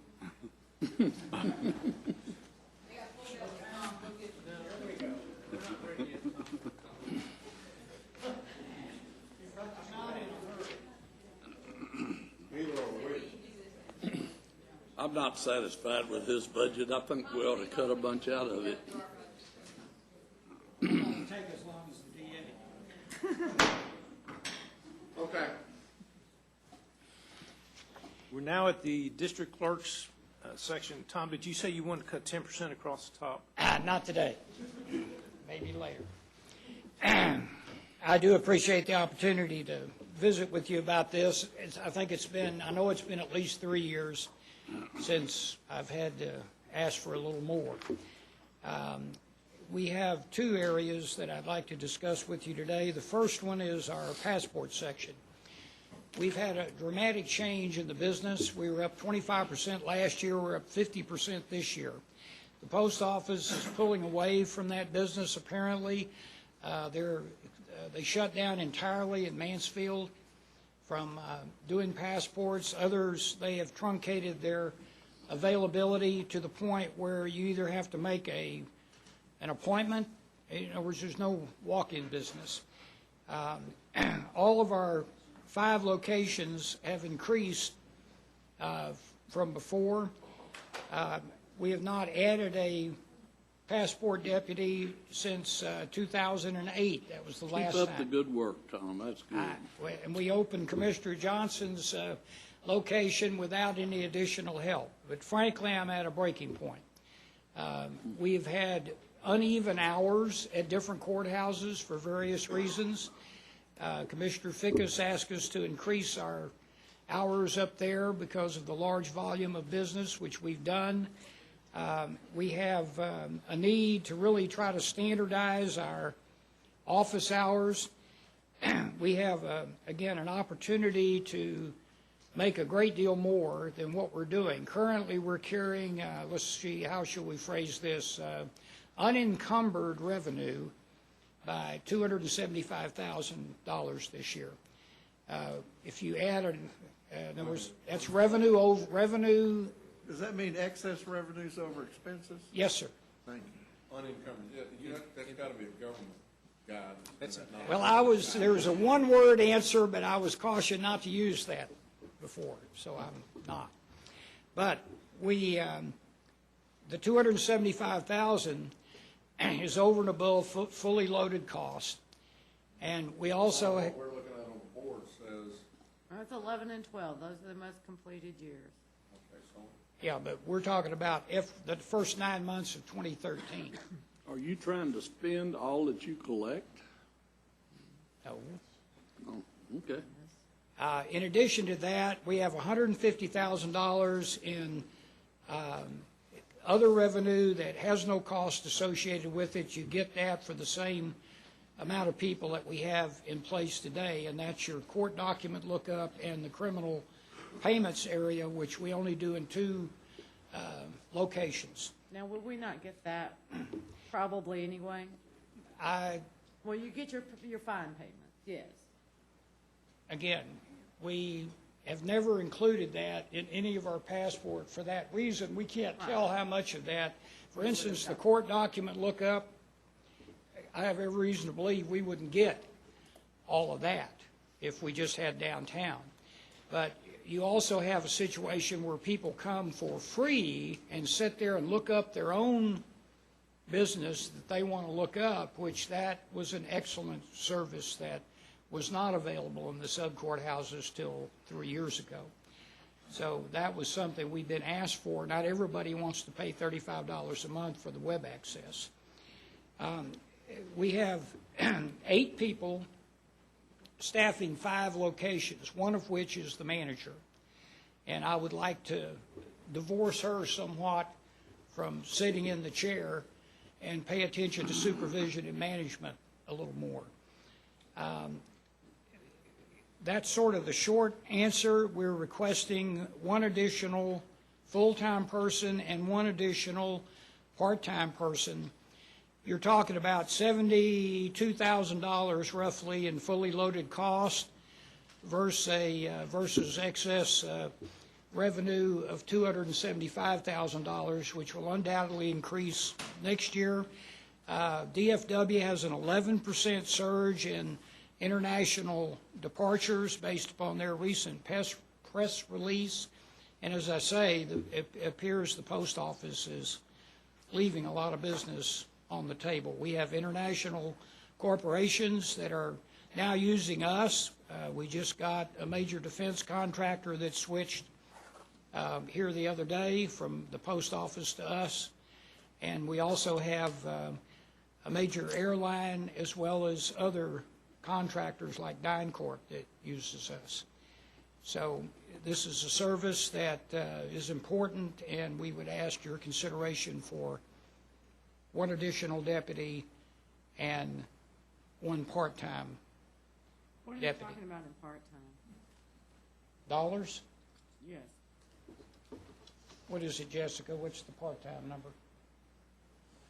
It would be about 50-something thousand. No, Okay, that's the half. full-time. It's 50,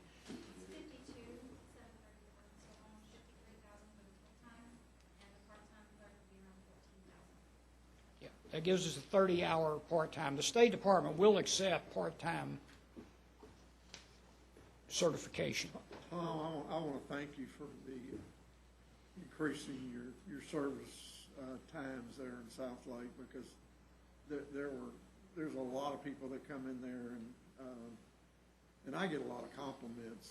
You know, the first thing they say is, I had to wait a long time, but I sure got good service from those people. I appreciate that. They really praise your people, but I know there's a wait, and you know, whatever can be done to facilitate those people would probably help. Are y'all having to have security to cover you when they're working extra? No, when I say we're working extra, like in South Lake, we opened at 8 o'clock to 5. So that's the longest we would be open, is 8 to 5. Okay. They were open, what, 9 to 5? Yes. What was the revenue last year, David? Well, I wrote down what it's projected for this year. Hold on, let me go back to that file. Now, I'm not talking about revenue. I'm talking about I'm talking about revenue. We're just profit. talking about revenue. What they're showing as a projection for this year, is 678.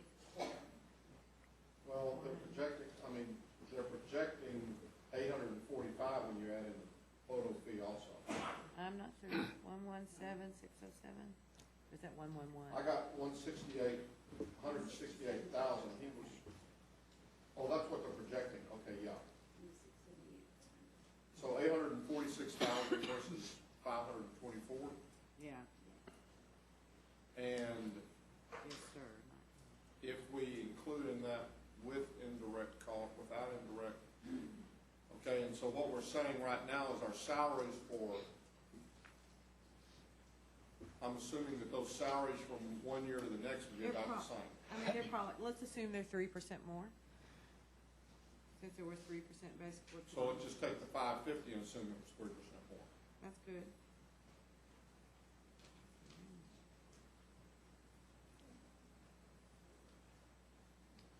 Good. Okay. So he's gonna make us about 280,000. Without indirect costs? Yeah, with, you can throw indirect, how come indirect costs were 116 one year and only 25 and 12? Well, no, that's the difference. That's comparing, actually, there's the indirect costs up there. So the indirect costs are already in there.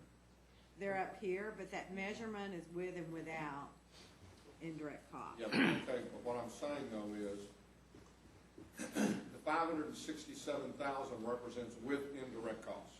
That's correct. And the 846,000 is revenue. Wait, yes. So we're talking about around 280,000. So it would seem like we are to be able to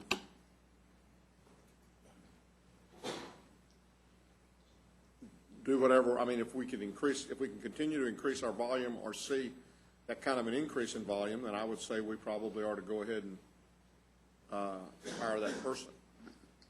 I agree. And There is another scenario on the horizon in Mansfield. In Mansfield. Yes. You want to talk about that, sir? I'd be happy to, Commissioner. There may be some space available in Mansfield. That has not yet been determined, so that's why I didn't put it in this year's budget. But assuming there is a vote on that and that space comes available, we could move into Mansfield, and that may be as good as South Lake down there. It's way away from everything. It's not convenient to the, So you're saying that Mansfield's out in the boonies? it's way away from where passports are in the currently hood. being done.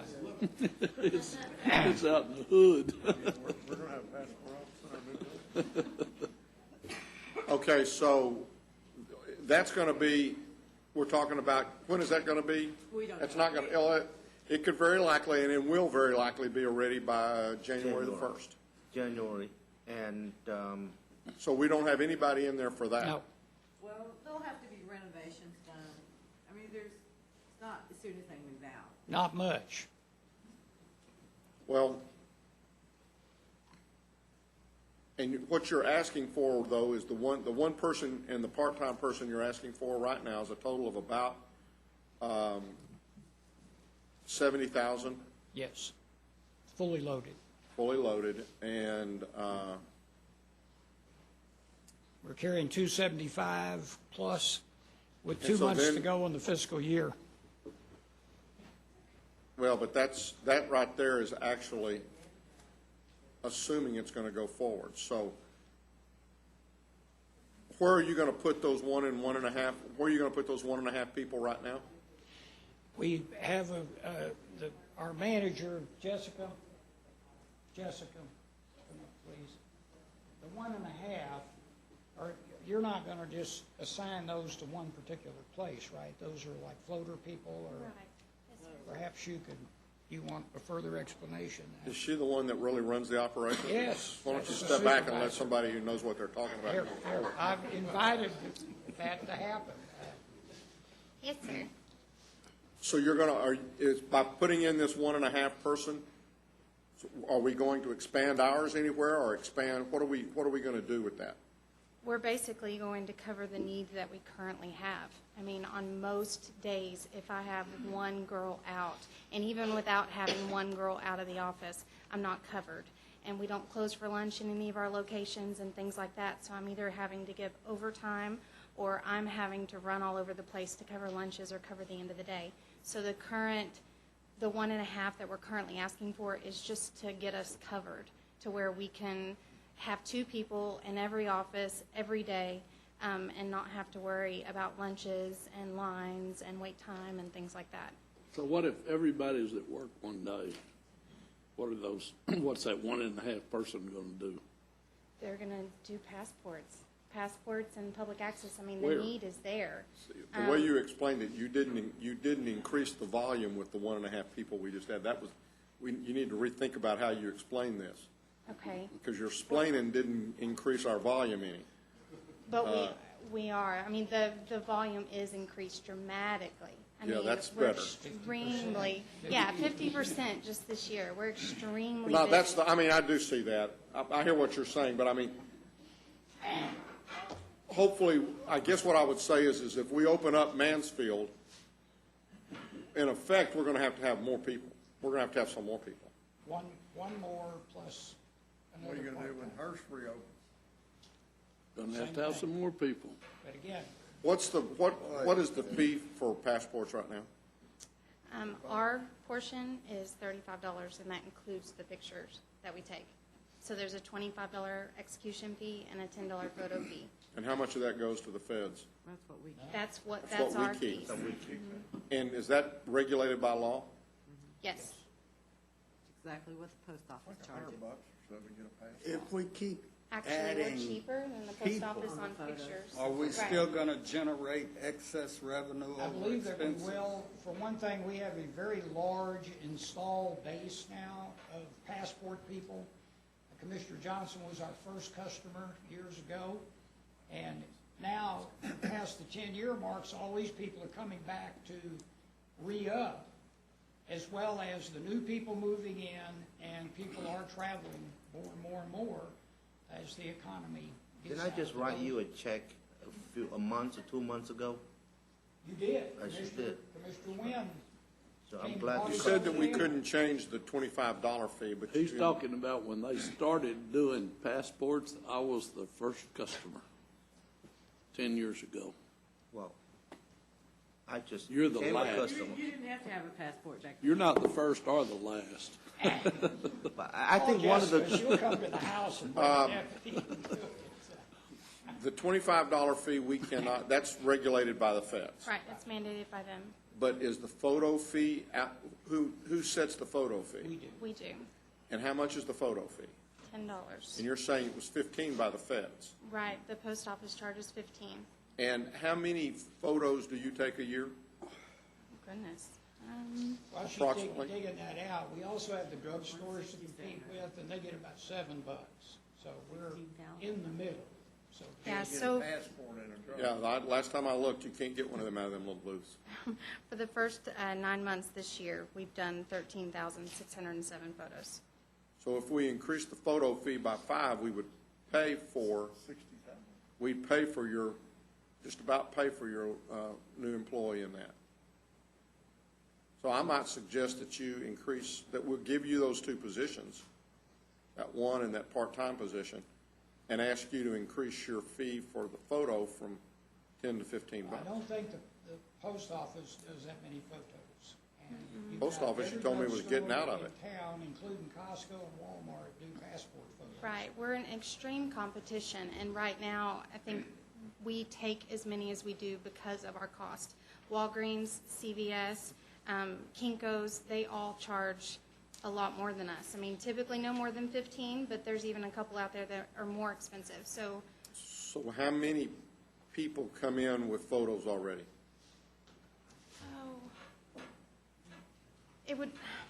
that would be really hard to come up with a number. I mean, you know, let's say in a week, we take, let's say, 300 photos. How many or something. passports did you What issue? did you do in the first 9 months? We did let's see, 20,000. So 7,000. So about 2/3 are bringing their own, or about a third are bringing their own photo. And we deny probably about 60% of the photos as well from outside companies and things like that that take their pictures because they don't always get the head and the size requirements right. When So did you take yours? a couple months ago. Can we make this retroactive for a couple of months? No ex post facto law. I don't have a problem with the 1.5 individuals. I would. Is that a motion? Yes, sir. Second. What else, Tom? Go sit down. Thank you, Jessica. This is Jessica's first time. Motion passes unanimously. Mary Louise, I believe you're next. No, I got one more. You just got your budget passed, Tom. Do you really want to? I got You wanna be- one you wanna- more area we need to, I said there were 2 areas. So with your deference, Your Honor. So we'll reopen your budget. My motion was just no, for that. No. Oh, okay. 1.5 We're position. just talking about passport. The other area, we actually have 2 areas by judicial mandate that we have to deal with. I appreciate the budget officer recognizing that we do have a problem there with part of what she recommended. The other area that was not addressed was the tax situation, and the judge is familiar with this. We tried to stop this from happening. But essentially, a 30-year process that was, according to Steve Meeks, the model for the state, was changed by order of the civil district judges effective April the 1st of this year, where instead of all the tax cases automatically going into one court, they're now going into all 10 courts. Now, those cases will ripen about the first quarter of the coming calendar year, so January, February, somewhere in there. We have identified a list of additional labors that will have to occur, and the short answer, or the executive answer summary, would be that there's no way you're going to be able to do for 10 courts with different ideas on how things should be done the same way you would do for one court where you've been doing it for 30 years. And I have a list of things that we've already identified. I also have my manager, who's been with us for well over 25 years, who runs the tax section. If you'd like to hear from her on these, I don't have, this is very murky. This and the e-filing thing, we don't have experience with this yet, because these cases that started filing April the 1st are not yet ripe for action, but we have some.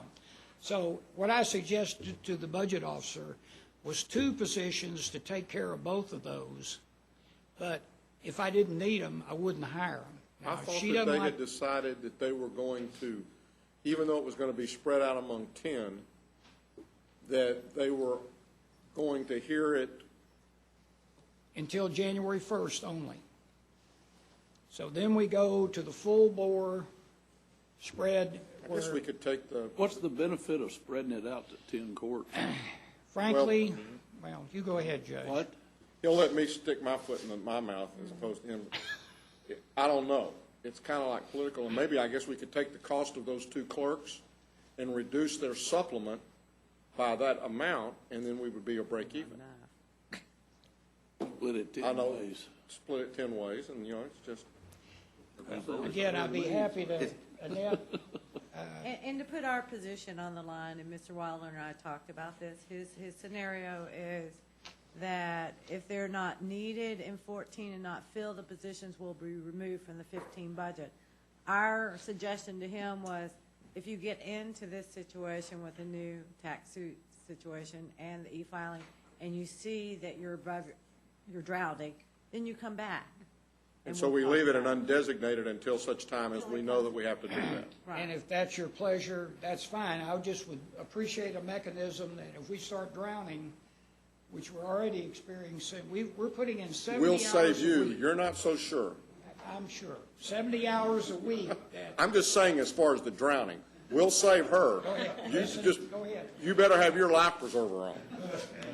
Some of the things that we've already started noticing is we're having to use some of the other court staff to help us keep up, and also part-time.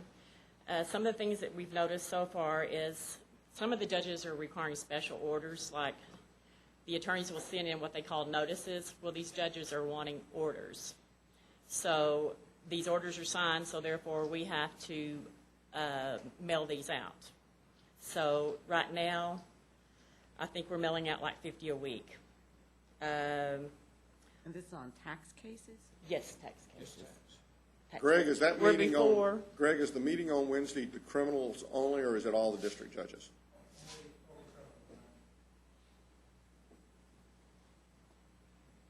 Okay, and then currently right now, Linebarger, what they do is they come in and do a download for us of we're averaging about 300 a month, and they'll do a download. But right now, we cannot do that download because these are being distributed into 10 different courts. So we have to do manually numbering all the cases. So that's taken us considerably a lot more time. Currently, Judge Lowe has his certain specifics. All 10 are going to have their different specifics. One of the ones that we've noticed so far is the state of Texas is our main plaintiff in most of our cases. Well, the other judges are requiring us to put in the state of Texas, the county of Tarrant, a city, and a school. So that's 5 more parties that we have to enter per case. You've got a list, obviously. I would like to, maybe us go and talk with our civil judges about this. Okay. We have sent them the list and talked with them, but we'd be happy to do it again if they'll listen. And there are many, many more things. Greg, when do your civil judges have their next meeting?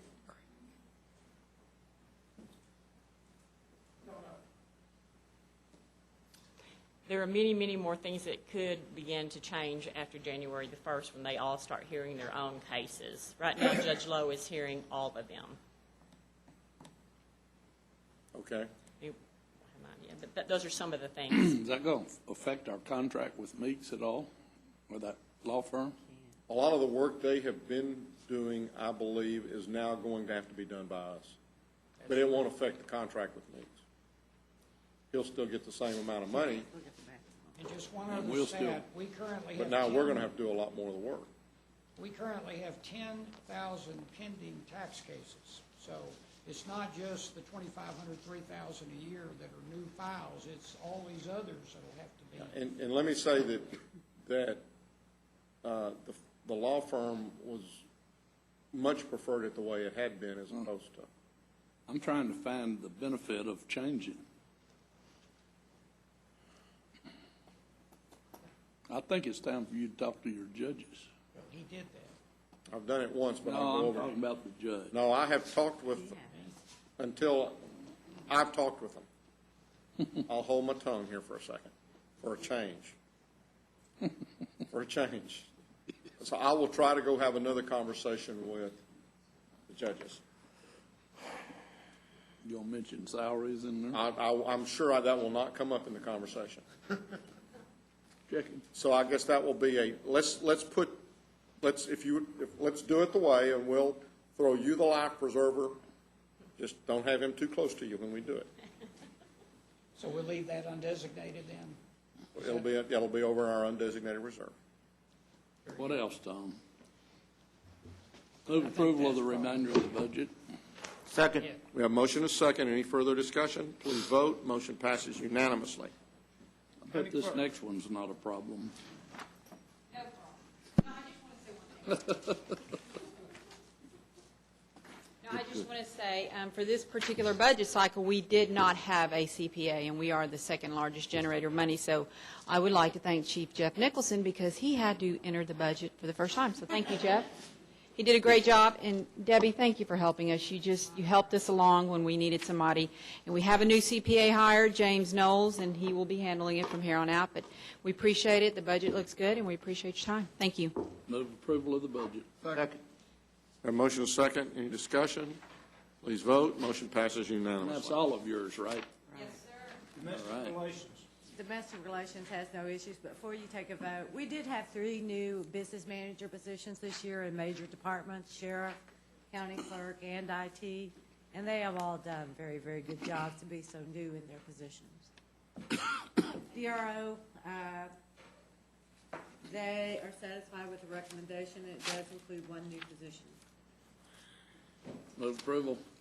Second. A motion and second. Any discussion? Please vote. Motion passes unanimously. Jury service. They are satisfied also. Special judges? That's mine, that's okay.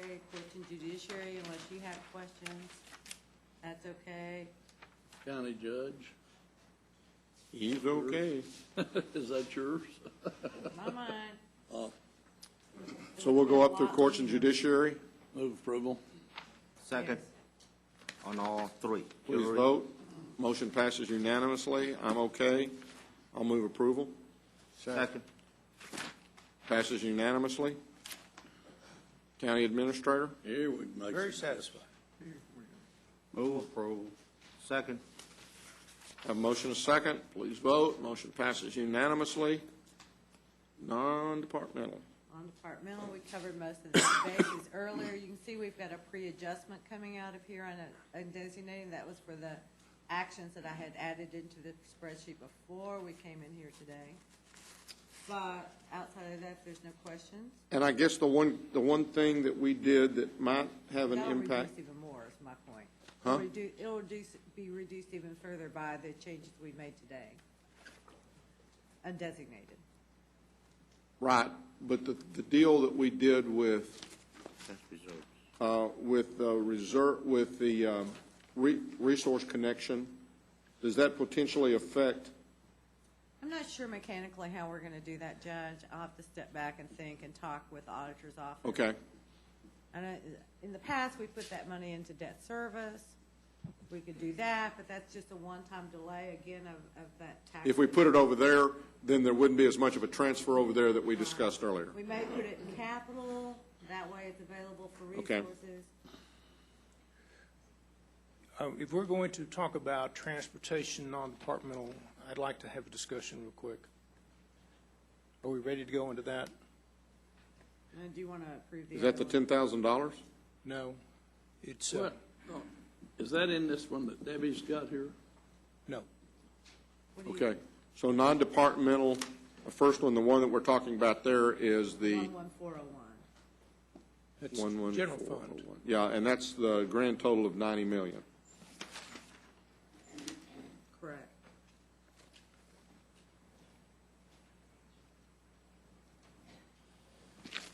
It's the road and bridge non-departmental that I'd like to discuss. Okay.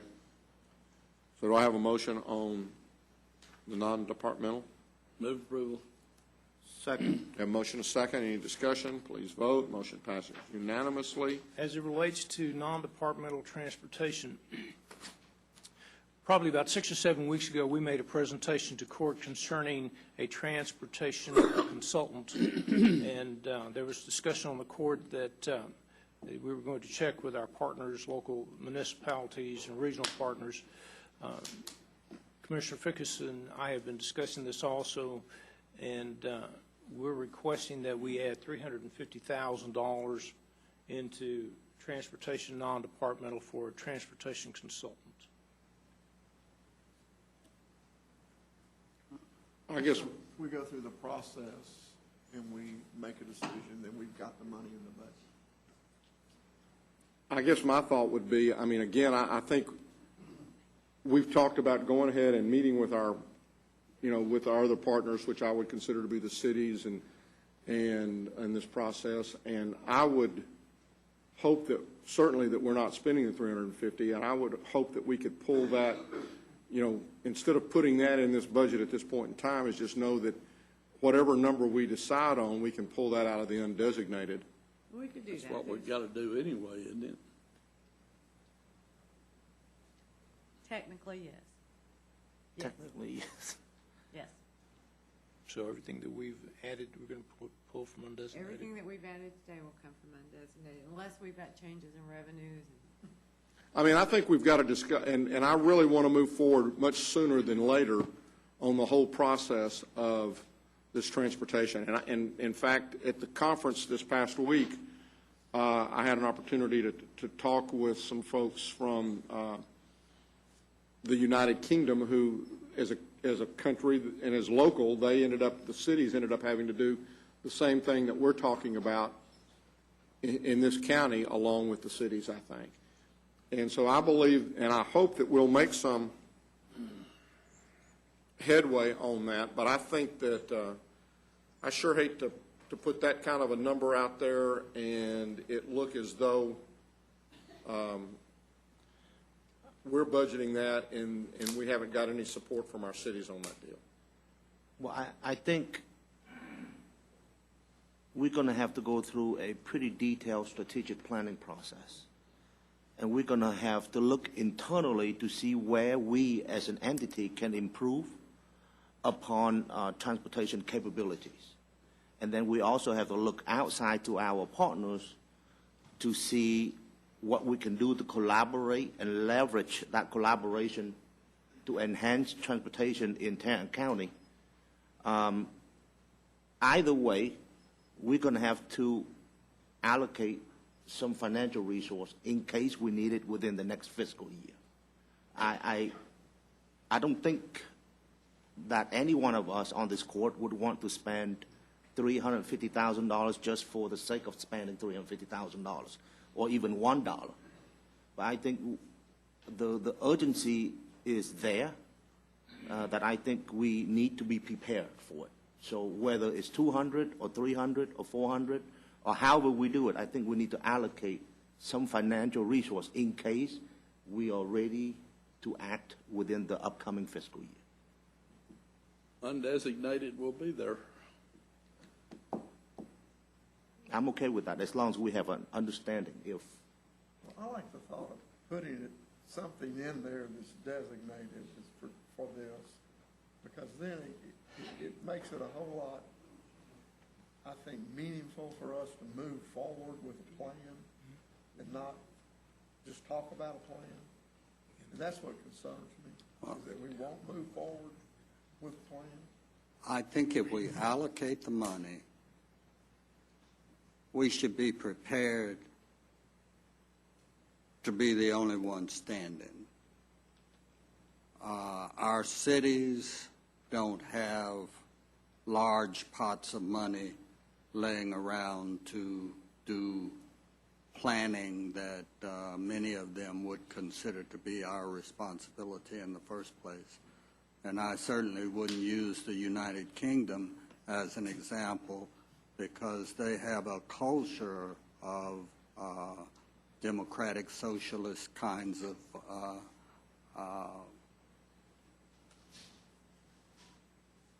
financing mechanisms that don't exist certainly here in the state of Texas. Well, the example that they're using is a privatization where they're asking private companies to take on that because their government in and of itself could not. And I think that's exactly where we find ourselves. And I, for one, am not willing to set sail on a boat that has nobody else in it. And I think if we put up that kind of a dollar amount, we're basically inviting our sailing on our own. And I would prefer to say we're serious about it. We understand that if we can all reach agreement that we've got a place to go and get our share of the funds to do this, but you know, if we put 350 out there, then I think what we've said to everybody is we'll finance it and we'll do it all. And, you know, I, for one, am, you know, I don't think we have the reserves, and I don't think we have the taste for going out and issuing the kind of bond dollars that we're going to talk about needing if the feds in the state aren't going to be a part of this deal.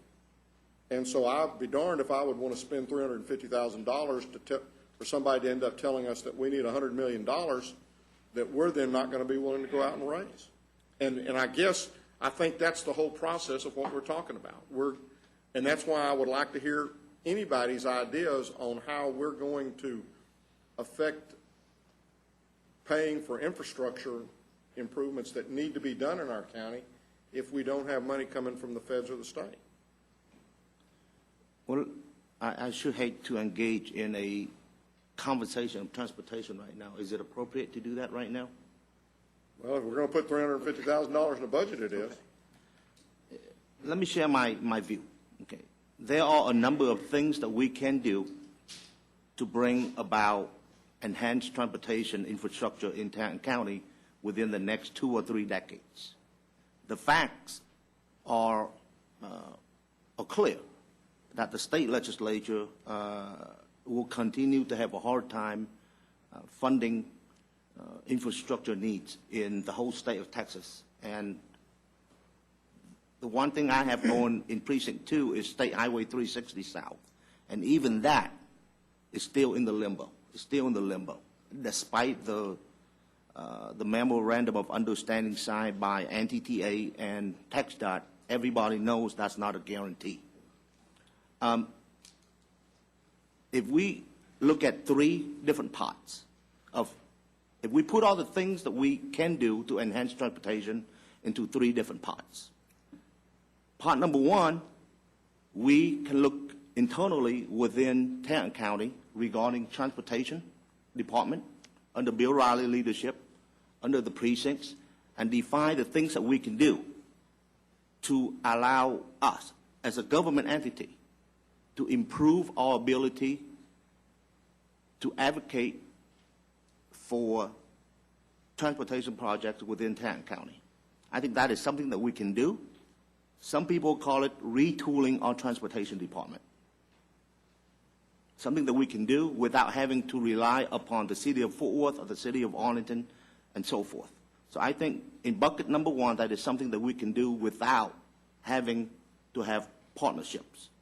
Bucket number 2 is something that we would like to do in collaboration with partners, like the city of Arlington or the city of Fort Worth. Perhaps something like some joint advocating effort, maybe something like a transportation reinvestment zone.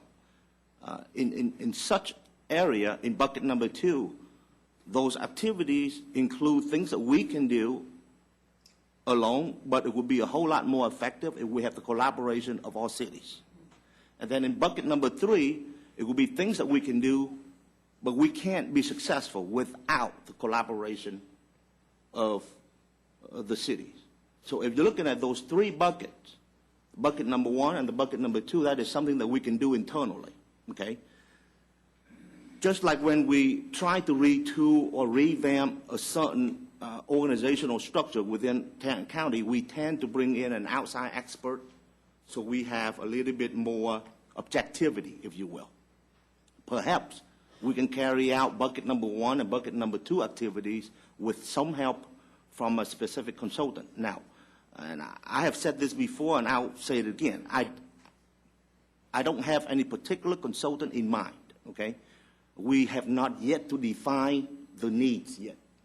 I think we have to define those needs and then identify a consultant who is capable of meeting our needs, and then I think that's important. So in my opinion, however we prepare financially to pay for that service,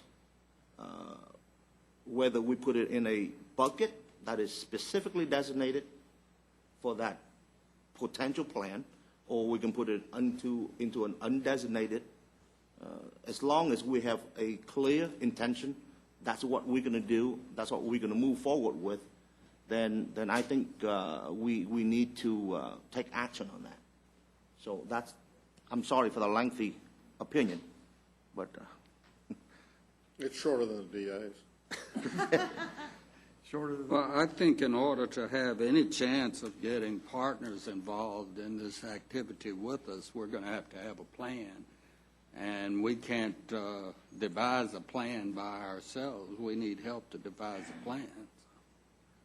That's where I am. There's another issue out there, and look around the metro, look around Tarrant County at the projects that are being built today. Tarrant County doesn't have any money in those projects. Neither does the city of Fort Worth. Neither does the city of Arlington. I'm talking about the major projects that are being done. That's right. But those projects are being done because there were a group of people, quite often led by a transportation specialist, who advocated for those projects to get done. They didn't just sit out there and happen because TxDOT said they need to happen. They sit out there and happen because there were groups of volunteers that, again, I can use the I-35 group as an advocacy group that has a consultant, the Metroport group who has a consultant. There's a number of others that have been able to achieve major projects, get them under construction, where it didn't cost the cities or the county any dollars. Sure, we did a bond issue for $200 million, but that was for a different kind of roads. I'm talking about major infrastructure, things like 287 north and south, State Highway 199, I-30 from Arlington all the way to I-20 on the west side of Fort Worth, East Loop 820. There's a number of projects that are going to have to be addressed in the next 10, 20, 30 years. And if you don't start working on them today, it's not going to get done. Look at what it took to get Airport Freeway done, or 820 North, or for that matter, the DFW Connector. But Southwest Parkway, 40, 50 years. So these things don't happen overnight. It takes a lot of work, and it takes a plan. And I think you've got to have that commitment that you're going to move forward. If you're the only one, so be it. If you're the only one and say, well, I'm not, just throw your hat down and say, well, I'm not going to do it because they won't do it, then nothing gets done. I mean, we're over the whole county. And I know we want partners, and I think that's a great idea. And we have a mechanism with TRTC to go seek those partners. And we have people that will work with us to help us do that. We can also obtain partners. We need a plan. But in all of those partners that Metroport, I-35 Coalition, that is a partnership of a lot of different entities. That is not just the county or just a city. I agree. That did that. And I think that we develop the plan and then see whether there's an interest by a number of folks to go into it, as opposed to, in the height of the Metroport annual budget, it was never $350,000. No, but there were times we spent over 100, and that was 10, 12, 15 years ago. And so I'm not saying we shouldn't move forward. I think we need to move forward. I think we need to move forward very rapidly, even before the end of the month. If we were working on one project, where we're talking about, as many as 5, 6 major projects. Well, Judge, I want to make sure that you understand my point is there are things that we can do without having to engage the cities, without having to. Kind of like what we going through in reorganizing and restructuring the IT department. We can essentially go through the same thing.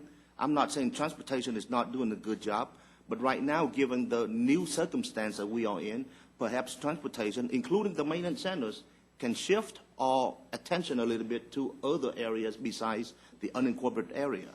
Well, and I'm also thinking that the strategic planning thing that we're actually venturing off into will be that first step toward us trying to focus what our thoughts are with regards to our priorities within the county. Right. So I agree with you that we need to have conversation with all cities and so forth. But I also agree with Commissioner Fickes that eventually somebody got to lead. Someone got to step up to the plate and say, we're gonna do this. And I think eventually we're going to have to take a position of moving forward.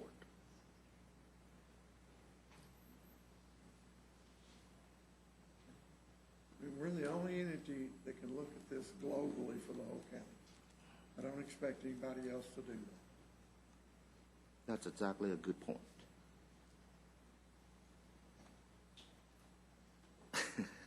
Are we at? Well, we have a budget before us. We're adding to it now. We're either adding to it or we're accepting as it is, with the thought that if we choose to go forth and pick it, we'll pull it out of. If we go with this one, then it'll be there, but it'll be an undesignated, versus creating a line item and pulling 350 or some amount. I guess my point is, as long as when we as a group say, this is what we want to do, whether that's a 3-2 vote, 4-1 vote, or 5-0 vote, that we're not going to be told, well, it's not in the budget. You got to wait another year. Well, I think you've heard that from up here, but I understand what you're saying. I think we made it very clear that there's a strong possibility that we're going to go into undesignated for this if we, as a group, decide we're going to go forward.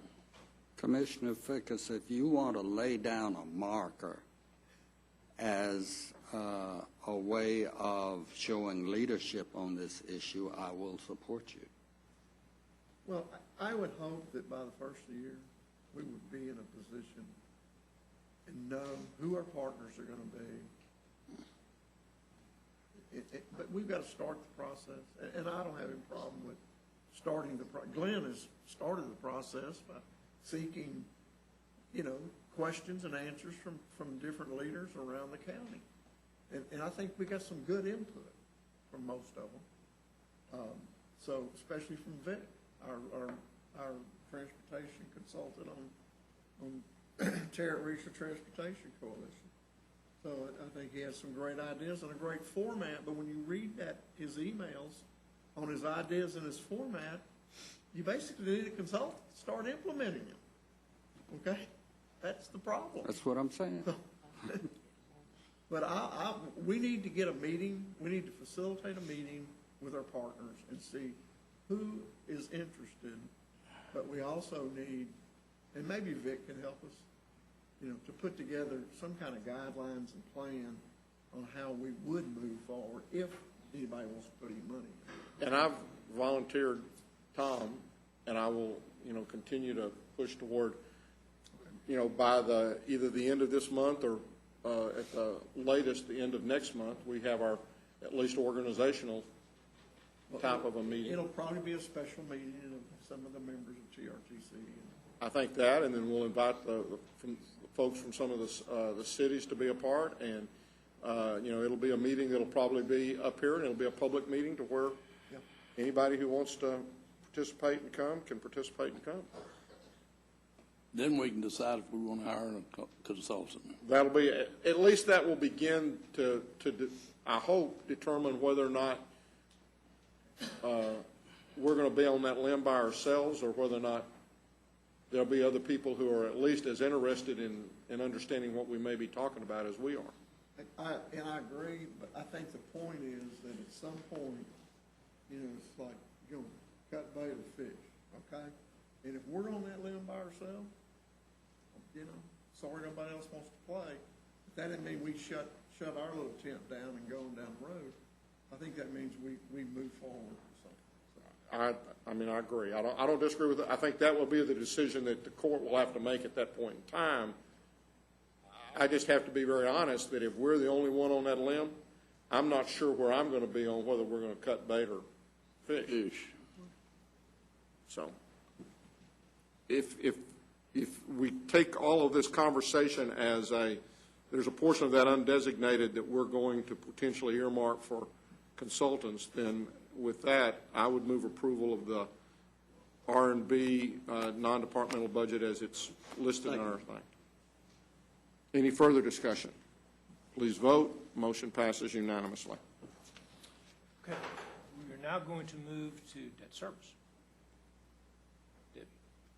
We're recommending it as presented, and that it does include the potential of selling $40 million in debt. Move approval. Second. We have a motion and a second. The $40 million is what we have proposed.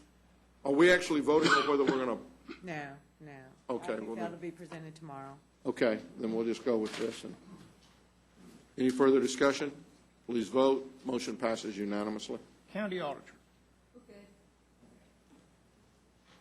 Move approval. Second. We have a motion and a second. Please vote. Motion passes unanimously. Budget. We stand behind the recommendation. Does the budget officer support it? Wait a minute, I think we ought to get the DA's office to look at your. Look over my budget, okay. Fair is fair.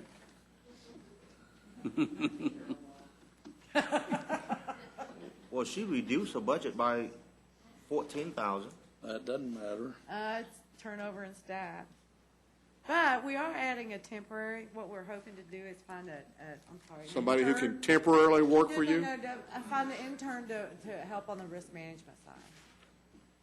Hopefully someone starts. And so in case Paul gets stranded on a boat again and you need Yeah, to, because he goes on another cruise. I don't think we have to worry about that. No. Move approval. Second. We have a motion and a second. Please vote. Motion passes unanimously. Tax. Now, we have added the 4 new positions that you stand to vote on tomorrow for the tax office. That's in their ad valorem budget. That's a total of, it don't look right. I accept it. You better check it quick, because he accepted it. 221, that doesn't sound right, but we're going to accept that until we find something different, yeah. Okay. Move approval. Second. We have a motion and a second. Any further discussion? Please vote. Motion passes unanimously. By the way, I see the mistake. It's right there. I didn't have all 4 positions' health insurance on there. Well, if it's only health insurance, we're not going to worry about it. Equal plus. The total of 256,477.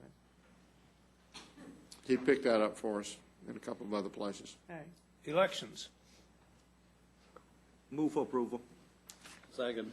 We have a motion and a second. Any discussion? Please vote. Motion passes unanimously. IT. Move faster. Are you good, Mr. Wetzel? I just wanted to say I'm very pleased and Thank you. Move approval. Second. We have a motion and a second. Please vote. Motion passes unanimously. Human Resources. We agree with budget's recommendation. We're on a move now. Move approval. Second. We have a motion and a second. Please vote. Motion passes unanimously. Purchasing. Move. I just want to say that, thank you, Debbie. We took our proposed budget after our meeting to the purchasing board. They did approve that on the 21st of May 2013. It's the fifth year in a row we've decreased our budget from 2009 to present, 19.16%. Move approval. Thank you. Second? Please vote. Motion passes unanimously. Facilities. You know, I want to ask you a question. For approval.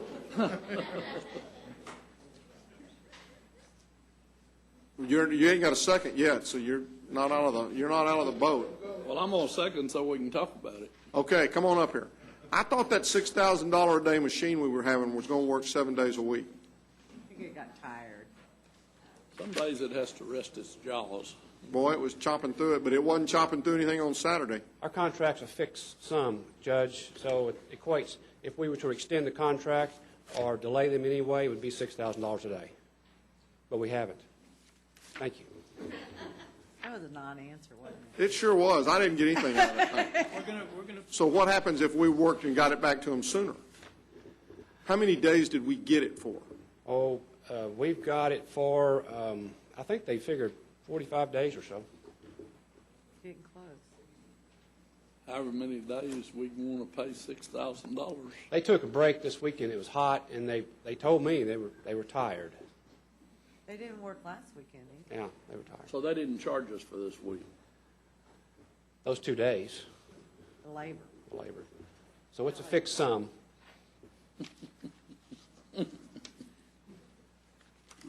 And once that building, I mean, it's going to be down before the end of this week, isn't it? No. It's looking good over there. They're doing a great job. They haven't, nobody's got hurt, and there has been no property damage. And I appreciate all that dust that they're kicking up.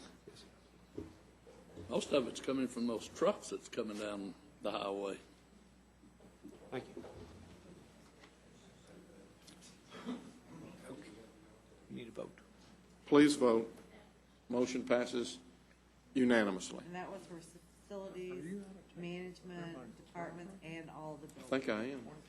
Facilities. All right, we're going to Road and Bridge now, Yeah, I'm in the Indigent Defense. and Where we're we going going to now? hear from Precinct 1. Move approval. Second. Please vote. Motion passes unanimously. Precinct 2. Move for approval. Second. Motion passes unanimously. Precinct 3. Move for approval. Second. Motion passes unanimously. Precinct 4. Move approval. Second. Motion passes unanimously. Transportation Department. Yeah, you ain't getting it that quick. Come on up here. Oh, we're good with the recommendation. Move approval. Second. Second. Please vote. Motion passes unanimously. Just a note to make sure you notice, I added vehicle back to the central garage above what we originally recommended, but that was already on the spreadsheet. Yeah, there were some of those that you had, I thought you ended up with, of course, that was in capital this morning. I thought there were more, There's still more reductions than there were additions. but there were bars, we had securities and stuff more, I thought, than what we had vehicles. Say that one more time? Yeah. That there were more, just a second, let me get there. Something about bars. There's more bars than we have vehicles. More bars. Bars, like, you know, places you go drink. Give me a second, give me a second. You guys are trying to make fun of me, so leave me alone. When I was in church Sunday, they didn't talk about that. Well, at least I got everybody talking. Got everybody laughing. Okay.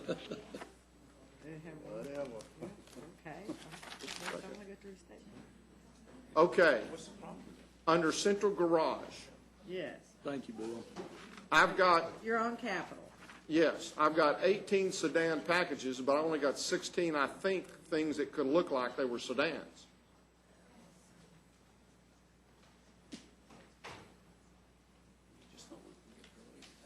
And you didn't approve 3 of those. If I start at that 1-ton pickup, the half-ton, there's 5 of them, there's 2 3/4, that's 8. You didn't approve the sedan or the 2 compacts. Then you got the 4 mid, that's 12. And then, Got 20. well, no, then you got 18, so there's, But we recommended 20 because we substituted sedans for the mid-size SUVs. so is the sedan police package, is that an automobile, or is that something that goes on top of the automobile? Well, that's a police package, that's a car. So that's an actual car? Yeah. Okay, well, see, I was thinking that that was what made it, that was the little package that converted No. these. No, not that cost $28,000, no. No. Well, you know, I just- Police package, we've talked about those every year, Judge. Well, I from know. now on, we'll call it a sedan police car. There you go, All right, I'm changing it right now. car. Car, K-A-R. That'll work. It's better than bar, B-A-R. Evidently. Car will work, Got it. Is that clear? except you didn't change it on my capital. I'll have to resend you the spreadsheet. Oh, that's right, I guess I'll have to. It is now your. You know, I do get a little mixed up here using these. I keep over here trying to expand your columns with my mouse, and it ain't worked yet. I can't figure out why it won't work. Okay. Debbie, you have any closing? Did we pass her? Are we finished? Did we pass the, did we vote? On transportation, yes. But I had that we still need to do a motion and vote on the right-of-way, central garage, and sign shop. That was all part of transportation, yes, ma'am. Was that all a part of transportation? Yes. You need a motion on those 3? According to our administrator, we don't. Any comments? No. I was gonna write Merry Christmas and Happy New Year, but I can't talk that well. Members of the court, we will continue to carry an item on our regular Tuesday meetings under briefing as relates to this, so we can discuss any budget-related issues that you might want to discuss during our regular meetings. Right. Your Honor, that's all we have at this time. Thank you all. Thank you, everybody. Debbie, thank you. Thank everybody for participating in this deal.